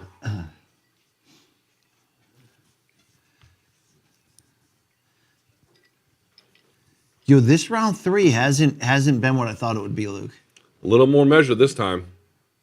Oh, good counter. Randy Brown trying to hit him with a hit. Oh! Yo, the difference in this fight is Randy Brown's head movement. That's the difference, Luke. Williams is in the pocket. He's there to be I'm actually going to say it's the forward pressure and the linear. No, dude.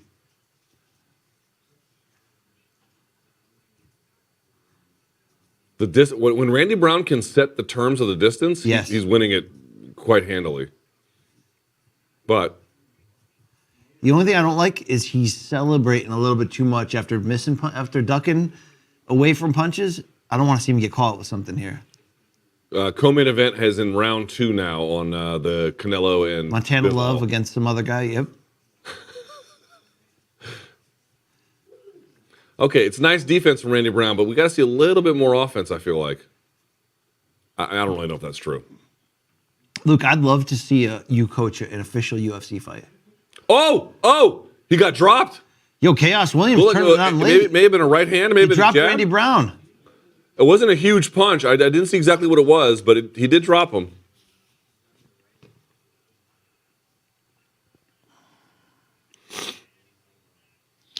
Luke, this is the type of a surge that Chaos Williams needed, that his corner asked for. Corner was up in his grill. But guess what? Look, if Randy Brown holding him down, though. This is my first gluten-free. Oh, look at Brown back with that right cross, switching stances on him. Dude, Chaos Williams is Oh! Yo, Randy Brown ducking out with his hands down, though, Luke. He can't do that. Oh shit. Randy Brown is putting it on him. Own that plum, Randy.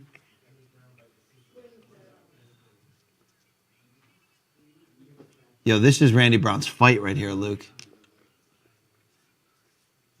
Yo, did you like Randy Brown when he was a guard on the Bulls from, the second three-peat? I don't remember him. Number 0? Only number 0 I recognize is Gilbert Arenas, motherfucker. Yo, true story. Bringing guns to the locker room, son. The sneakers I wear when I play in my 40 over league. The Arenas joints? The 05, sorry, not 05. When was the All-Star game in New Orleans? It was 08. They're the 08 Gilbert Arenas Adidas New Orleans All-Star Agent 0 shoes, dude. And when I don't wear those, I wear the 05 T-Max. The blue Orlando Magic Tracy colors. McGrady. Yeah, the Adidas ones, yeah. I was at a hotel in Richmond a few years ago, visiting my sister. Yes. And Chaos with a nice right hand there. I won't say what hotel it was, but it's the kind of hotel. You can say it. No one's watching. Well, no one cares, but it's the kind of hotel where they park, like when they have elite guests, they park their cars out front so everyone can see them. Oh, yeah. And there was a Bentley. It was a white Bentley out front. And the dude who was working security, I used to serve with him in the Marine Corps. And so I asked him, I was like, yo, who the fuck is here? He's like, Allen Iverson, bro. Allen Iverson's here. Oh, shit. Yeah. It was actually a nice hotel, but it wasn't like a really nice hotel. It was like, okay. Oh, dude, that clinch control from Brown is sick right now. Yeah, I'm guessing he won this fight. I'm thinking he did. Who has Superman punch from Chaos? Biggest celebrity you've ever run into in the airport? When I say run into, I don't mean like you stopped and had coffee. I'm just saying you saw the motherfucker at baggage claim or whatever. I got off a flight in LA at night 2 years ago, and as I walked off, Ed Lover walked right past me to try to get on the flight. Does anybody know who Ed Lover is? At this point, no, but well, I was on the same flight. I told you that time when I got that first class with the bed. That like extended first class with like the, I've never had that. You get the gift bag, you get like, they do a massage on your shoulders. I've never had that. I was one seat in front of Damon Wayans, and then on the other row, 2 seats in front of Flavor Flav on the same first class area. Did they have their masks on? No. This was pre-pandemic. Oh, okay. The fans love it when I talk about COVID. I've noticed that. Yes. They get very excited. Yes. Luke, we're going to go to the scorecards here, and I think 30-27, Randy Brown is in play. Yo, look at Randy Brown plead his case to Dana. Dana's like, yo, bro, get in line. He's right? like, get the fuck off the cage. Yeah, get in line. And he's like, by the way, those fuckers in boxing are overpaid. That's what he said, Luke. Yo, look at the girl right behind the right shoulder of the owner of the Raiders. Yeah. That is. She seems nice. I bet she eats a very healthy diet. Mm-hmm. Full of disrespect.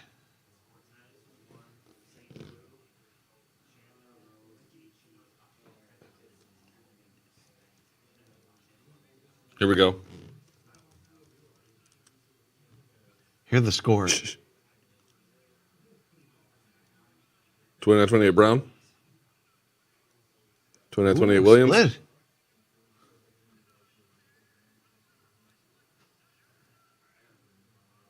Randy Brown. Yes, the right guy Randy won. Brown. Dude. My 30-27 didn't age well, but the right guy won, Luke. Right guy won. I agree. It was close. It was close. I think that's probably Crowd does not like it. representatively a pretty fair result.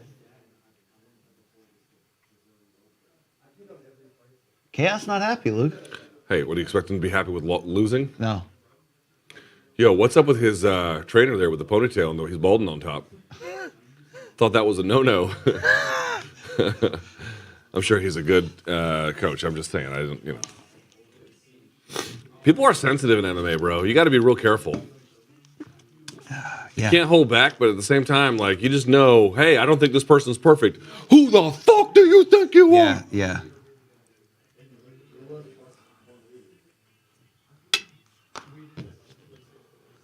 Have you ever had a PR guy Yeah. in combat sports call you and just be irate with something you did?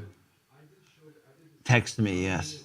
No. I mean physically call, on the phone, you had to answer. No. I had it 2 times. Joe Silva one time called me fucking livid. And then I had an old PR guy who used to work for Strikeforce call me one time fucking angry as shit. Angry as shit. Yo, how do you find Will Smith in a snowstorm? Keep his wife's name in there. I don't know. You look for Fresh Prince.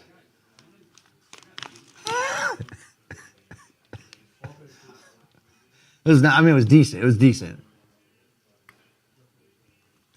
I think I want to quit this show now. Yeah, I'm done. I'm about done. No, I mean MK.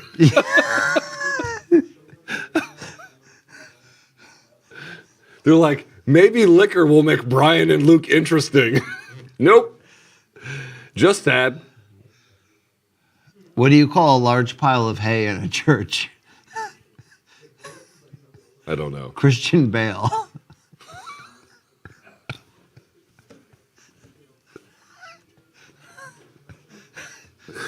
The best part is now that I'm becoming a dad, I'm a dad or whatever, but becoming a dad in the broader sense. Yep. Those jokes get funnier and funnier, bro.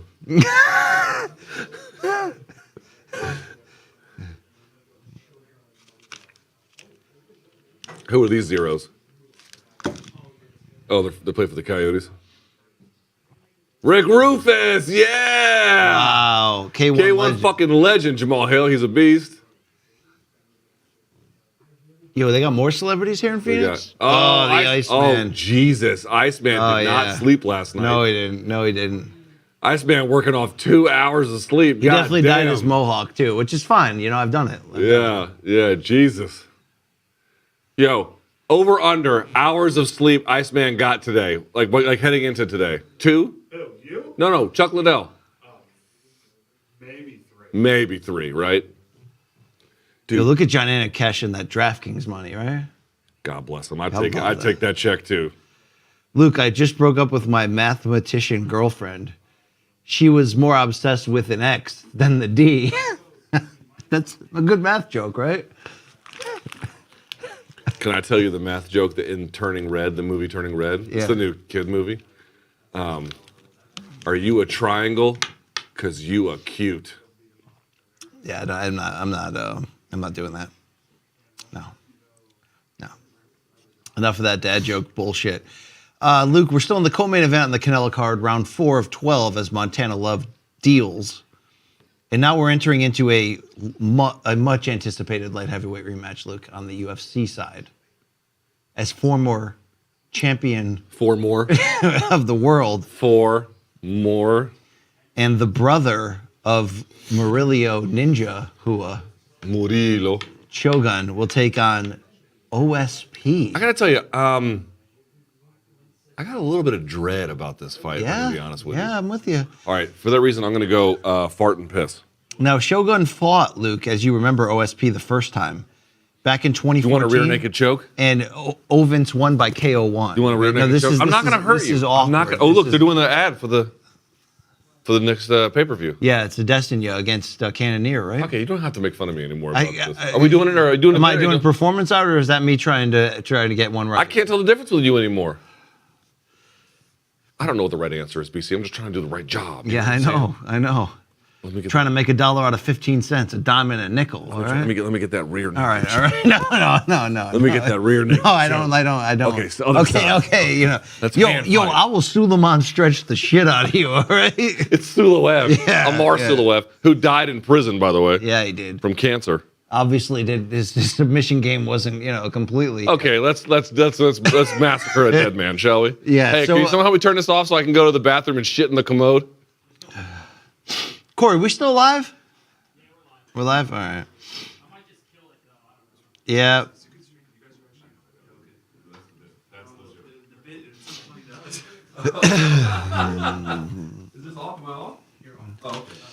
All right, so we're midway through this, or early in this pay-per-view card. OSP Shogun 2 up next.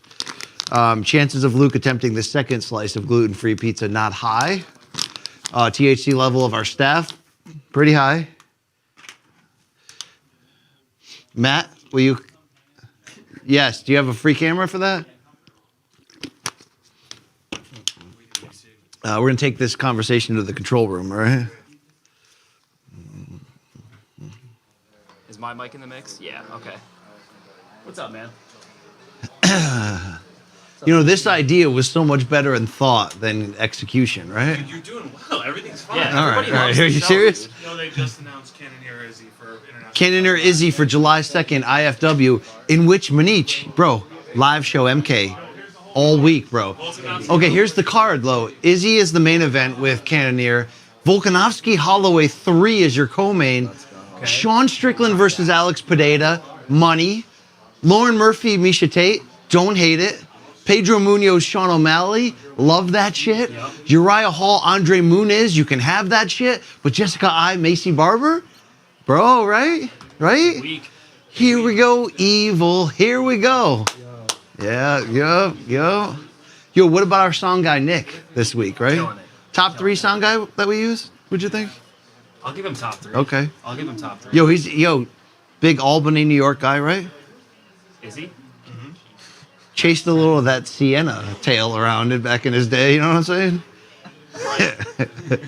Long Island Luke in the house right here. Yep. His dad's Australian. That's true. Yeah. It is true. Yep. When you're right, you're right. Yep. What do you think about the setup here? It's good. This is the control room. This is where. What do you guys feel about the fights tonight? You guys big on my Gaethje KO1 pick? You notice I got that pre-weigh-in fiasco. Okay. I got Gaethje knockout round 3. It's a good pick. It's a good pick. I've been hitting my bets tonight, BC. Okay. Now that it's legal, we can talk about it. I'm doing good, yeah. Okay. A lot got legalized in New Jersey of late. You into all that shit? True, I'm very much into that. Yep. All right. Ash, you ever feel bad about working on this show? Hey guys, Jake Von Amsterdam right over my shoulder right here, right? Documentarian, okay? Give it up. Look at this. This is like art imitating art right here, yeah, right in the mirror. Many people don't realize that Jake's a natural-born Blue Jays fan because of his Canadian heritage. But he's wearing the pocket He was set. born. Yeah, it's a little confusing, but he was born on a remote island in Nova Scotia. Come on in, Luke. All right, it's Turn time me for back on. You're on. it's time for a light heavyweight rematch, Luke. OSP and I Shogun. realized something. Oh no. Oh god. Oh god. Farting. Oh boy. Is your, Don't fart in this room, dude. farting is your ass's way of telling you it's time to poop. All right. Jesus Christ. All right. God, I'm stupid. All right, let's do this.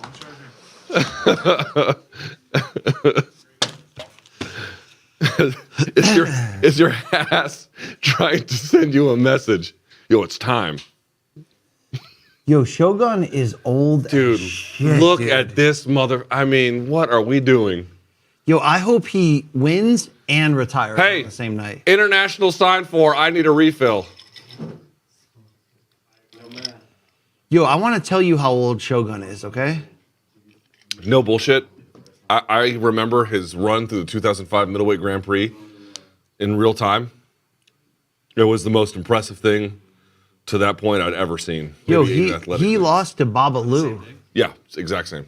Yo, he lost to Babalu Well, dude, by submission. Hanato Sobral back in the day in was 2003, fucking awesome. back Yeah. when he was the man. Dude, Hanato Sobral was a very good fighter. Yo, Shogun knocked Alistair Overeem the hell out. Badly. Like viciously. He knee-barred Kevin Randleman, Luke, okay? Okay, so here's the card for 276. You guys went over it. Adesanya, Cannonier, Adesanya, We did. Volkanovski, Holloway 3, Strickland, Pereira. Yo, Barber eye, bro. Right? Uriah Hall, Andre Muniz. That's a tough fight. Yo, how about Brad I and Tavares Barber. Duplessis? That's Dricus Duplessis, yep. And Robbie Lawler and Barber. So there was no Chimaev and Diaz. but instead we got Strickland and Alex Pineda. Fine. Yeah, I'll take that. I'll take it. I'll take that. Great card. Great card. This ain't where it's going to be? Oh, I guess International Vegas. Fight Week on our Vegas, live yeah. show. That's where it's going to be, Yeah, Luke, okay? Vegas, yeah. Luke, do you think we should just go live every day from that area? We need to have a ton of content. Yo, we should do a live show for the fans that isn't broadcast anywhere else that you have to be there for. Like a Friday night thing? Yeah, Like and post-weigh-in thing? then we'll just swear and talk about hot chicks and Let stuff. me just you say know? this out loud. So one thing I used to do in New York City when they would have those cards there, and I had Gordon Ryan didn't come through, but I had Jake Shields, I Yes. had Israel come through, I had Dom Reyes. I had both Shevchenko sisters come through. I had Dom shit. Reyes come through. Yo, there's a lot of people that are making Angela a case Hill came through. for Pantera as the alpha of the two. Luke, you know? El Pantera? Yeah, the older sister. Oh, La Pantera. Yes, Antonina. Antonina. I've asked my wife about that. I'm like, wouldn't he be El Pantero? And she was like, but there is no Pantero. But I'm like, then why is he El? Wouldn't he be El Banano, Jason Rosario? That's what I always thought too, Yeah, but I don't yeah. know. Anyway, the point I'm trying to make is one thing I used to do was I would wait until the weigh-ins were over Yes. for the UFC, and then we would host a post-fight show or post-weigh-in show from a local bar right by MSG. Dude, it was so much fun. So much fun. Shouts to Legends Bar who used to host us. Great bar, right by MSG, fun upstairs. And dude, when we had the champion came through, because Adesanya was the champion, Adesanya, and then Reyes was about to fight. Wait, did Reyes? Yes, he had not fought John Jones yet. No, not yet. And then Shevchenko was already a champion, and then she came through. That was when she had the red hair because she was filming the Halle Berry movie. Yes, yes. So that dude, I hosted that show with Dan Hardy. Yeah, you did. So it was me, Dan Hardy, and then it was Izzy. It was all the Shevchenko sisters. It was so fucking much fun. Everyone who came that night, you had a good time. Yo, OSP put some new ink around his fraternity tats. No, And Jose, if it's a brand, it's not a tattoo, it's a brand. Like he got cattle prodded. yeah, I'm That's not what that into is. that. I'm not into that. He's Well, tougher than me. he's tougher than He's you. tougher than me. He's man, and you're not. So Yo, they're telling us on Twitter that in the future, if we wanted to do this, they said main card only. main card only. That's what the fans They're think. probably right. Yeah, bad idea to do the whole thing. Yeah.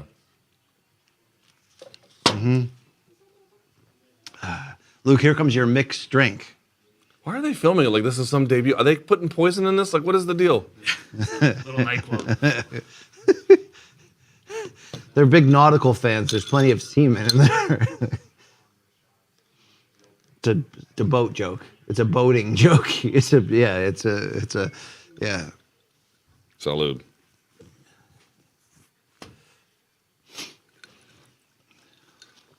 So one of my, a bunch of my in-laws visited recently Yeah. for Chuki's birthday. They're Colombian. Yeah, they are. They had a new little twist to the salute. So they would say, Tristan, you ever heard this? Salud pues. They would go, salud pues. You ever heard that? And I asked them, what does that mean? Because pues is like, you are able. Technically, that's what that means, right? You are able. So I'm like, why would you say salud pues? And they were like, it's just what we say, bro. And I was like, no questions asked from now on. I mean, they probably Salud say the pues. same thing about us. Why do you call it a hamburger? It's beef, bitch. Right? Oh, that's just how we do it in the States. No, we don't say that shit. Dude, Shogun has had a dad bod for a while. Yes. But now, honestly, I'm not sure he looks better than me. I mean, it really is starting to look bad. Dude, Shogun looks. Can we just be honest? Yeah. Yeah. Do you think it ends badly? Because I'd love. I'm not even saying he can't win. Yo, I don't want know if he can knockout win and instant retirement. Are you in on that? Knockout win and instant retirement. Or knockout loss, either way.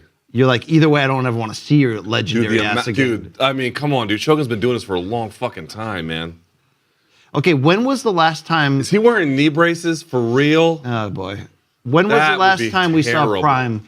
When was the last time Prime Shogun walked through that door? Knocked out Machida. You're saying it ended with. It ended 12 years ago was the last time we saw Prime Shogun. That's You what you're could say saying. maybe the first Dan Hendo fight, you know? Okay, here are his post loss to John Jones when he got the. Let's be fair, he got the shit kicked out of him. Like Yeah, it's he a got brutal whooped. fight. He got whooped. Here are his wins after that. He bounced back to knockout Forrest Griffin. That was big. Is he still Prime? Is he still Prime? I don't know. Keep going. It's a KO 1, by the way. 2 fights later, KO 4 against Brandon Vera.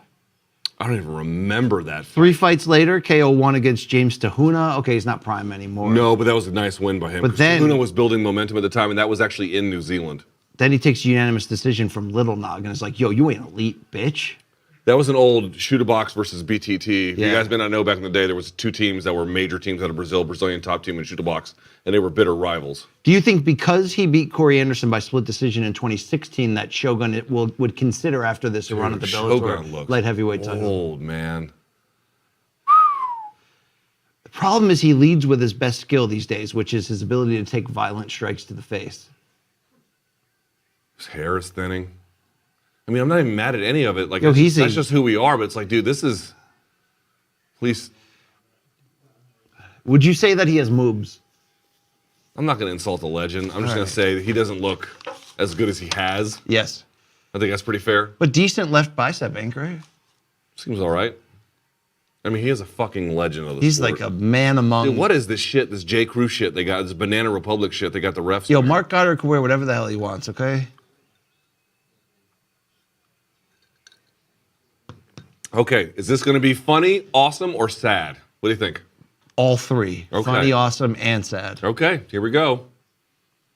OSP moving back down from heavy, right? OSP in Southpaw, Shogun in Ortho. Yo, people forget that OSP fought for a piece of the light heavyweight championship once, Luke. Well, not a great fight against John Jones. I was still on good terms with John Jones in that fight. DC says that's we talked afterwards. DC says that's the first fight John wasn't on the stuff. Could be. Who knows? You know me. I don't really. You don't really care. I don't care at all. Okay, well, this one's lasted longer than the first one. Also, I think OSP back down at light heavyweight is a better call. I didn't necessarily mind the attempt at heavyweight. Yes. But it was pretty clear that wasn't going to work for him. OSP is one of those all-time worst guys to bet on because every time you think he's something, Right. he gets flattened. Right. And then every time you're ready to Bury him. He comes out and just head kick KOs somebody. Yeah. I called one of his early pre-UFC fights. He fought in DC. Yes. I called it. I'll tell you about it right now, Luke, okay? Yeah. Washington Combat was the name of it. Oh, Jesus. You know, Luke, it was his 10th pro fight. Mm-hmm. Washington Combat had a card called Battle of the Legends on May 15th, 2010. Pedro Hizzo was in one half of the main event. You know, he defeated Claudio Cuno Godoy by TKO arm injury. I believe Godoy was related to the legendary Roberto Godoy. Yeah, uncle of Blog Boy Godoy. So, dude, I took a seminar once with Roberto Godoy. Oh, yeah. He gave Wilson Hayes his black belt. Yep. and he showed me a spine crank. I've never been able to pull it off since then, but he did it on me. Dude, it was shockingly painful. Yes. Yeah. You crank a mother effer spine, he may never walk again. This was like 2007. I took that seminar. It was a while ago, man. Yo, Shogun would kick our ass if he heard us talk. Oh yeah, I mean, I don't have anything bad to say about him. I legitimately, and I'm being serious, I fucking worry about him, man. Yes. He has taken an enormous amount of abuse. Yo, don't forget OSP head kicked Corey Anderson in round 3 of their 2017 bout. It blocked him with the jab. Yes, the head I was kick there, behind and it was violent as shit, dude. That was UFC 217, the greatest card I've ever been at. I'll say this for Shogun. Through 2.5 minutes, he looks okay. Yes, you just landed the combination there. OSP. I mean, all things being what they are. All right, OSP, we know he's a great athlete, Luke. 6'3", former college football SEC star. Yeah, everyone always brings it up. I know he was not an SEC star. He was not a star. But my question is, he played to this in the day, SEC. windmill dunks with ease at 6'3"? Yeah. Okay. Yeah. He's got ups. I bet he's got ups. Shogun, no. No, Shogun cannot. Shogun can't dunk, dude. No, he can't dunk. His knees are toast. He was OSP was primarily a reserve defensive end and linebacker, Luke. Okay. Yeah, I mean he played at an elite program, to be clear, but he was not an SEC star by any stretch. His fraternity is Omega Sci-fi. Sci-fi. Yeah, they're famous. Giant science fiction fans, Luke. Are you really doing that bit? White guy critiques black fraternity names. Luke, I don't loop fraternities in by race. I loop them all in the same Dude, category. it is a black fraternity. That's what fine, it is. But it's still a fraternity, Luke, right? Okay, so you don't. But I thought your whole argument was white fraternities were just white gangs. The white ones, yeah. Oh, so now you are grouping them. You fuck. I'll say this, dude. Shogun doesn't look nearly as bad as I was worried Well, he's about. not as washed as I assumed, yeah. I mean, he definitely looks like he's been lifting weights at Planet Fitness. Woo! He's still got a little bit of zip on those hands, dude. Has he cut on his I can't. Or wait, is it Ash Wednesday? Oh my God! You never seen those guys walking around? I with have. I don't think it's Easter this weekend, Luke. Maybe it's Easter in Brazil. Oh God, Luke, you forget that OSP fought in Strikeforce. You often forget that. You forget that. Luke, he fought 6 times. Actually, 7. He went 6-1 under the Strikeforce banner, losing only to Gegard Mousasi. No shame there. Nope. Moose is one of the best. I mean, he beat Benji Roddick, bro. Benji Raddick. Yeah, bro. Yeah. Well, so did Danny Lefevre. I mean, he beat Antoine Do you know Britt. the story of Danny Lefevre? No, I've been trying to quit. Have we never talked about this? Never. One day we need to tell the story of Benji Raddick and Danny Lefevre. Yeah, it'd be a great story to tell. No, dude, Benji Raddick basically got knocked out by Danny Lefevre, who was just a nobody. Like All right, quick question though. When we start our live stream, are you going to have all this, like, all No. these half-drinking When we drinks do you the have on here? professional Look part at of the this. show. Look at all these drinks that you won't finish. Let me just make a. Once again, you're very concerned about me. You need to go police yourself. I mean, here's some food you won't finish over here. Why don't you go police that haircut? Yo, when will you throw that food away that you ordered that you won't eat? Taking it in the car ride home. And you're going to throw it away. On that midnight train to Georgia, You're going to throw it away the second you get home. Probably. Yeah, in your outdoor trash can. Probably. All right, the advice to the corner from Shogun's people were, let's start kicking his head too. Will Brooks wants to join the pod, so I'm going to give him the link. You talking about former Bellator champion Will Brooks? Yeah, Will Brooks just fucking tweeted me. How do we get into the pod?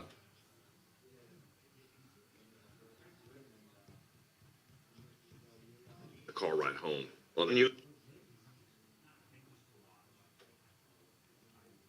All right, round 2. Here we go.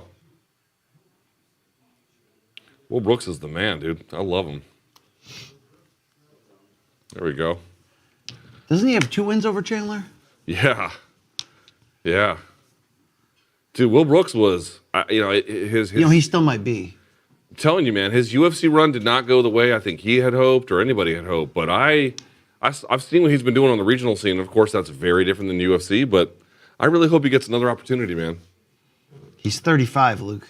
I'll say this, dude. Also, OSP not really offering a lot offensively, man. That's kind of what OSP does. He lulls you into a state of false security, and then he knocks you the hell out, Luke. Shogun is hammering him with leg kicks. Dude, I got to give it to Shogun. You think about all the contact he's absorbed. He is still not afraid of it, man. It's crazy. I mean, it's a superpower, and he leans into it. Yeah. His chin. You know, he lives for today, right? That's the key. Oof. Now they're just kicking each other at basically kick. Dude, look at the stomach of Shogun Hu. It looks like he's been doing like, what do you call it when you splash in the water on your stomach? Cannonballs. No, like body flop. What the fuck's it called? Body flop. No, what's it called when you land like flat on your stomach in the water? Belly flop. Belly flop. That's it. Yeah. As you can see, my brain is very. Hey, fuck off in there. Oh my God. They're killing me in there. They're killing you, yeah. I'm getting murdered in the control room. Yo, Shogun's might be walking him down. I think he's winning this fight. OSP's like, the second you guys count me out, I'm going to knock Shogun out. The second. Ooh. Oh.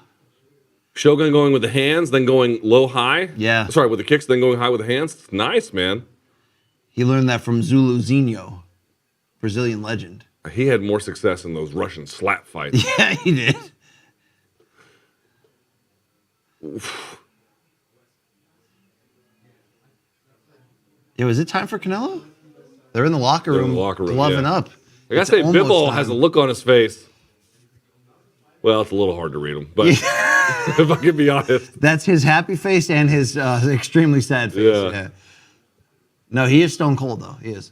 It's like you've won $1 million and your family died in a house fire. It's, oh, wow. Wow. He looks the same either way.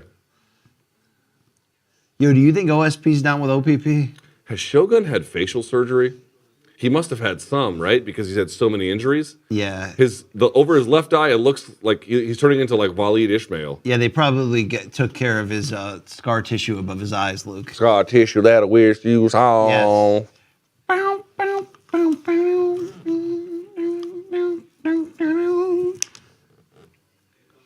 Again, I'm gonna keep saying it, dude. Not really a lot of offense out of OSP. He's waiting. Oof. He's coiled like a snake, Luke. Like the spring on your garage door opener, he's coiled. I don't have a garage. Oh. I live in a big city, dude. Imagine what your house value would be if you had a garage. Yeah, I'd probably add a lot. I got two of them. Do you really? Yeah. That's nice. I put both cars in the garage in the winter, okay? You don't turn it into a home gym? No. I got a home gym in my basement. Yo, you got like a hoop at your place? Yes. Are you trying to challenge me to a one-on-one game? Fuck no. My sons as the referees? First of all, your sons would smoke both of us. If we played like a 2-on-2 with your sons, how bad would they beat us? No, we'd beat them. We'd still win? Yeah. Okay. That wouldn't mean much, though, you know? I mean, they're in like 8th grade. Yeah. Okay, yeah. Probably fair enough. And I would still play like Bill Lambier. I just want you to know that. Yeah. I'd be fouling the living shit out of him. Dude, one of my sons, though, he's 14 and he's good. He's a good shooter and he's a really good defender. So some days I have to work hard to beat him. And I'll give him credit. A couple of times he's beaten me by like 1 or 2 because he's a good shooter. But he challenged me to a game at the park the other day. So I was like, you don't want to play in our driveway? He's like, no, Dad, at this, like, you know. Yo, I had one of those dad games where it was like, remember that scene in Hoop Dreams where Arthur Agee's dad, Bo, who had just gotten out of jail for selling crack, was like, make it rain. He just kept nailing them deep threes and like talking shit. Yo, I could throw anything in the hoop. It was just going through. Like fadeaway threes and shit. Yo, I talked a lot of trash too. Because I want him to get mentally tough for his first game in jail. You know, my wife used to have a crush on Shogun. She told me. Yo, is it true that your wife once rolled with Cyborg? No, she rolled with Roxanne Modafferi. But she loves Cyborg. Like, loves Evangelista? Cyborg. No. Like Chris. Christiane. Yeah, Christiane. Yeah. My wife, that might be her favorite fighter, Cyborg. Was she upset when Amanda got her? She was. Yeah. Yo, how mad would your wife be if she found out how big of a Arlene Blenko fan I am?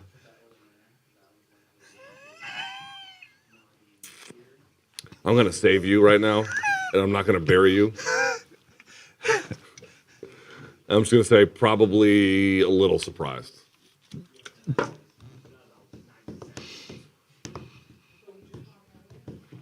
Oh, I forget that. I'll ever tell you the time I rolled with one dude who was a member of the. I've told the story a few times, but like, I rolled with this dude who was a member of the Mongolian judo Olympic team. Oh wow, dude, he must have kicked your ass. He fucked me up. Yeah, he did. Bad, dude. Yo, those Mongols. He hit me with an armbar. Because obviously the judo guys are good at jujikatami. Yes. Dude, so when he cinched the armbar, he kind of missed it a little bit at first with one of his legs. And you want to drive your heels to your rear end as tight as you can. Yeah, oh yeah. So your hamstrings are engaged. Yep. He missed a little bit, and his heel went right on my fucking lips and teeth. He cut you open. Oh, blood went shooting everywhere. Yeah, but he had no remorse either. Zippy. He never asked how I was doing. He just kept rolling with all the other motherfuckers. Because he's a descendant of Genghis Khan, Luke. Dude, that was a wake up call. Yo, head kick. And he was so fucking strong too. All right, Luke, we're 4 minutes left in round 3 here. By the way, I think he was only like 180 pounds. Yeah, he was small too. He had an awful childhood. That was a big part of what fueled That his dude anger and fucked discomfort. me up, bro. He was so strong. Yo, OSP's quietly starting to walk him down. A little bit. Threatening A once little he bit. kicks him. Yeah. Shogun's fading here. I don't want Shogun to get knocked out. Is this a Bellator fight? Like in terms, how Bellator likes like the older dudes? I'm not saying it's not quality. People love it, but everyone's got their phones. Yeah, a lot of booing. They're just unhappy that these guys aren't willing to just go for broke, Luke. It's like, you know what these guys, you know what Shogun's not giving up enough of? Brain cells. That's what he's just, the fans in the attendance right now are like, I don't know who this Hua guy is, this Rua dude. We had a legend in the studio the other day, and you were like, yo, how nervous are you about CTE? I think it's a fair question, bro. Sorry. Especially when you're, as long in the tooth as he is. I don't mean it as an insult. It's a real occupational hazard. How nervous are you that your wife is going to leave you? You know what I mean? Shogun nearly. Oh, that one hurt him a little bit. That body kick hurt him. He's not showing it that much. That body kick hurt him. Oh, boy. I'm telling you it did. Look at him circling. He is not engaging at all. OSP's like, what the hell, that body kick stuck him. OSP's like, I'm trying to knock you out, bro. Let me. Oh, shit. Left cross. That body kick stuck him. Yep. Oh. You think Hua's going to pour it out here? Whatever's left, you just pour it right out?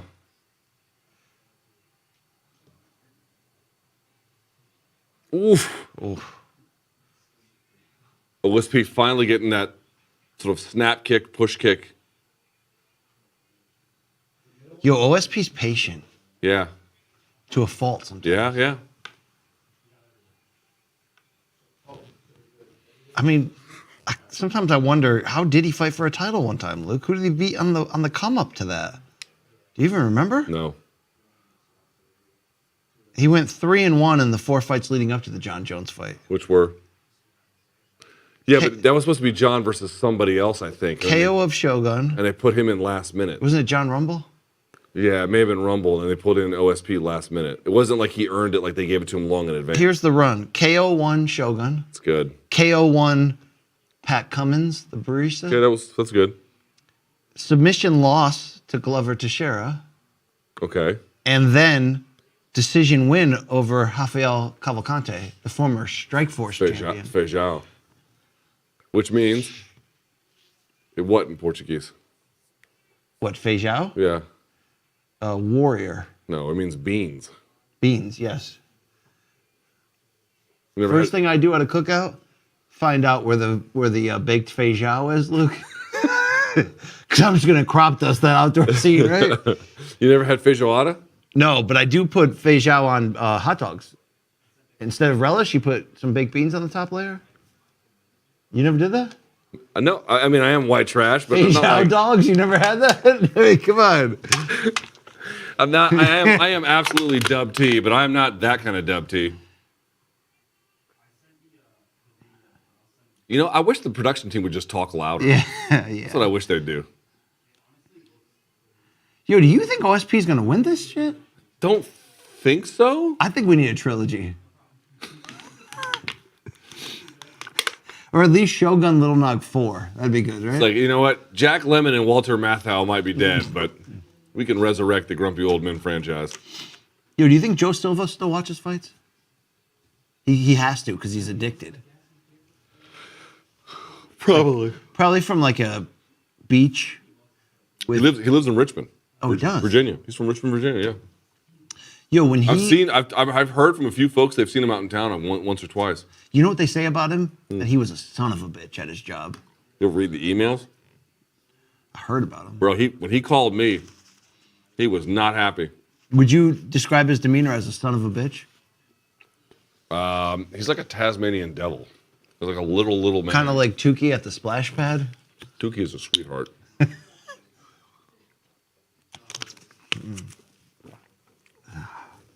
Hey, they went the distance here, Luke, and the crowd does not seem to appreciate it. Fight wasn't great. We can just be honest about it. Yeah. Fight wasn't great. Do you think this... Okay, but though, BC, the next three, we got to be dialed in for. Oh, I've got nowhere else to go. Tony Ferguson, Michael Chandler, Rose Namajunas, And Carla Canelo. Esparza 2. And Canelo, bro. Canelo's going to be here probably. Oh, there was during the 12th round of the co-main over on DAZN. Let's go. Let's motherfucking go. Yo, do you think this IFW card lives up to the history of this card? I mean, they didn't put a bad card together. You know, a lot of ways that can Do you go think right. Volkanovski's unhappy at being the co-main? No, I don't think he gives a Because shit. he respects his former teammate He Adesanya? gets pay-per-view points. He don't give a fuck. He gets pay-per-view points, buddy. And also, sorry, Adesanya is a bigger star. Like he is. Do you think if we interview Lauren Murphy that week and tell her that she should have gone for broke against Valentina, she'll tell us to fuck off? See, I don't believe that she should have in the way that you describe, so you can tell her that, but I'm not going to tell her that. Yo, Uriah Hall, Andre Muniz is not moving me. That's a great fight. Are you kidding? Andre Muniz, the guy who fucking broke Jacare's arm? You're damn right he did. Yeah, come on, dude. Be reasonable.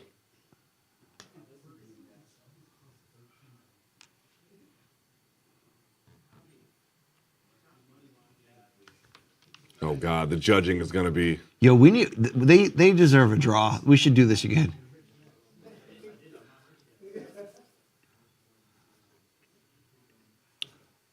Does Tony Chandler go the distance? You know, if Tony fights better than we think he will, it might. But no, it doesn't. Here we go.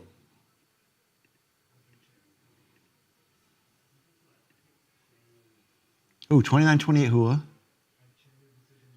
29-28 St. Preux. 30-27? OSB. Yo, Shogun heard Ovens and he was like, yeah, bitch. And then they were like, my God. They were like, sir, that's not your name. And then he was pissed. I have to be honest, I don't fully understand that, but I wasn't really watching it that way. Yeah, there are no winners in this fight, Luke. There's Cannonier. I love that guy. There's Patty Pimblett. There's Lauren Murphy, Corey Sandhagen, right? AZ Cardinals. Don't care about them at all. Yo, do you think Corey Sandhagen looks like Corey? Oh, shit. Dwight Howard. Yo, do you think Corey Manish looks like Corey Sandhagen? Oh, who else we got there? Okay, dude. Now we get into the good stuff. Yeah. Now we're getting to the meat of the card. Oh, Jesus, fuck. Yo, if you died, I want you to know that I would finish the show and then mourn you. I would, if you died, I would finish the show and then forget about it. He has the second most Darce chokes, Tony Ferguson, in UFC history with 3. Who do you think is number 1? Oliveira? I'm going to guess Ben Rothwell. Of what kind of chokes? Darce. No. He might have guillotine chokes like that, but not Darce. Let's let I mean, he beat Josh Barnett with a 10-finger guillotine. He subbed Chris Barnett with a guillotine. He subbed Josh Barnett with a guillotine. Matt Mitrione with a guillotine. Mm-hmm. None of these are Darces. He Kimura'd Travis Fulton. Okay. Iron Man Travis. He Americana'd Wojciech Kozłowski.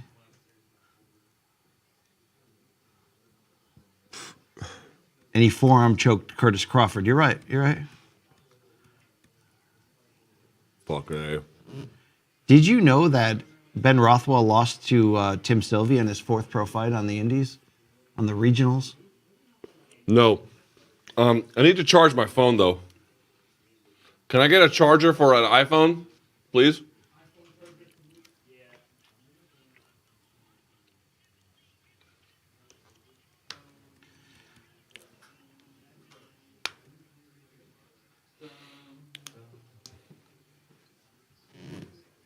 Do you actually need this, or are you just testing it? No. I absolutely need a charger for my phone.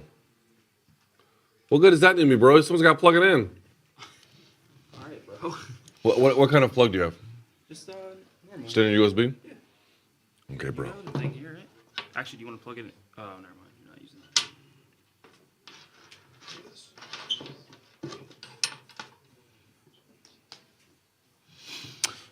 All right, Chandler Ferguson up next on UFC. We're going to the scorecards for Montana 11, the Canelo co-main. That's Corey Manich walking by.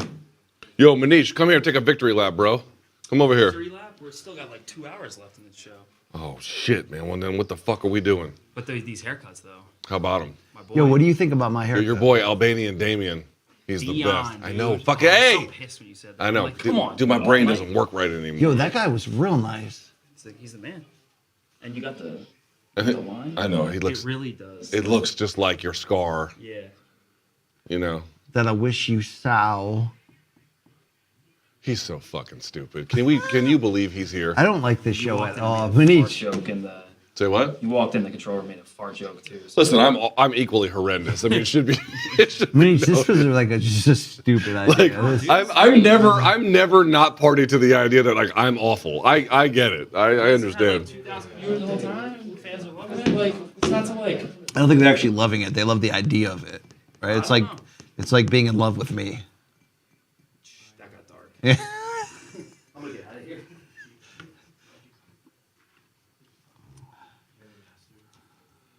People are really upset about the scoring in the OSP. Yeah, I'm not really worried about that. Kevin Hill slides in and says, "Hey guys, Vicente Luque #1 for Darce chokes."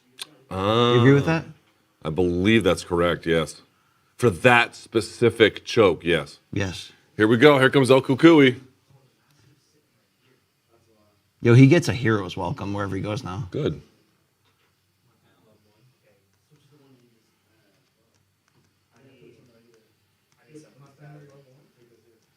I love his walkout. That 80s like. Oh yeah, that techno. It's not techno, but like the beatbox kind of. Yo, look at the guy walking Tony Ferguson. I mean, he's the worst human. That guy's chin hair looks death metal-ish. Don't you think, Luke? I mean, what are we? Okay. That's like a wizard sleeve, you know? He definitely loves the Church of Satan. That's a thing. Do you think he met his wife at a shooting range like you did, Luke? I didn't meet her at the Oh, shooting you met her at work. That's right. Okay. That's a cool angle Yes. of the camera here, walking him out. Dude, the fans love El Kukui. Why not? Why wouldn't you? What's there not to love? I gotta say, he's got a little pep in his step, man. Chandler's not careful, dude. Chandler's not careful. This is a winnable fight for Tony. I think. It's hard to submit Michael Chandler. And do I think Tony can give as good people as have he stopped gets? him with strikes. A 145er stopped him with strikes.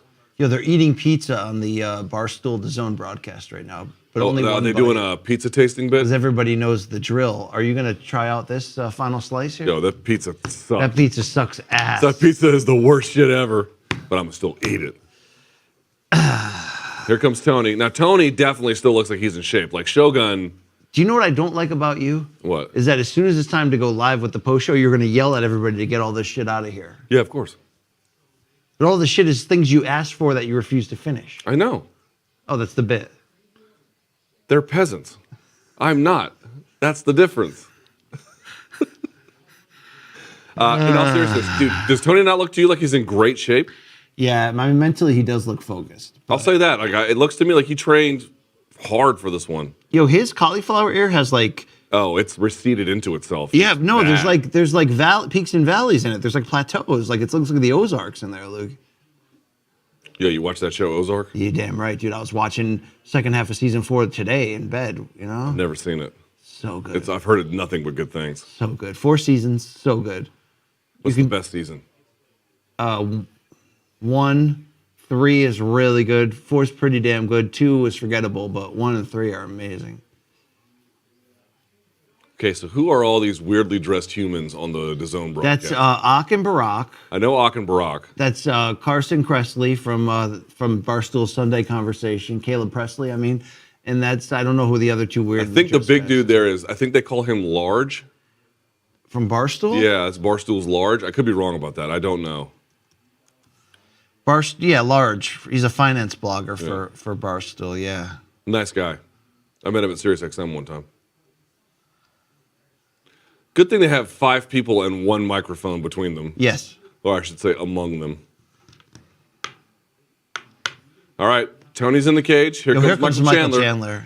Dude, people have been asking me, can I be serious for a moment? People have been asking me, which fight do you like most on the card? And dude, obviously, your main and your co-main are incredibly important, but beyond that, like in terms of the intriguing stakes, this is a one where it's like a must-win for either guy.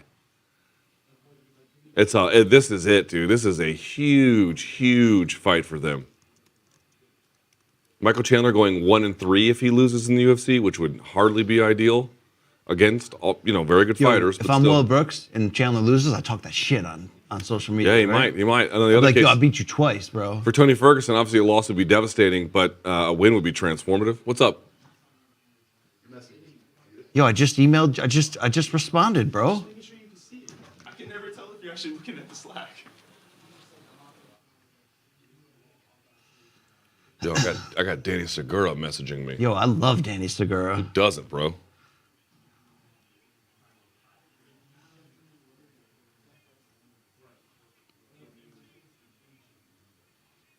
Yo, what do you think about you, me, and our camera crew going to the gym and working out with Michael Chandler? Oh, dude, we'd be vomiting within fucking 20 minutes. Are you kidding? He's going to put a pace on us that we are going to... No, I don't mean like roll with him. I just mean like let's lift some weights together. Let's talk about life. Spot me, Mike. Right? We could do kettlebell circuits. Yep. Ask him questions about Black History Month. He looks like he's fucking chiseled out of stone. Absolutely. Man. Golly, dude, he's always in good shape. Yo, what do you think that conversation that's tattooed on his midriff says? The conversation? Yeah. No, I'm guessing it's like biblical scripture or some shit. That's badass, Luke. That's painful. I have a tattoo on the ribs too. Those are the one that oversees your navel and like a thug life type. I don't know why he says my navel. It's not even close to my navel, dude. It's like a circle around your navel. It touches my xiphoid process? No, my fucking bread basket. Like it goes way back. But I have a tattoo here as well, a separate one. What is it? They're called meat tags. So it's what you would have on your dog tag. It's the same information tattooed on your ribs. Because did you get that so if someone finds you, they know who you are? No, it's because it used to be the case that dog tags didn't exist, and so getting your information put on your body was kind of important for identification. But it's a tradition if you served in a combat arms. Begin the cremation right here. Is that what the note says? It's tradition if you served in a combat arms unit, which I did. I respect that. Hotel 314, 4th Mar Div. Yep. Remember that motherfucker. Sergeant in the Marine Corps. That's right, Sergeant Thomas. Yep.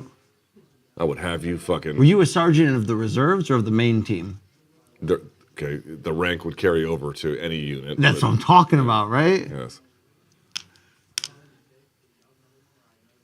Yo, what do you think about Michael Chandler's moving in this picture, but Ferguson is stuck? It's a little weird. I think it's a indication of where this fight's going.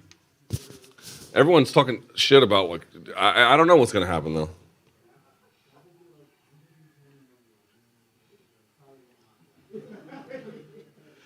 Yo, look at Tony warming up on that corner pad right there. Elbows. Look out for elbows. Lead elbows, bro.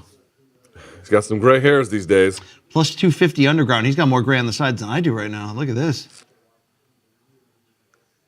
I don't know. I gotta say, Tony looks better this time than he has in a little while. Yo, if he would have got that line in the side like I had.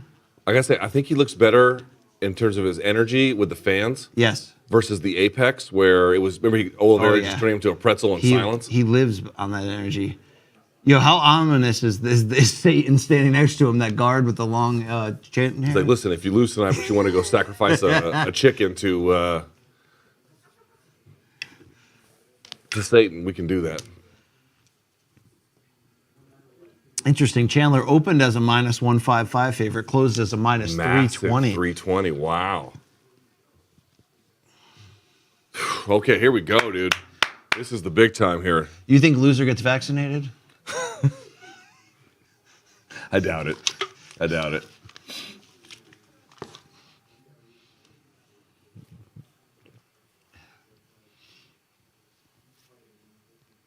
Oh, he has a collared shirt.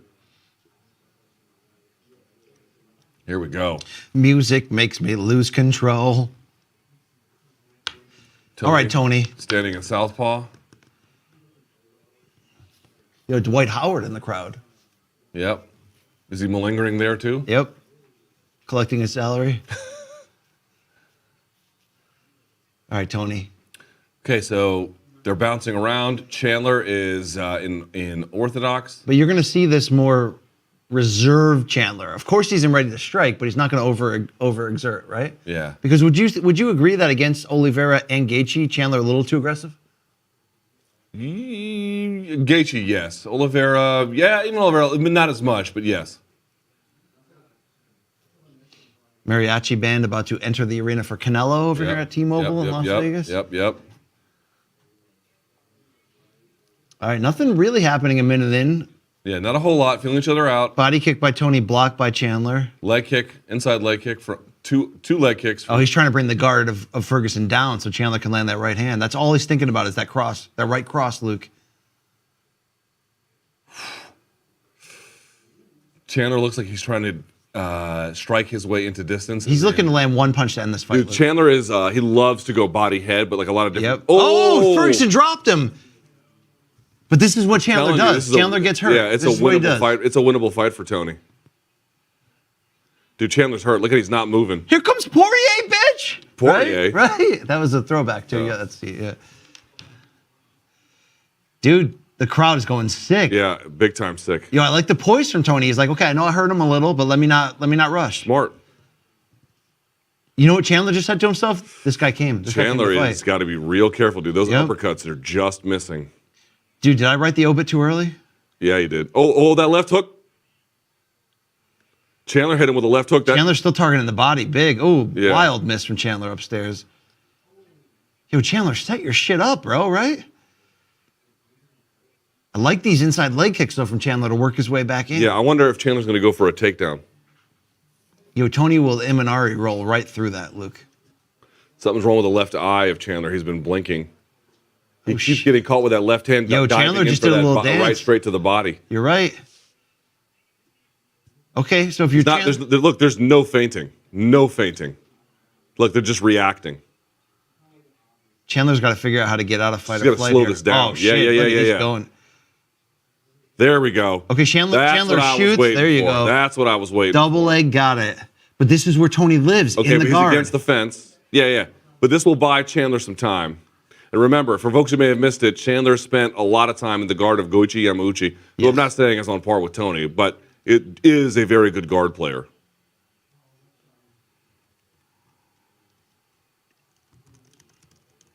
So if you're going to be on top on Tony, not only do you have to watch for the submissions, but you have to watch for the slicing elbows too. Oh, apparently Chandler's cut. I can't see it. Chandler landing some strikes from top position, but Tony very comfortable here though, Luke, and it takes a real man to be comfortable on his back and guard like this. Got to get those feet off the hips, man. They're going to be a real problem for you. Yeah, who's bleeding? Apparently Chandler.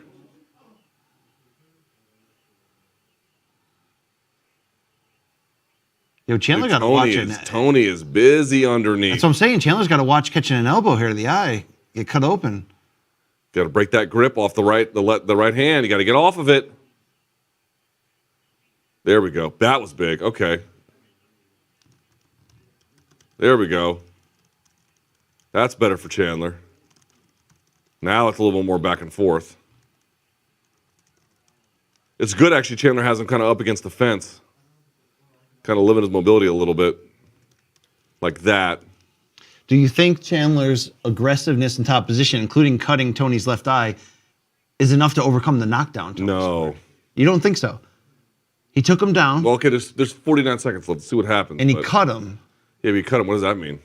Oh, he's going to catch the wrist, that feed means it back damage. over. That means damage. You see that? He's going to catch the wrist, feed it. Watch it. Look at him. He's going to catch the wrist, feed it. He's going to try and feed it. And now Tony wants to go for a submission. Get your hands Tony's on grabbing the fence. Referee all over that. Ooh, look at elbow Tony from the is bottom. busy. Yo, if you're Michael Chandler, you got to fight fire with fire here, bro. You cannot let him do that. He will cut you up with that shit. Yeah, he's overhooked. That's better. There we go. National Chandler going back to the cut, it looks like. Trying to hammer him with it. Yeah, if I'm Chandler, I'm going right back to the takedown. This is a tough fight this way, but this is a winnable fight. On the feet, I don't know, dude. Tony looks like he's kind of dialed in. Wow, what a round. What a round. Yo, I wonder if Chandler ends up stealing a scorecard on one of the judges there. Who the hell knows? I don't think so, but... Do you think Tony did enough damage on the bottom to secure that 10-9 round? Maybe. 10-9 Tony, Luke? Is that where you're at? I guess. Yeah.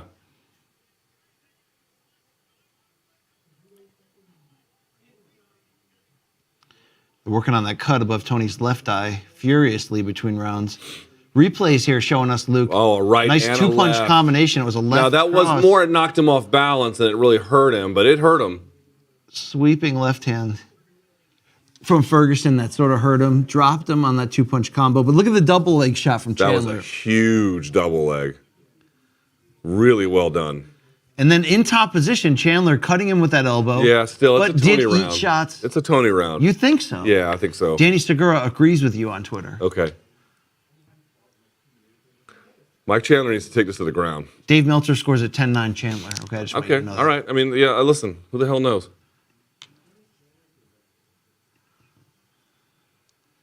Whose eye has the right swelling? Chandler, for what I can tell. Oh my shit. God! Oh my God! Front kick. Oh my fucking God! To hell. Whoa! The double backflip from Chandler. Whoa! Whoa! Wow. Whoa! Holy fucking dude! Oh, that's Oh, a bad boy. KO, bro. I hope he's all right. Yeah, that's man. some Machida Randy shit right dude. there. That is was some bad. Wow. Wow. Hold on, let me just say it out loud, dude. I hope Tony's okay, dude. He looked like that. I'm a little bit worried about him. That was fucking That's four bad. in a row and a vicious, not 4 losses in a row and a vicious. Dude, that knockout was loss. really, really bad for Tony, bro. Patty Pimblett, Molly Meatball cannot believe it in the crowd. They're hamming it up. The Derns are there, Luke. The Dude, Dern aren't you a little bit worried about Tony, bro? I'm That very looked bad, worried. man. Get these motherfuckers off the screen, dude. Yo, those are the Nelk Boys type climate Give a right fuck. there. Dude, I hope Tony's okay, man. I gotta say, I'm a little worried. Dmitry Bivol beginning his ring walks on DAZN. By the way, shouts to the medical team. They were on him right away. Right away.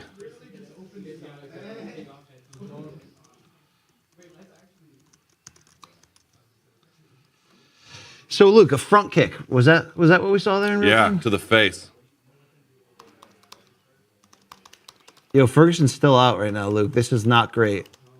Chandler, so many abs. Yo, Chandler's crying, Luke, on the top of the cage. Pointing at somebody in the crowd. He has no care about Ferguson, it seems. Yeah. That was. Oh, he's crying because his son got to see him. Oh, his little one. Well, I His get that. adopted I son. get that That's a completely. beautiful moment. Chandler picks him up, kisses him on top of the cage. What a dad, right? What a dad. Here's the replay, Luke. Check it out. Describe what you see. Let's see. Tony circling to his right.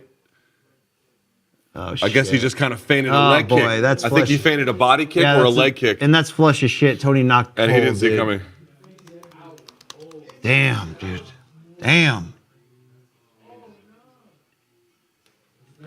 Dude, that was a watch.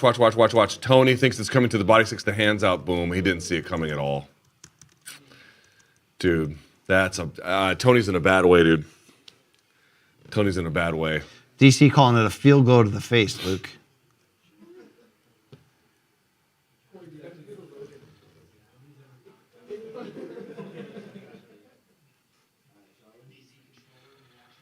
Incoming, Luke, we're about to see the control room reaction let's see to that. these This zeros. performance acting from this crew here, Luke. Let's see what we got. Here we go. Adesanya. It's time. Okay, Tony, by the way, Tony's on his feet. Tony's awake on the stool, and look at the way they. Oh God, that's not practiced at all. No, look they at definitely that. didn't. Look joke at about Gaff. that. He's Yeah. like, I just saw a man die in the cage. That's awful. Wow. Gilbert Burns Dude, loves look at Joe it. Lozano. Even Joe Lozano's like, ugh. That was terrible. That's got to be the end for Tony. Dude, when they tell pretty- Tony what pretty close- happened, that's pretty close awful. to it. Yeah. That's four L's, dude, against elite competition. Got a lot of damage in that too, and you know he came back strong. This is the best of what he's got, Luke. Okay. Yeah. Crew, can we get Canelo back on this TV, please? Yeah, dude, he flatlined him. No one has ever flatlined him. That's a real bad loss, dude. He probably should consider retirement. Yep.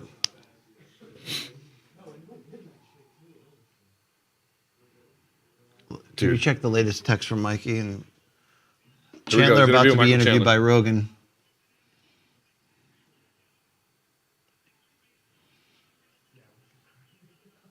Joe Rogan calling it the best front kick KO he's ever seen, Luke.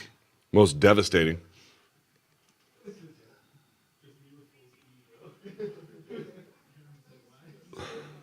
No, we need to do a separate feed. Chandler's parents in the cage. Look, what a moment. Here comes Canelo, by the way, for folks who may care. So Tony is circling. I think he thought it was going to be to the body or to the leg, yeah. And it just, it folded him.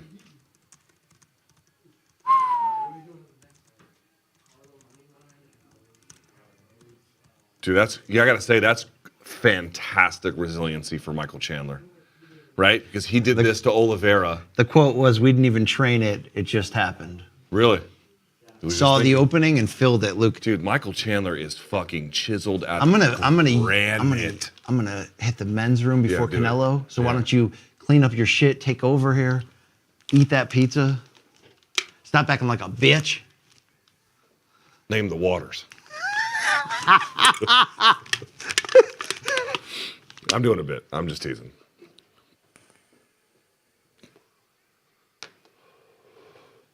That's a triumphant win for Michael Chandler, man. A triumphant win. Brings him to 2-2 in the UFC, and the 2 wins he has, yes, you could say over a flagging or rough spot for the career of Dan Hooker and certainly the very end of the road for Tony Ferguson. But remember, no one has ever done that to Tony Ferguson, not even close.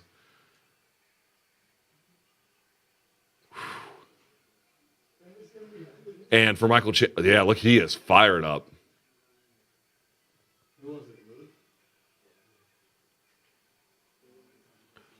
Did he just call out McGregor?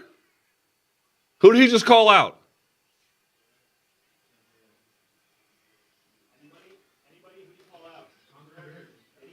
He called out McGregor? I'll tell you, I like that fight at 170. Who likes that fight? You guys like that fight for McGregor at 170? Yeah, it's fun. Oof.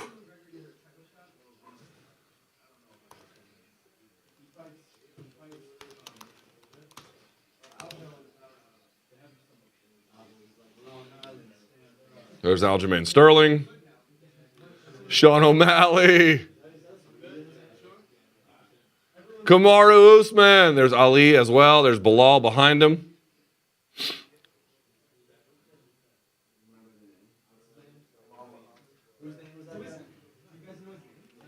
Wow.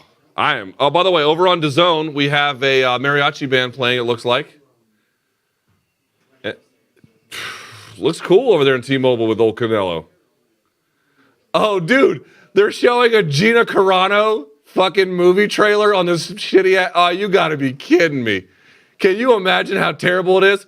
We gotta get these outlaws. Also, cancel culture on the outlaws. Oh my God, they're showing a Daily Wire movie on the ESPN broadcast. Oh, that is embarrassing. Oh, that is awesome. Can you imagine how shitty that movie is? Here comes Canelo, mariachi band, dancers. And he walks to the cage, Luke, as we also set up for the co-main event, Rose Carla too, but for Canelo, Luke, 11th time in his last 14 fights, Luke Thomas. Yeah. That he's fighting for his opponent's title. 11 in his last 14. That's fucking unbelievable, dude. I can't get that's a real bad loss for Tony, right? It's a real bad well, loss. I mean, it's a bad loss in comparison to your expectations. Look what Matchroom did. They put Canelo up on this on a riser, a riser by himself. That's kind of cool. It's very Anthony Joshua like in terms of the treatment. I like that. That's Canelo cool. deserves That's that. cool. That makes him look larger than life, so to speak. Dude, Canelo he looks like he is waiting at the bus stop. Class of 22 UFC Hall of Fame about to have another entrant, Luke. Who we got? DC. Okay. Oh boy. I mean, there's no waiting period at all. DC. For folks that may not know, the reason why the other sports have a waiting period, it actually makes sense. What they want to happen is when a person retires from baseball or whatever, they want there to be a period of time that passes to make sure that there's no recency bias when they're voting in various classes. Granted, DC's case is pretty strong, but still. Wow, dude, that is such a bad loss. Live cam on DC. He's crying, Luke. You know what? He deserves this moment, okay? Yeah, dude, he had a great career. I mean, he had a phenomenal career. I remember when we had him in studio. I tell the story all the time. I had him in studio for MMA Uncensored Live on Spike TV. And this was when he was still in Strikeforce. This was when they were rumoring UFC had bought Strikeforce at this point, but they hadn't fully merged them. Yes. So they were talking about like, oh, could he come over and fight Frank Mir as a Strikeforce guy? Now, he eventually did fight him in the UFC, and it wasn't that great of a fight, but there was a lot of talk. But he had just fought Bigfoot, and I was like, dude, like, you can fight light heavyweight if you want. He's like, oh, I can make it easy, no problem. He's like, but I love heavyweight. I'm like, why? Because I thought it was more dangerous. He's like, dude, they're so fucking slow. Oh yeah. He can eat what he wants. He goes, they're so slow. He goes, I can see everything coming. Definitely. And he can eat that shit, Luke. Oh boy, I got those pre-fight butterflies here for Canelo. This should be interesting, Luke. Don't forget, I'm on record. I think Bivol. You picked Bivol, right? Let's see what happens. You picked Bivol. Let's see what happens. Is it a bridge too far for Canelo? Can he see Russia from his kitchen, Luke? Oh wait, that's bridge to nowhere. Sarah Palin. Oh shit! Dustin Poirier on Twitter. Some rando just said one name Michael Chandler didn't call out was Dustin Poirier, and he tagged both. And Dustin Poirier retweeted it and pull up, muscle boy, with the emoji like this. Oh, shit. Yeah, dude, you don't want to see a Dustin Poirier versus fucking Michael Chandler fight? I just said, oh, shit, oh, shit. What else do you want from me? Does that not mean I want a hug. I want a beso. I want an abrazo. I want to reach around so.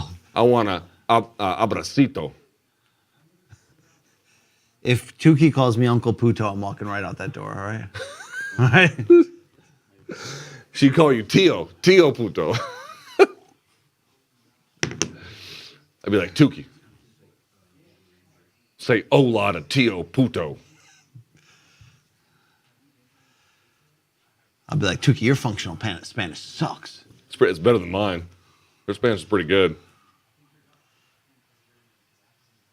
Yeah, good for Daniel Cormier.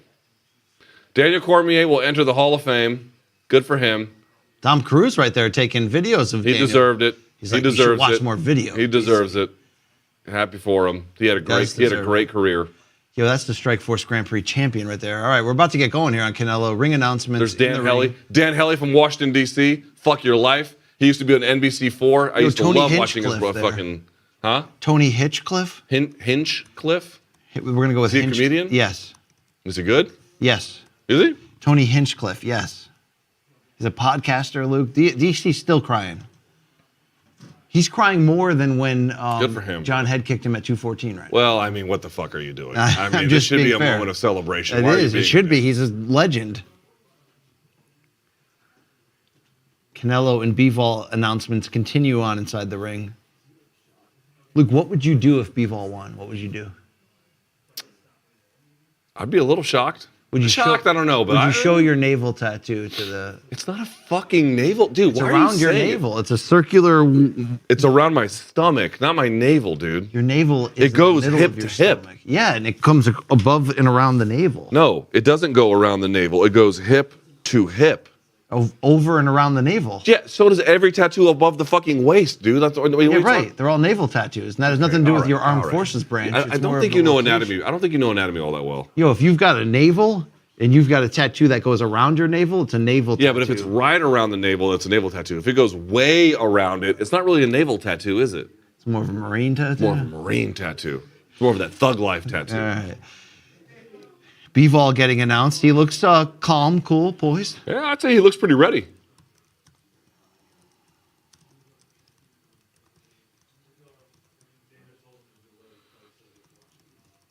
Hey, good emotional moment for DC here, talking about his late parents. Yeah, I think didn't his one of his parents recently passed. Yep.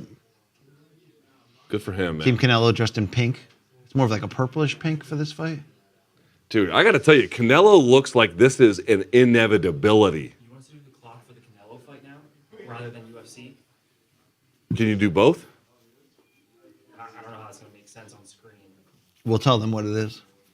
One on one side. Yeah, we'll have the UFC. No, the MMA fans want the it's two title fights. You got to put the UFC clock up. So you want both clocks? Yeah. If you can do both clocks, I want yes. UFC clock bottom left corner, Canelo clock bottom right corner. Okay. Thank you. Hey, this is why they pay you the big bucks, Corey. I'm like, guys, I need that raise ASAP because I put 2 clocks on screen. So. All right, here we go. Referee Russell Mora, the third man in the ring. Now, how do you feel about Russell Mora? He got a bad rap early on because he allowed Abner Maris to punch that dude in the balls a million times. But, he's been better. He did good in the Pacquiao-Ugas fight. He's been better lately in recent years. I feel he's safe for this. He's safe. He's a safe choice for this fight. He's okay.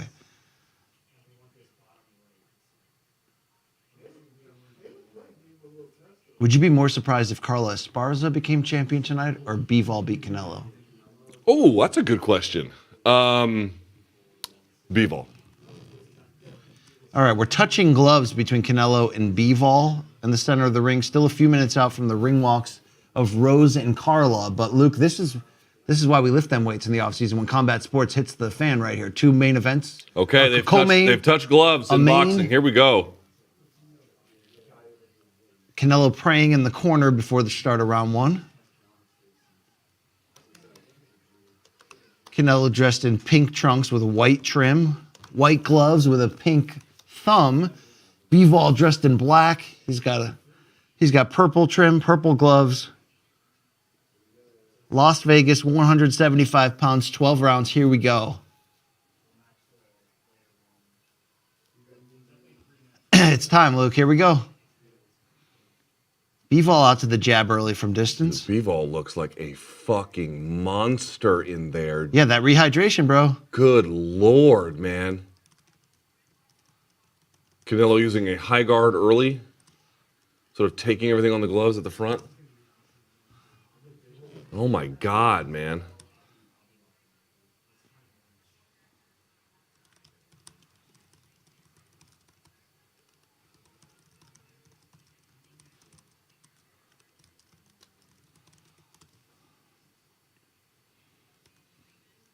Canelo very patient here, but he's taking some jabs to the face, Luke. Even when the jabs that aren't connecting, it's just Face is already red. It's allowing Bivol to command that space and control it. But Canelo's clearly not trying to counter. He's just looking to see a little bit he's throwing. Let's sort of seeing what's there. Also, Bivol is going to have to deal with the very pro Canelo crowd.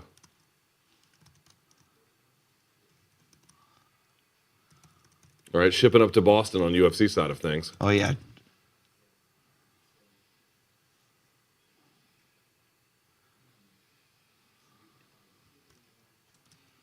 Canelo missed on a pair of right hands. He's trying to get closer. He's getting pretty close there. I mean, he's getting inside. Dude, without... He's standing in range. Yeah. Very much standing in range. Bivol punching right when he drops the guard, too. Canelo swinging heavy from far away, man. Oh, shit, dude, your upset pick is looking pretty good for through this is 1 round. through a minute and a half. I mean, it's hard to play chess with this guy. I think eventually Canelo's going to have to be really aggressive. But, Luke, how do you doubt a guy who moves up in weight and keeps knocking people the hell out? How surprised would you be if Canelo one-punch slept him like he did Kovalev? Oh, hugely. That'd be huge? Oh, yeah. Because Kovalev was a little old.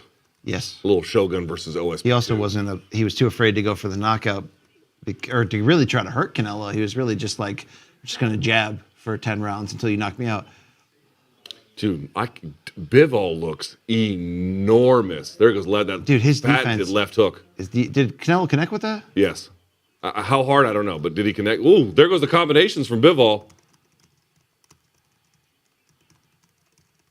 Dude, look at the right hand of Bivol. It does not hardly move at all.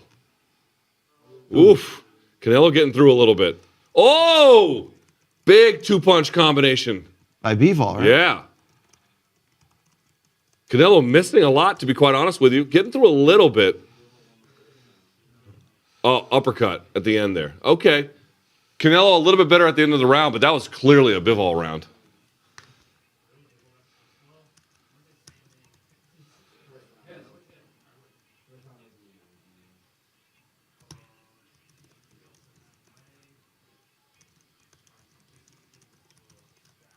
All right, 10-9 Bivol in the opening round. Not a surprise. It's not a surprise that Canelo would take his time. It's going to take him a while to feel comfortable enough to seriously make that move inside. But, dude, that's a good start for Bivol. It's a great start for Bivol. Yeah, hold on. I got to see what... My wife is asking me if I have house keys. Because I'm going to get home in the middle of the motherfucking night. And I think my whole family's going to be asleep. I sure do. Mike Tyson in the crowd at the Canelo fight in Las Vegas with his wife.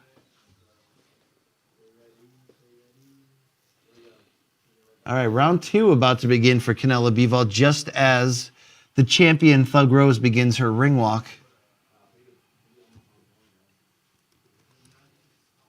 Hey, I need you watching this, dude. Yeah, sorry. I got to make sure I don't get locked out of my house.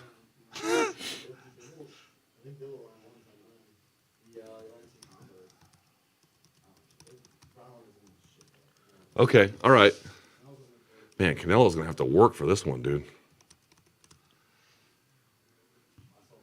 Canelo's basically standing right in front of Bivol. Hands way up high. So he's trying to look through his guard. So let's see what Bivol does to incorporate the fact that when you do that, one of the downsides to your guard is that you can't see. Here's a key part, though. Canelo's getting inside, but he's not throwing, and Bivol's okay with just sort of standing there. Because basically, Bivol's like, if I just try to overreach and make a mistake, I'm going to get countered. So he's sort of content jabbing from that distance. So Canelo clearly trying to use the ropes to his advantage to find the line. His right uppercut is a hammer, not only because he throws it with intention, obviously, and he is obviously right-handed, but his left hook to the body off the uppercut is famous. If you're Bivol, you have to make Canelo pay for getting this close.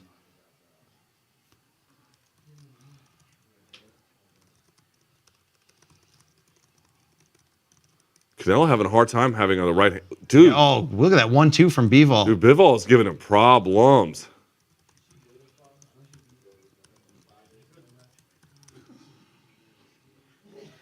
Here's where it's key, though. These are the rounds where Bivol has to win, but Luke, he has to make a statement with his counter shots.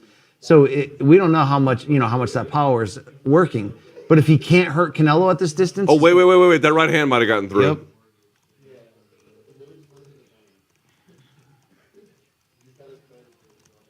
Canelo's face. Ooh!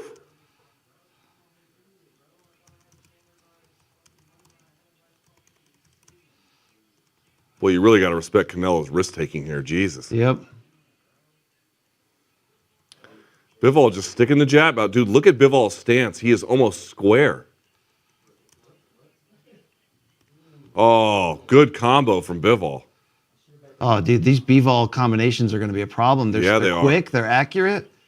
I'm telling you, Canelo.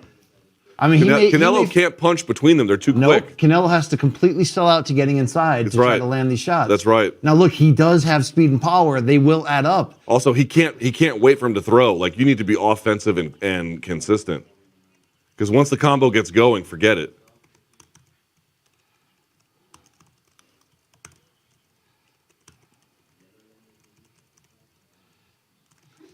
Canelo misses badly with a left hook and then eats a right hand at the bell. Dude. I think it's a little harder than he thought it was going to be. Your upset pick is looking pretty good through 2.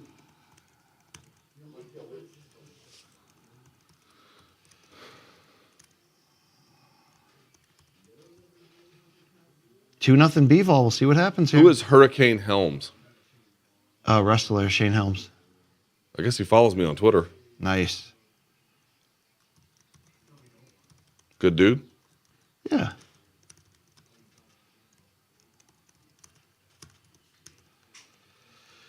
All right, in between rounds 2 and 3 in boxing, tail of the tape time on the UFC end, Luke, for this co-main event. Esparza 4 inches shorter, Luke, something we haven't talked about. Yes. Rose also has a 2-inch reach advantage. If you're Esparza, do you shoot early, often, and always, Luke? No, you can't just spam her with wrestling. Yes. This isn't, Fortnite. You can't just hold down the shoot button, Luke. All right? Round 3 of Canelo Bivol underway. Dude, Bivol taking the center of the ring and commanding with that jab. So while we're watching Canelo and Bivol, they are introducing Rose and Carla right now. Dude, that's a clean 1-2 that Canelo just dude, ate. he's eating big. Dude, he's getting frustrated too. Look at him. Look at him. Yeah, I do think he has to hurry it up. As long as Bivol can just sit around and throw, you're fucked. You gotta put. There is that right uppercut. That was nice. Left hook that landed. Okay, so the left uppercut. Excuse me. The left. Dude, Bivol's answering. Dude, Canelo's going to be in trouble here. He's going to be in trouble. Dude, your upset pick is looking good. Unless Canelo comes back and knocks him out. This is a Bivol fight.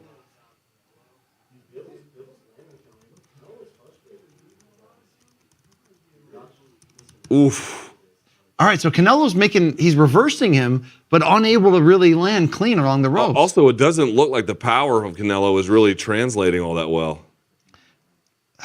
Look, when he meets that ceiling and a bridge too far, it's going to be a hard landing. And against Kovalev, again, he didn't have the chin to stand in there against Canelo, so Canelo became the puncher, walked him down, got him out of there. Yeah, that Usyk talk is a little premature. So might be the cruiserweight talk if he can't get past this guy. But again, this was a dangerous pick for Canelo. It really was. Out of all the fighters available, this is a bridge too far. Yeah, I mean, I give him credit. Like, he doesn't have to. Oh, there we go. That was a nice. Oh, 2 nice right hands from, or at least 1 nice right. Oh, and then Bivol comes back with a left.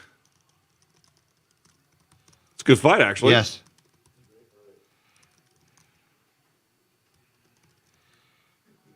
There we go. Canelo now slipping the jab and then going left hand.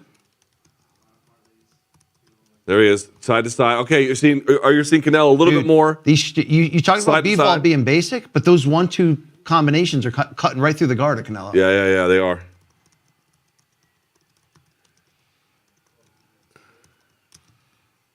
Okay, Rose and Carla now getting final instructions from Keith Peterson, who went to a metalcore show earlier today. Okay, you watch Canelo and Bivol. I'm going to focus on Carla and Rose. Canelo tried a big right hand there, but got blocked. And that's the thing. Nobody looks good against Bivol. His defense is on point statistically. Oh, big uppercut from Canelo, though. That popped his head back. God damn, I wish I could watch both fights clearly, but I can't. Dude, even with Canelo landing those single power shots, Bivol's just jabbing and cutting him off. Okay, I will watch, as a service to the fans, I will watch this. Yo, maybe Mikey's right. We should just keep the same stream instead of just changing streams. What do you think? I mean, let's just announce that on the fly and figure it out, right? I don't know. Whatever you want to do, Luke, okay? How do you have it through 3 with Canelo? 3 rounds to 0, 30-27, Dmitry Bivol. Rose and Carla doing a lot of moving. Carla kind of a little more stationary. Rose moving around her a little bit.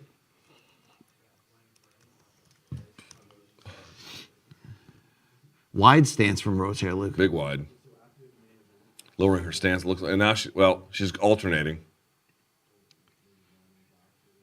Dude, Canelo's got to come out and make adjustments in round 4. He's got to do that.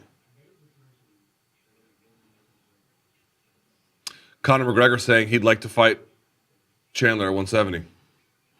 That might be next, dude. That On might be Twitter. next. I mean, not saying it in those nose and in that way, but sorry, but Okay, if that happens, then it's got to be Islam Makhachev against the winner of tonight's main event. Then, Luke. Okay, you heard it here. Round 4. round of 4 has Canelo begun. Bivol. Canelo Bivol. I'm looking at the UFC fight. Nothing happened yet in Namajunas Esparza. Nothing. No, through Circling. 90 seconds, not a whole lot. Superman punch from Carla misses wide. Jab fest for Canelo and Bivol here.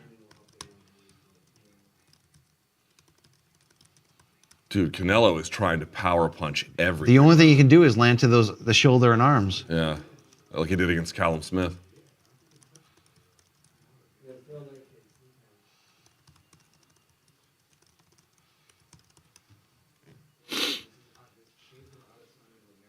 Good body shot by Canelo there. He's getting close enough, but he just can't get Bivol to open up.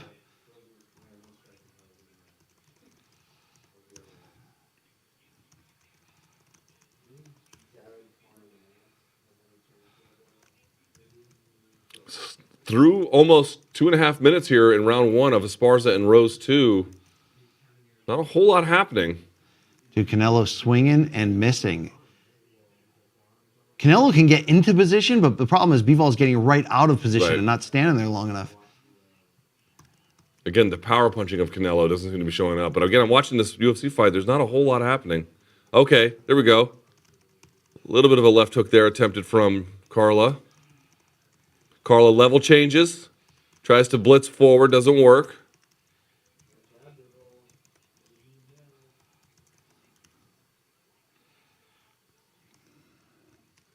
Luke, have we seen a significant strike yet in this Esparza rematch? I'm not sure. Pace slows considerably in Canelo, and really Bivol's defense is catching everything.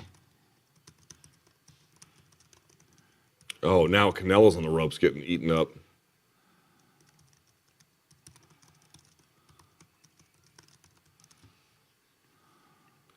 Carla really not... I mean, I can't say either fighter's trying that hard this round, but Would you say that her strategy mimics that of Liz Carmouche in the rematch with Shevchenko? not that bad. Boo birds early in the UFC fight. Dude, Bivol has Canelo pinned against the ropes, and Alvarez is just okay with that. Yeah, it's not looking good for old Cinnamon.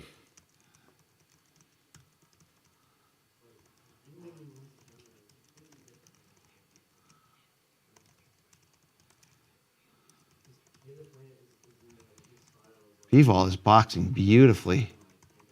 Dude, Canelo is going to have a problem here. Ooh, nice uppercut from Canelo around the ropes. That's a punch he needed. His uppercut has landed a few times, but like to what end? And again, in this UFC fight, man, there's hardly anything happening. They're just dancing around each other. Everything they're trying, they're just too far away to ever make work.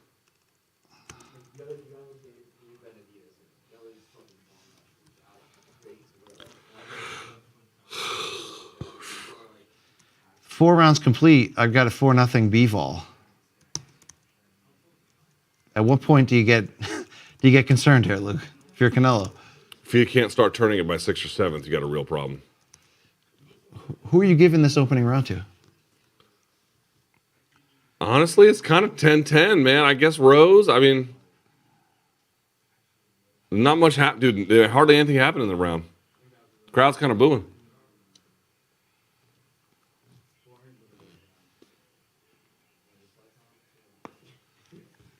Dude, nothing happened in that first round in that UFC fight. Nothing.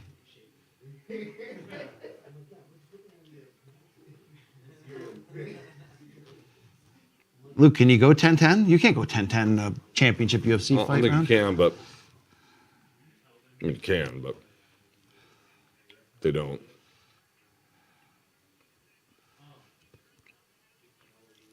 Dude, Bivol looks in control here. You think Canelo's going to get away with one? Like the decision? Depends how close the judge. Oh, dude, the timing of Bivol is fucking nice, man. He's, like Usyk when he stepped in against Joshua, that technical advantage is becoming massive here. Yeah. And that's the one thing Bivol has over him, along with size, right? It's that he's just lights out in terms of technique, but Canelo's got to make this a real fight.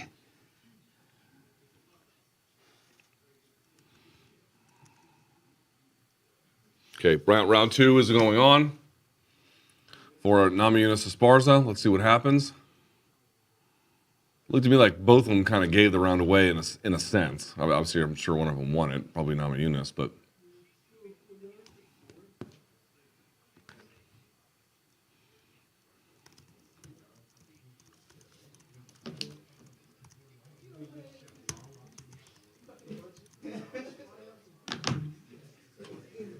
Canelo is able to get Bivol to the ropes, really not able to land clean. Wow, big 3-punch combo from Bivol to get out of trouble. Dude, Canelo's getting hurt here. Oh, dude, Canelo's getting hurt here.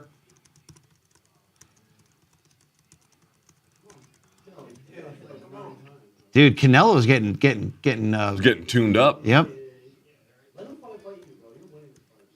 Meanwhile, this Esparza Namajunas fight, man, through a minute of the second round, just is not much happening.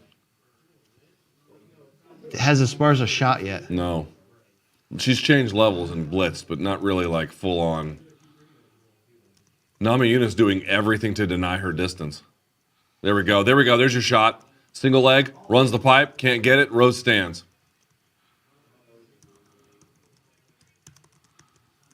That was better. That was something.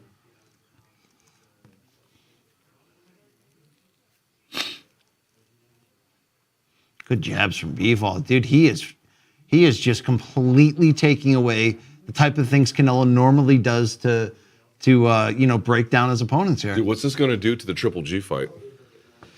I don't know. Canelo is a division above where he holds titles at the moment. So, is it career crushing? No, but that would be interesting to see.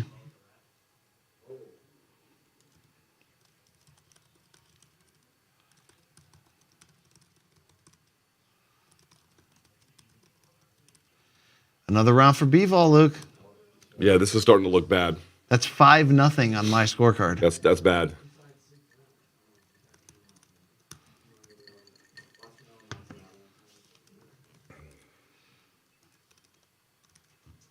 Midway through round 2 at UFC 274, booing from the crowd, rightfully so?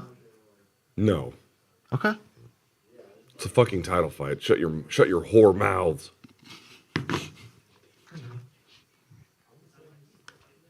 Left hook from Esparza kind of got through. Anyone land anything of note this round, or just that? Rose has pot shotted her a little bit. Dude, if you're Esparza, you don't want to kick yourself. You gotta go. You gotta go here against the champion, Luke. Dude, Bivol is too big. He's too big.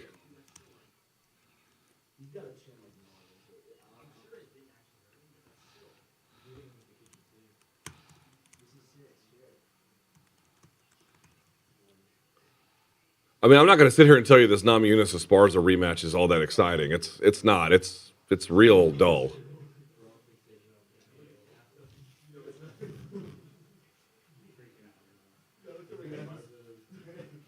Round 6 underway here for Canelo.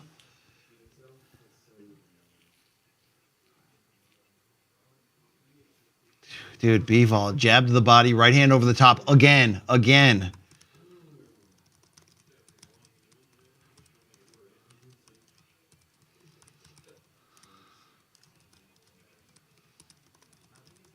Dude, Beterbiev would probably hurt Canelo. Dude, this Bivol's defense right now is on point.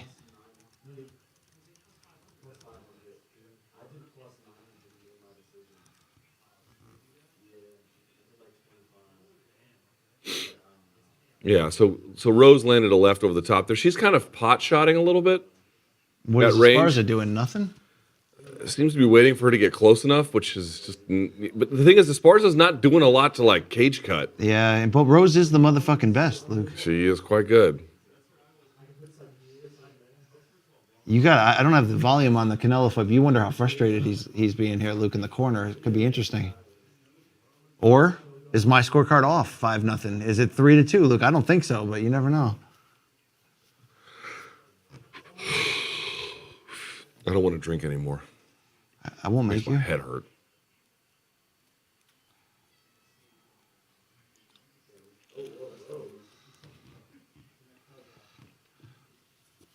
Rose giving a stare to Esparza at the end of the round.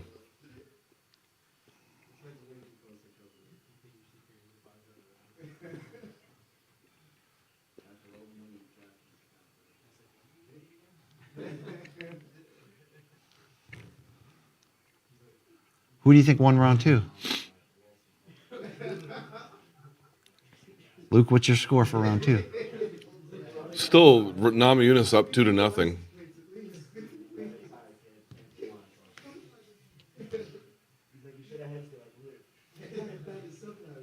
Dude, Bivol teeing off along the ropes here. Even if he's not landing clean, it's showing the judges that he's the guy coming forward.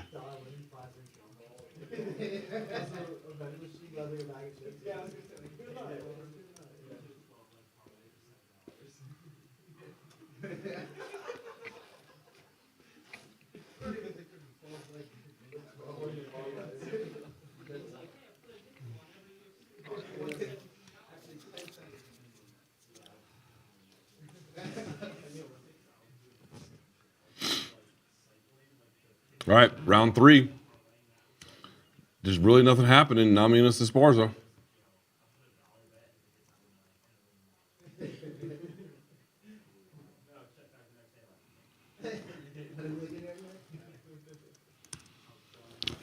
I guess some people were scoring it for Esparza. I listen, I'm not scoring this in real time, so please don't take my. Michael Villegas has it 3-1 Canelo through 4. I see 3-2 Canelo. I see 3-3 Canelo now. I've still got it 6-0 Bivol. I was going to say, it looked to me like a Bivol fight big time. I mean, these replays are all Bivol in between rounds. Canelo's face looking a little bit blotchy.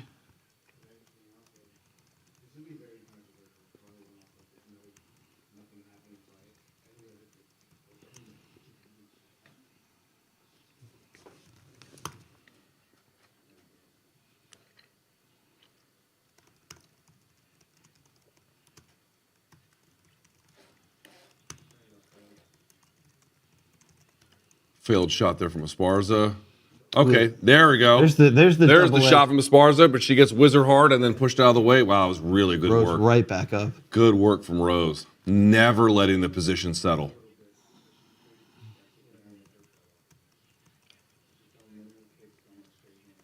Rose told me she was a lot stronger than she used to be. And the UFC. Oh, there we go.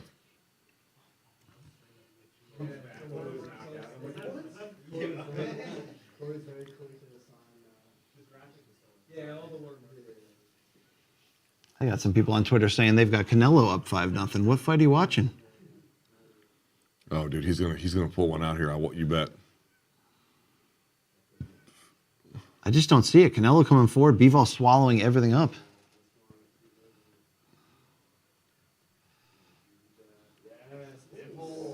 He caught a lot of that.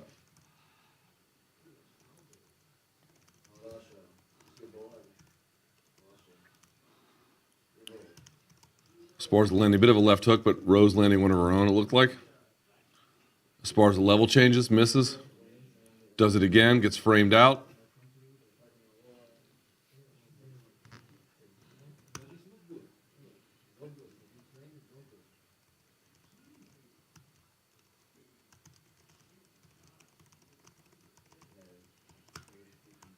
Same thing going on in Canelo Bivol here at the tail end of round 7. Canelo's following him around, but I mean, he's just not landing. And he looks frustrated as shit.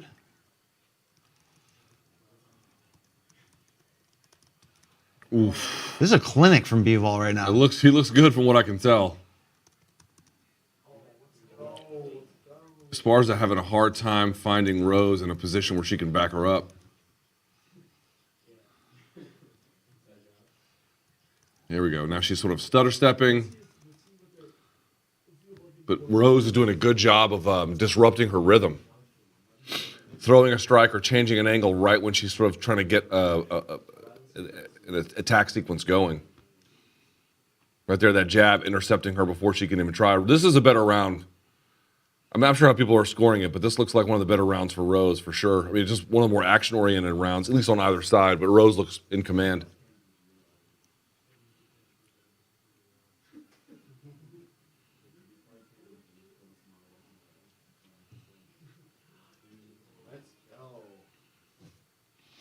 End of round 7.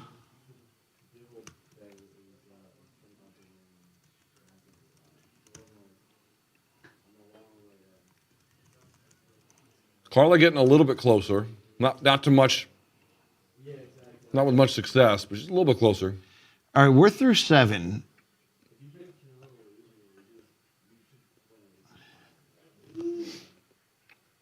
I haven't seen a round I can give to Canelo straight up. I've seen some scores 4-3 Bivol out there. But I've got a 7-0 Bivol. And Luke, I don't think I'm overvaluing what he's doing because he's not getting dominated. I think because he's not getting dominated, he's also not getting hit. You know, he's just completely controlling this. Look at the damage on Canelo's face. This third round, though, Luke, in the UFC fight, it's more of the same, right? A little bit more action on either side. Carla getting close with some takedown attempts in the sense of getting close to her body, but not getting close to actually holding her down. So she's trying more this round, but it looked to me like Rose was in full command.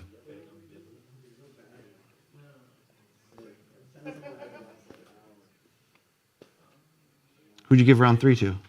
Esparza. Sorry, Namajunas.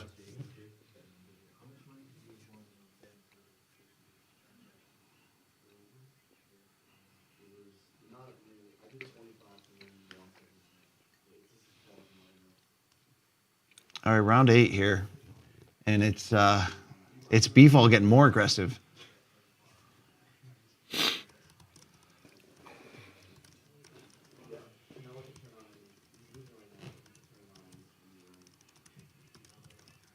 People not seeming to love this fight on social media. It's not a good fight up to this point.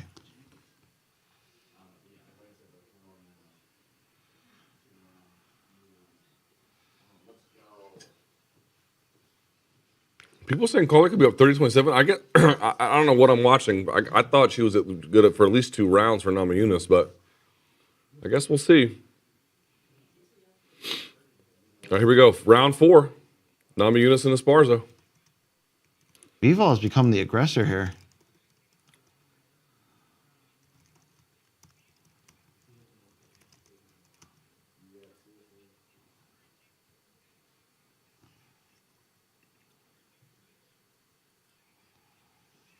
You think this is among the worst UFC title fights you've ever seen, Luke? I don't know about that, but it's just not great. It's not as good as Woodley Thompson 1, I'll tell you that much. All right? Well, that was fight of the night at UFC 205. It's not as good as Woodley Thompson 2, I'll tell you that much. Which was the main event for what, 207, 209, something like that? It was much maligned, but also loved by the hardcores, Luke. That was supposed to be Khabib Tony. Oh, level change. Nope. She gets punched for it.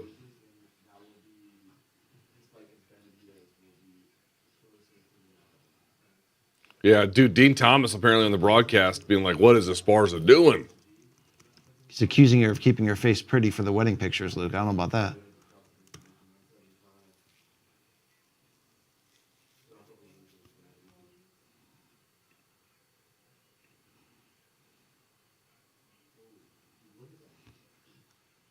Okay, Esparza tries to get her down, catches the ankle, takes the back. Takes the back. Nope, couldn't get it. Man, Rose is scrambling. Yes. Like Adesanya did against Vettori in their second fight. It's like a matter of life and death.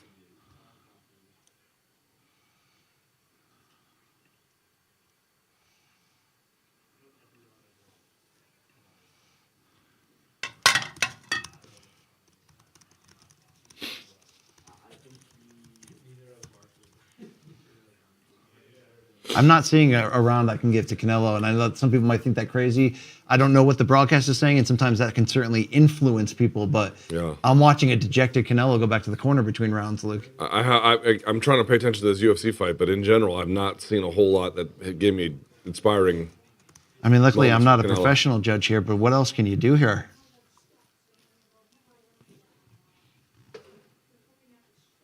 Okay, another level change from Esparza. Doesn't do a whole lot.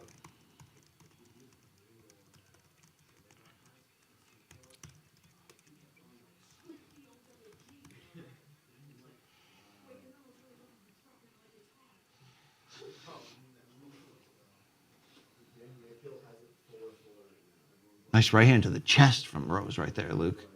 It's the heart punch. All right, round 9 underway in the boxing side. Canelo much more aggressive to start this round. It's the last third of the fight.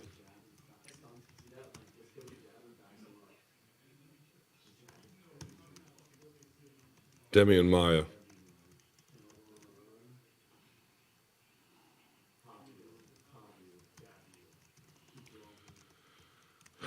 Rose and Carla kind of standing in kickboxing range. Your yawns are telling me everything I need to know about this fight, Luke. Kind of pot shotting from the outside. Esparza able to get a little bit closer each time. There we go, catching the ankles. There we go. Now she's got her.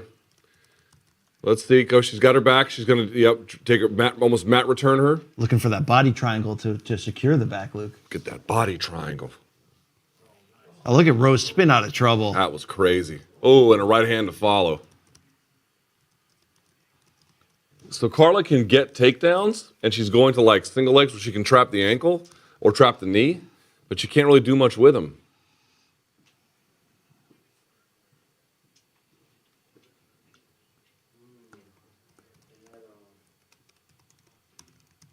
Good defense from Canelo to avoid this huge rush of combos from Bivol.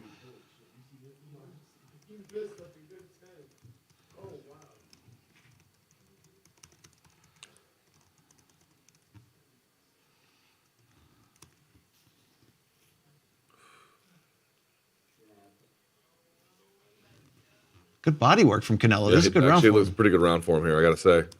Dude, Bivol's hanging out in the ropes a little bit. Got to tell you, he's hanging out in the ropes a little bit. He could be slowing down just enough, Luke. Canelo starting to dig to the body with more punches. That one landed too. Dude, that would be impressive as shit. This is how he can turn it with these hooks to the body. Yep. Through 4 rounds, it looks to me like Namajunas' fight. I'm not sure how the fans at home are scoring it. Fairly boring affair. Who won round 4, Luke? I'm going to guess Rose, but...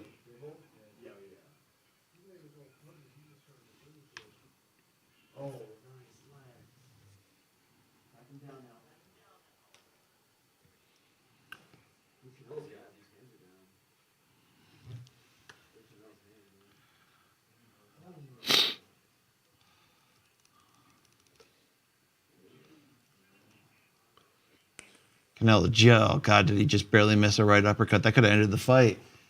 Would you give this round to Canelo? I would. To me, it's like the first... Again, I'm not watching very closely, but that was a very clear round for him, in my judgment. People are saying this is worse than Bader versus Congo. Boy, do I disagree with that. I mean, I'm not telling you it's good, but...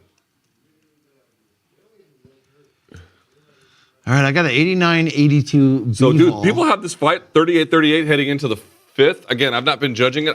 I haven't seen it that close for Carla, but I gave Carla to that be clear, round, everyone else is saying it's much closer. I gave the first 3 to Rose. Again, I'm distracted here, but from what I've seen, I gave round 4 to I'm not really Esparza. watching it like I'm a judge, so my assessment is probably not great, but...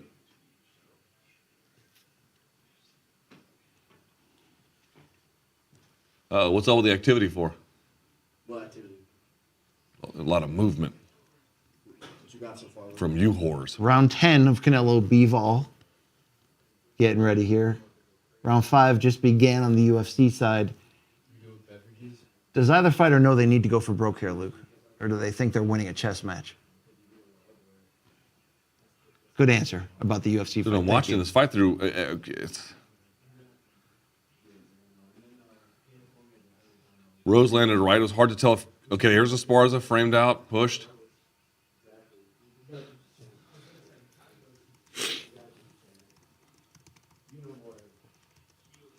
Why don't you give me an update on the round 10 here, BC?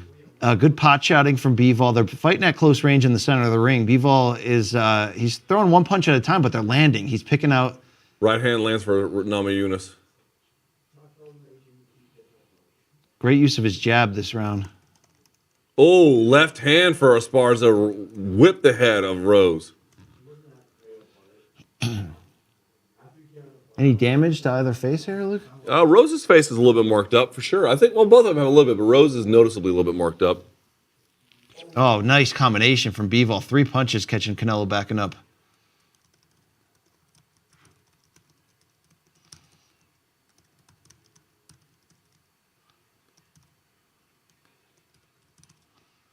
About 3 minutes left in this 5th round for Namajunas and Esparza. It's close. Dude, you know what? I would have thought if this fight was going to stand the whole time, it would have been Rose's to lose, but apparently it's pretty competitive.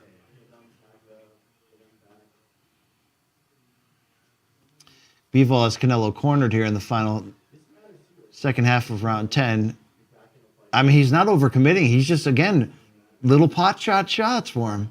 One at a time. God, Canelo's got hands down, too. Jesus. The key here is Bivol's not overextending. He's standing in front of him, but he's able to sort of hit where Canelo isn't.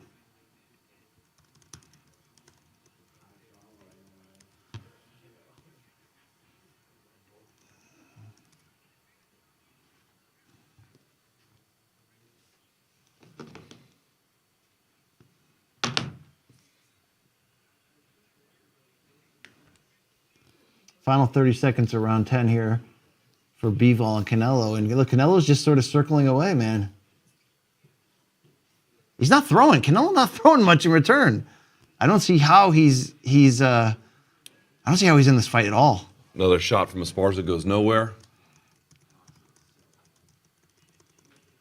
Hard leg kick from Rose.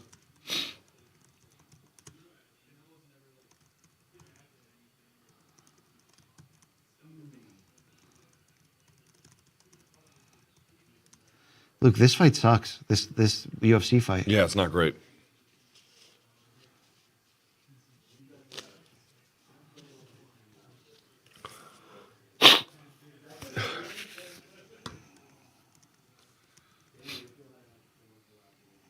Boy, Esparza is dramatically improved.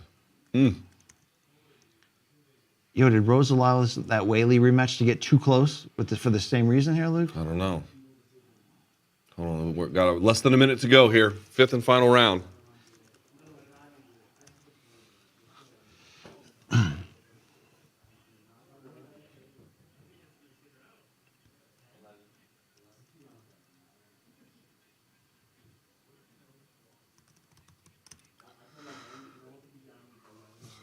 Rose kind of faked the takedown, didn't go for it.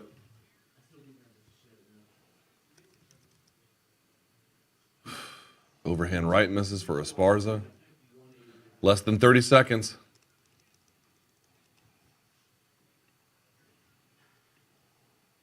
Let's go, Russia.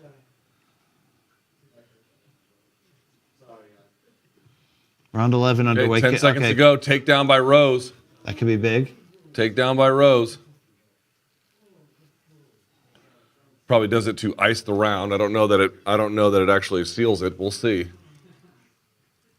All right, they're both raising their hands. I'm assuming Rose won that, but I guess we're going to see. Yo, crowd booing that UFC fight. Bivol, oh my God, he's stepping right back into anything Canelo throws. He's coming back with a 2-punch combo. Oh, I am tired.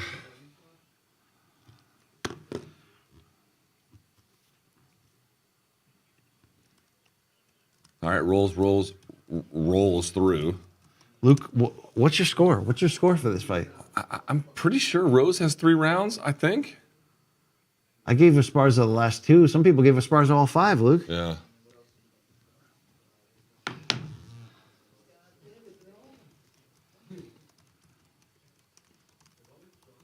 You'll hope the main event lasts 30 seconds or less. Dude, Canelo tried to rally in round 11 here, but everything he's doing is getting swallowed up. Bivol's defense is just too tight, man.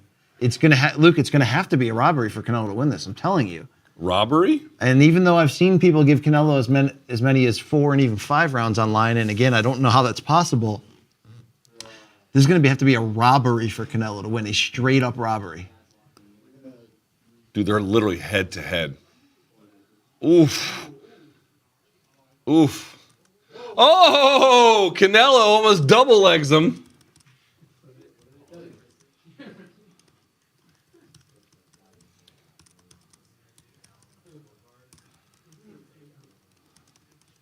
Dude, they're literally head to head. You got to give Canelo credit, man. He's trying.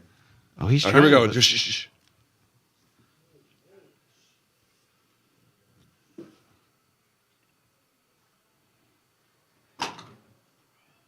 48-47 Nam. 49-46 Esparza. 48-47. Carla Esparza wins. Wow. Split decision win for Esparza. Wow. Wow. Rose looks dumbfounded, Luke.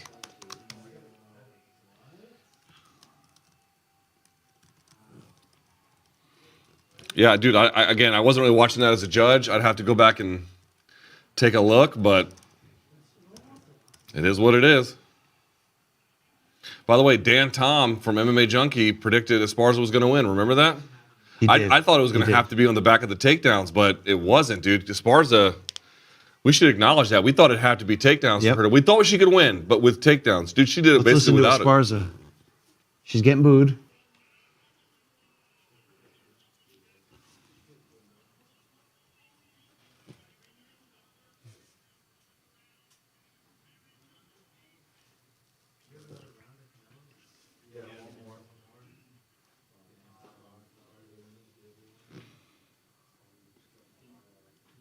We're about to start round 12 in the boxing match. Huge boos on Esparza here, even though she agrees with the decision. I'm trying to hear Rogan.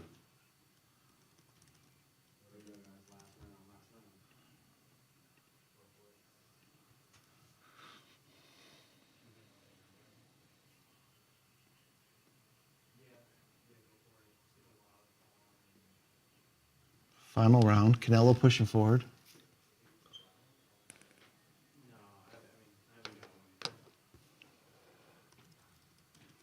Carla saying she did her best. Got the W. That's all that counts.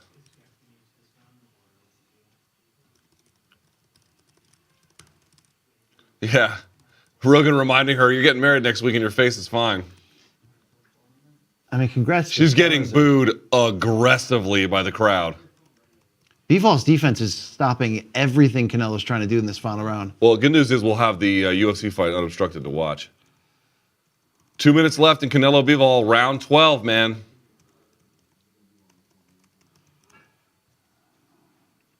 Wow, look at the time between title reigns. 2,600 days, the longest time ever.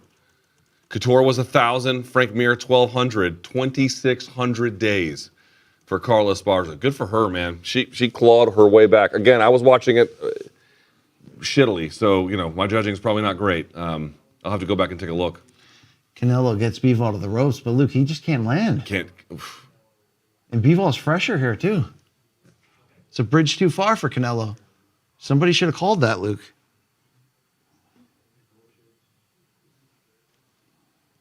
There's Miesha Tate. There's Patty. Good jabs from Bivol. All right, main event time. Bitch.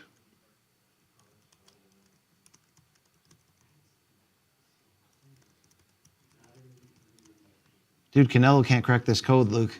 Boy, the knives are out for Namajunas. Again, we have a very different perspective than I guess everyone else, but what is dude, your everyone is blaming like Rose. She has no one but to blame. Right. But, I mean, you don't try to leave no doubt with the judges. listen, neither of them deserve the belt. Next one. Neither one did anything, and with that said, the belt changing hand seems ludicrous. Next one, amazing. Saying I'm the best 475 times doesn't appear to make the best base for MMA. Next one. Terrible fight, correct decision. Next one. Pat should have just handed over the belt. Oh, boy. Next one. Rose ran for the whole 25 minutes. All right, Canelo trying to do anything here. All these uppercuts inside. Look how close they're standing, Luke. They're standing at this distance, and Canelo cannot do a thing. Rose deserved to lose, someone writes. Jesus. Y'all are killing her.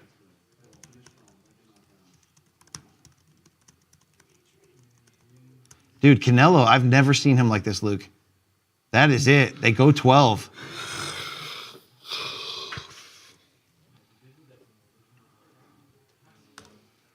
They go the distance, Luke. Canelo raising his hand in the corner. Okay, what's your final score? How many rounds? 11 rounds to 1 in favor of Bivol. 119-109. Wow. So man. let's predict the scorecards. Let's say, I didn't have the volume on. I'm going to guess split decision, one way or the other. I predicted a majority decision win for Bivol. Let's see what I get here.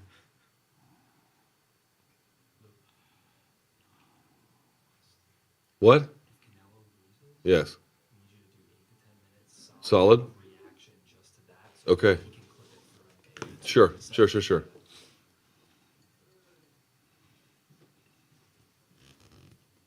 Hey, there's Glover. We wait on the scorecards here in Las Vegas.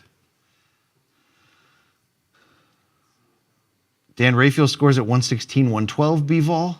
Fuck. Bloodstained Lane has a 117-111 Bivol. Fuck. Andreas Hale has at 117-111 Bivol. Looked to me like Bivol got it done.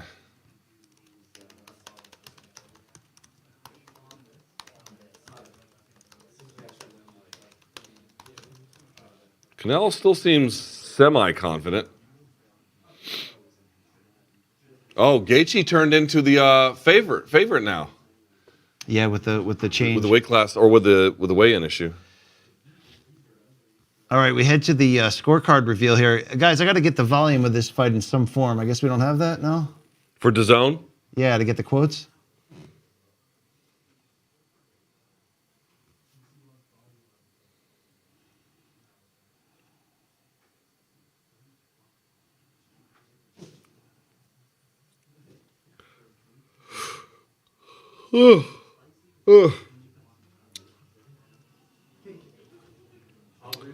Canelo landed a career low 84 punches total. You're shitting me. Wow. According to CompuBox? Yep. Wow. Is that the score over there? Okay. Read them out as soon as you hear them.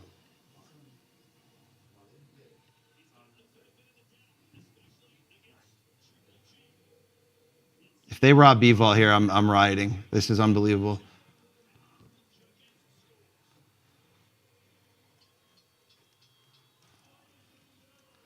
$115, $113, $115, $113, and $115, $113 for your winner by unanimous decision, Dmitry Bivol. Call on the upset. 7-5 on all three scorecards, and it showed you how much he had to dominate to still get a decision, right?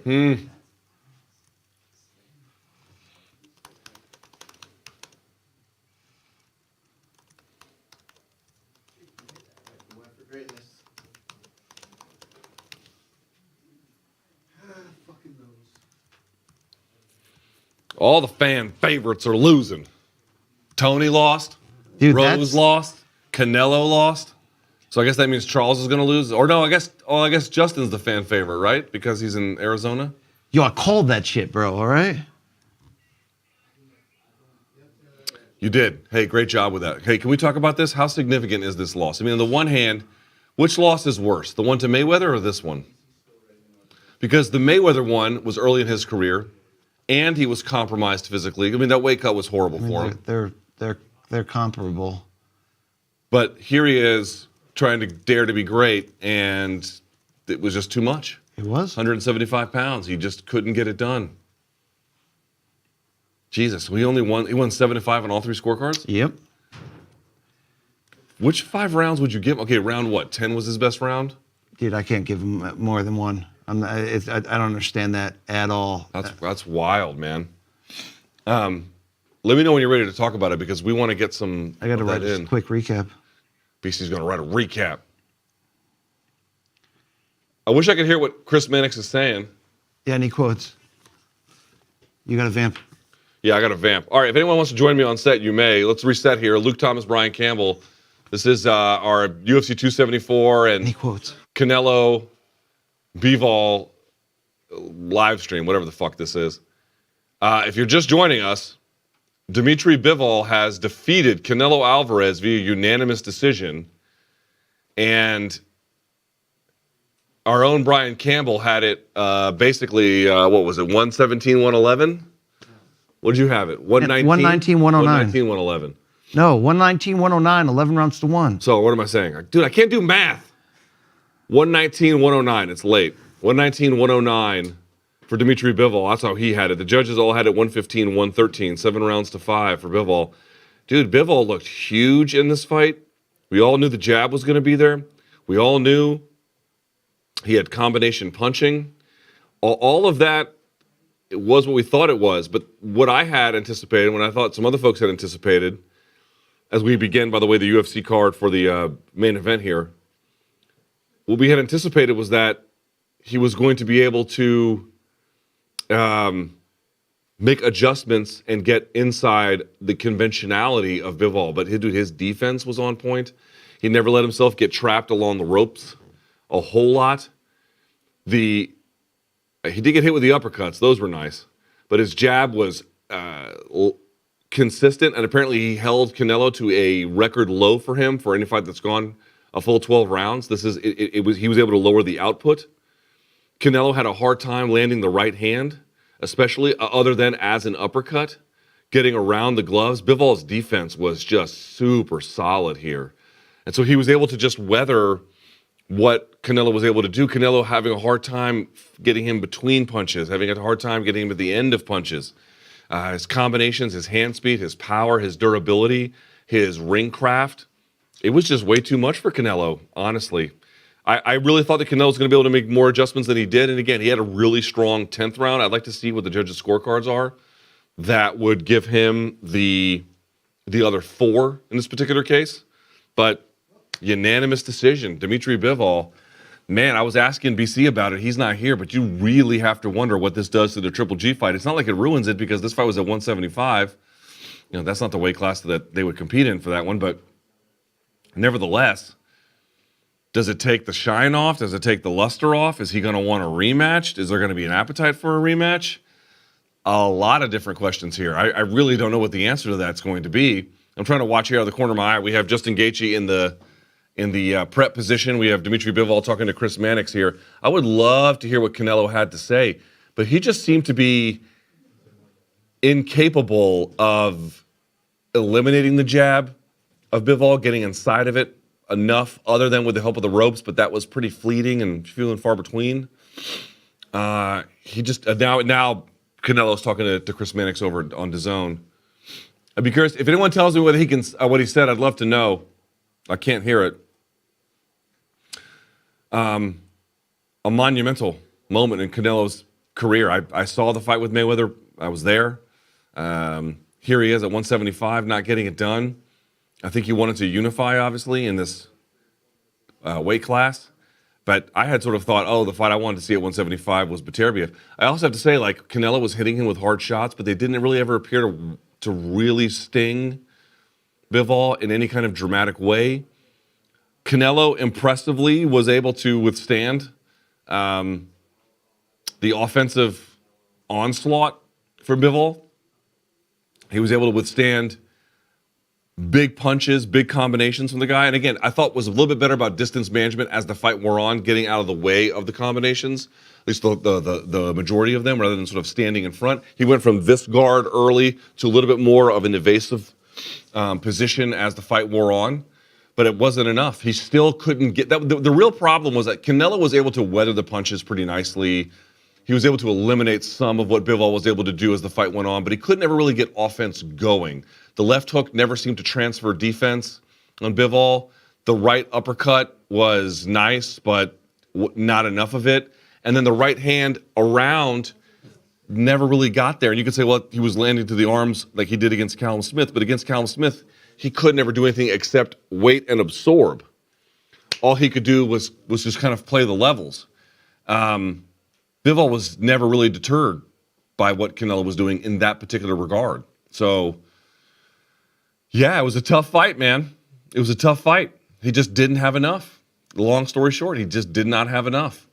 He had some moments, about it. 10th round strong, a couple other moments along the way. The fact that he got 5 rounds is low-key miraculous. Are they talking about doing a rematch? What are they talking about? What are Bivol and Canelo talking about?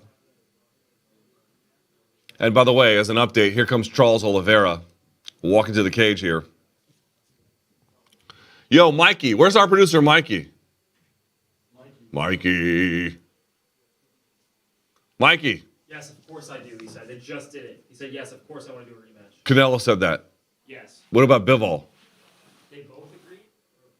So apparently Canelo wants a rematch, which of course is to be expected. Yeah, this is what I mean.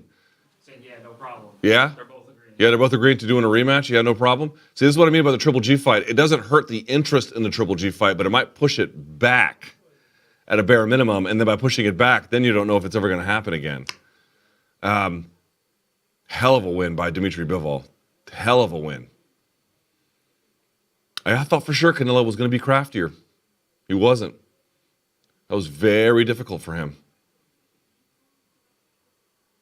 And of course, on the UFC side of things, here comes Charles Oliveira.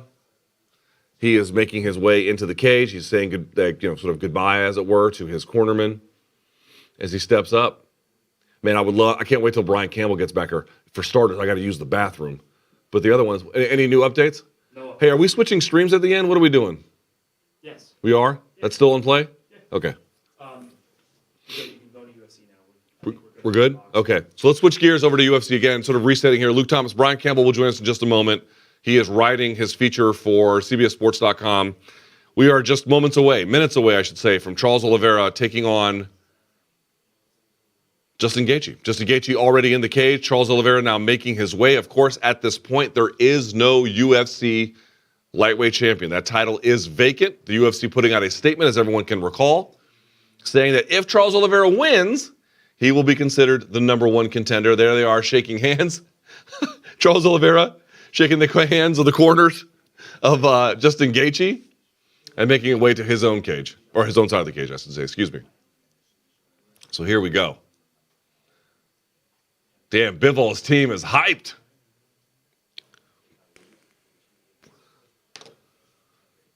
Oh, man. Y'all having a good time with the stream? I'm ready to go home. Don't forget, subsequent to tonight's main event, can someone send me the link to the post-fight stream so I can share that on Twitter, please? Yeah. Yeah. Where's my motherfucking earpiece, y'all? By the way, I gotta urinate at some point. All right. Let me turn this down. All right, here come the introductions by Bruce Buffer for Charles and Justin.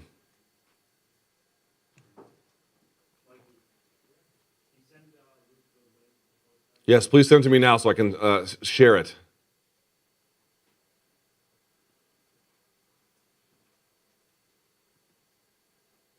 Judges are Chris Flores, Junichiro Kamijo, who's a very good judge, by the way. I didn't see the third, but he's a good judge.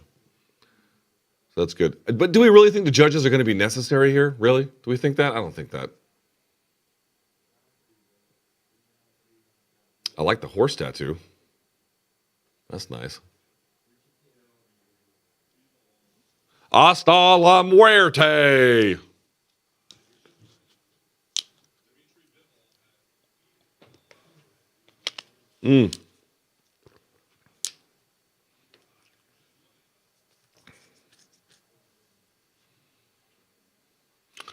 Max Kellerman saying, what just happened in the ring to Canelo is not a surprise. Bivol was the hardest fight to win.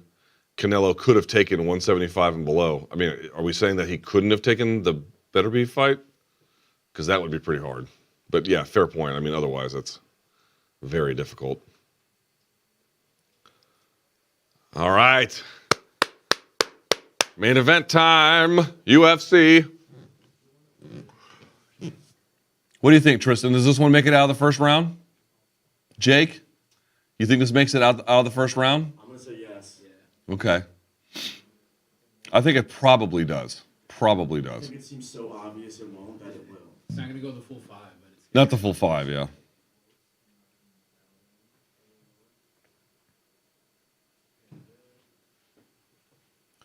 Getting a big cheer for the hometown Arizona crowd, from the hometown Arizona crowd.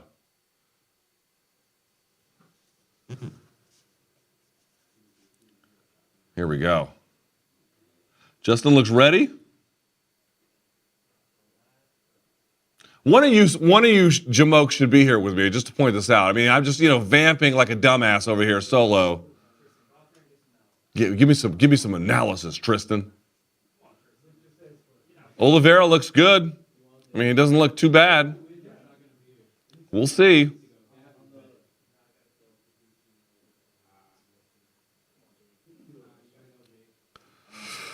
Okay.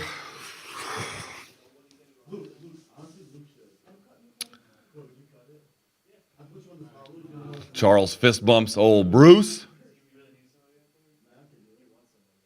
So far, all the fan favorites have lost. Tony lost, Rose lost, Canelo lost.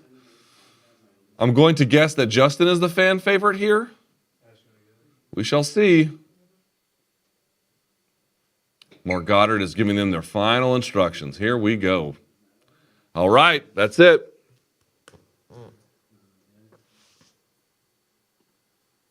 I need that link, gentlemen.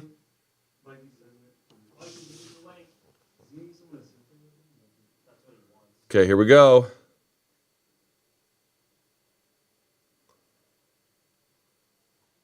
All right, here we go. They meet in the middle. High guard from both. Leg kick from Justin. He eats a right hand right away from Oliveira. Whoa. Whoa. They're now clinched along the fence line. Dude, they are swinging.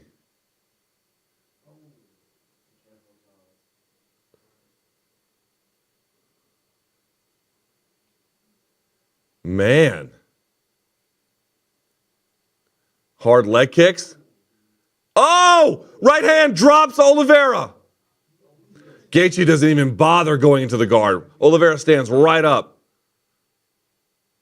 Dude, this is the wrong approach from Oliveira, I personally feel. Oh, Jesus, he's getting hit. Oh! He's down again. He's down again. Dude, you're not going to out-tough Justin Gaethje, bro. It's not going to happen. Okay, Oliveira's back on his feet. We're still, we're not even 2 minutes into this fight. Oliveira is bleeding over his left eye. Not badly, but he is. Hard leg kick. Oof. Oof. Justin swings with a left and misses. Uppercut from Oliveira. Jumping knee.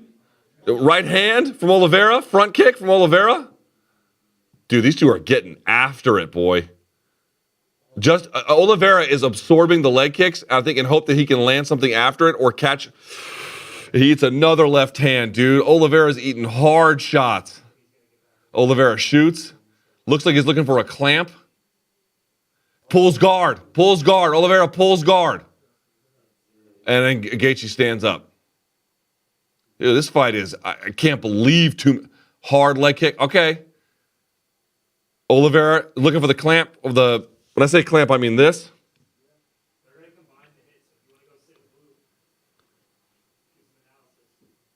Oof. Oh.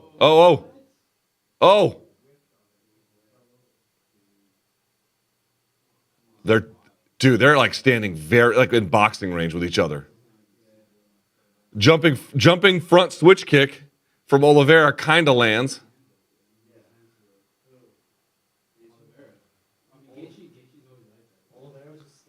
I mean, these two are killing each other. Oh! Right hand from Oliveira drops him. Oliveira takes the back.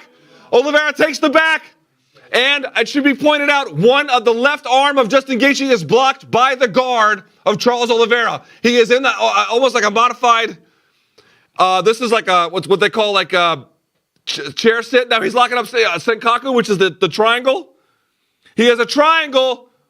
He lets it go just in case he's getting out. Oliveira takes the back. The choke is in. That's it. That's it. It's a game over. Game over. No. Yeah. Game over. Game over. Game over. Game over. Charles Oliveira wins. Charles Oliveira wins. Charles Oliveira wins. Dude, Charles Oliveira is a motherfucker, boy. Charles Oliveira is a tough motherfucker, dude.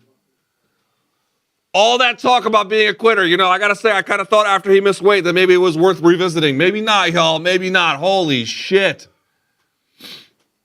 That's the best lightweight on earth right there. That's the best lightweight on earth, man. Not named Habib, who's not around, but wow. Wow. He gets dropped, what, twice? And they didn't make it out of the first round, y'all. They didn't. Wow, dude. By the way, all the fan favorites lost, right? Rose lost, Canelo lost, Tony lost, and Justin lost. All the fan favorites lost. What a win by Charles Oliveira, dude. What a win. He stood right in front of Justin, took his best shots, delivered his own, took the back, nearly lost it, recaptured it, and closed the motherfucking show. Did he finish him faster than Habib did? Yes, he did, because Habib didn't finish him until the second round. He got him even faster than Habib. Charles. Got him even faster than Habib. Chandler, Poirier, and now him. Charles has been knocked down first. Dude, Charles he doesn't make it easy on himself. It's not like he just bulldozes it. Well, he bulldozes the easier guys. But against these really good fighters, against Chandler, against Poirier, against Gaethje, dude, he doesn't steamroll them right away. He kind of has to deal with adversity, and then he puts it on them. What a fighter. What a fighter. Here we go. Let's see. They're on a clinch break. He eats an uppercut, and that drops him. They're showing the highlights now. They're showing the highlights. Right hand. Oh, a hard right hand from Gaethje. Wobbled him. He kind of fell afterwards. Right? But in the end, right hand just dropped Gaethje flat. Boom. Takes the back as Gaethje sits up. Gaethje tries to roll through. Charles recaptures the back, pulls him off of his base. Senkaku with the legs, puts the choke in. Readjusts it one time from bicep grip back to bicep grip. And that's all she wrote. That's it. That's it. Hard as nails. Jesus Christ. Wow. Wow.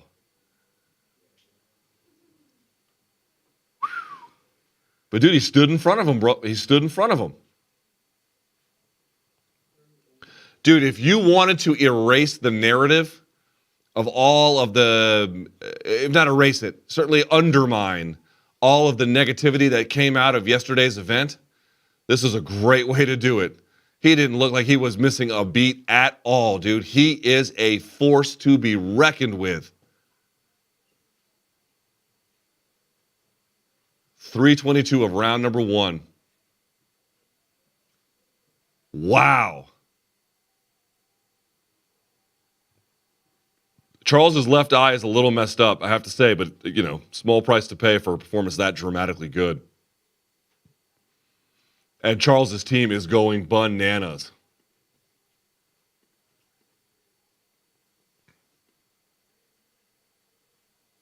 Here we go, Rogan talking to him.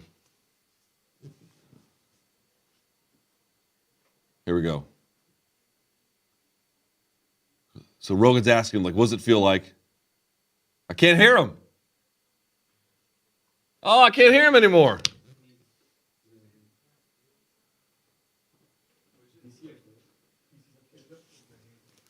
Oh, it died. That's why. It's all right. It's all right. Just take it. Do I really need it? Yeah.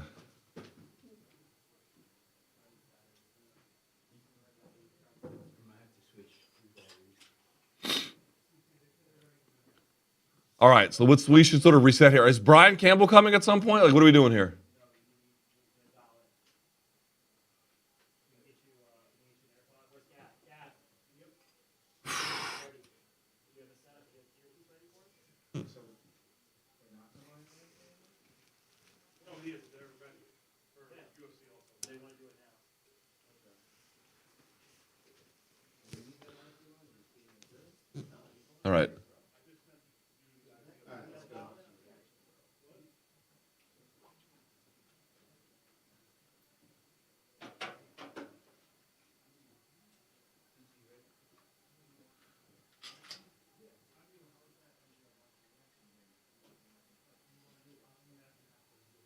This is a message for the entire division. I'm a problem for him. Look at this team. Look at me.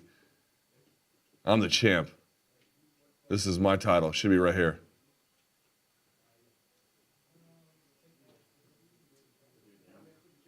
Islam Makhachev, right? Rogan's asking who should be next. Yo, what are we doing, dude? I got to really use the bathroom. I need to talk to some technical director. What, I need to know what the plan is. How bad do you have to go? Bad. Yeah, bad. All right. Here's the deal. We have a post-fight show to do. So we thank you for watching, but it's time for us to go. We're going to end this stream, and then we're going to pick up on the official UFC 274 post-fight show. I'm Luke Thomas. Brian Campbell will be here. I'll see y'all momentarily.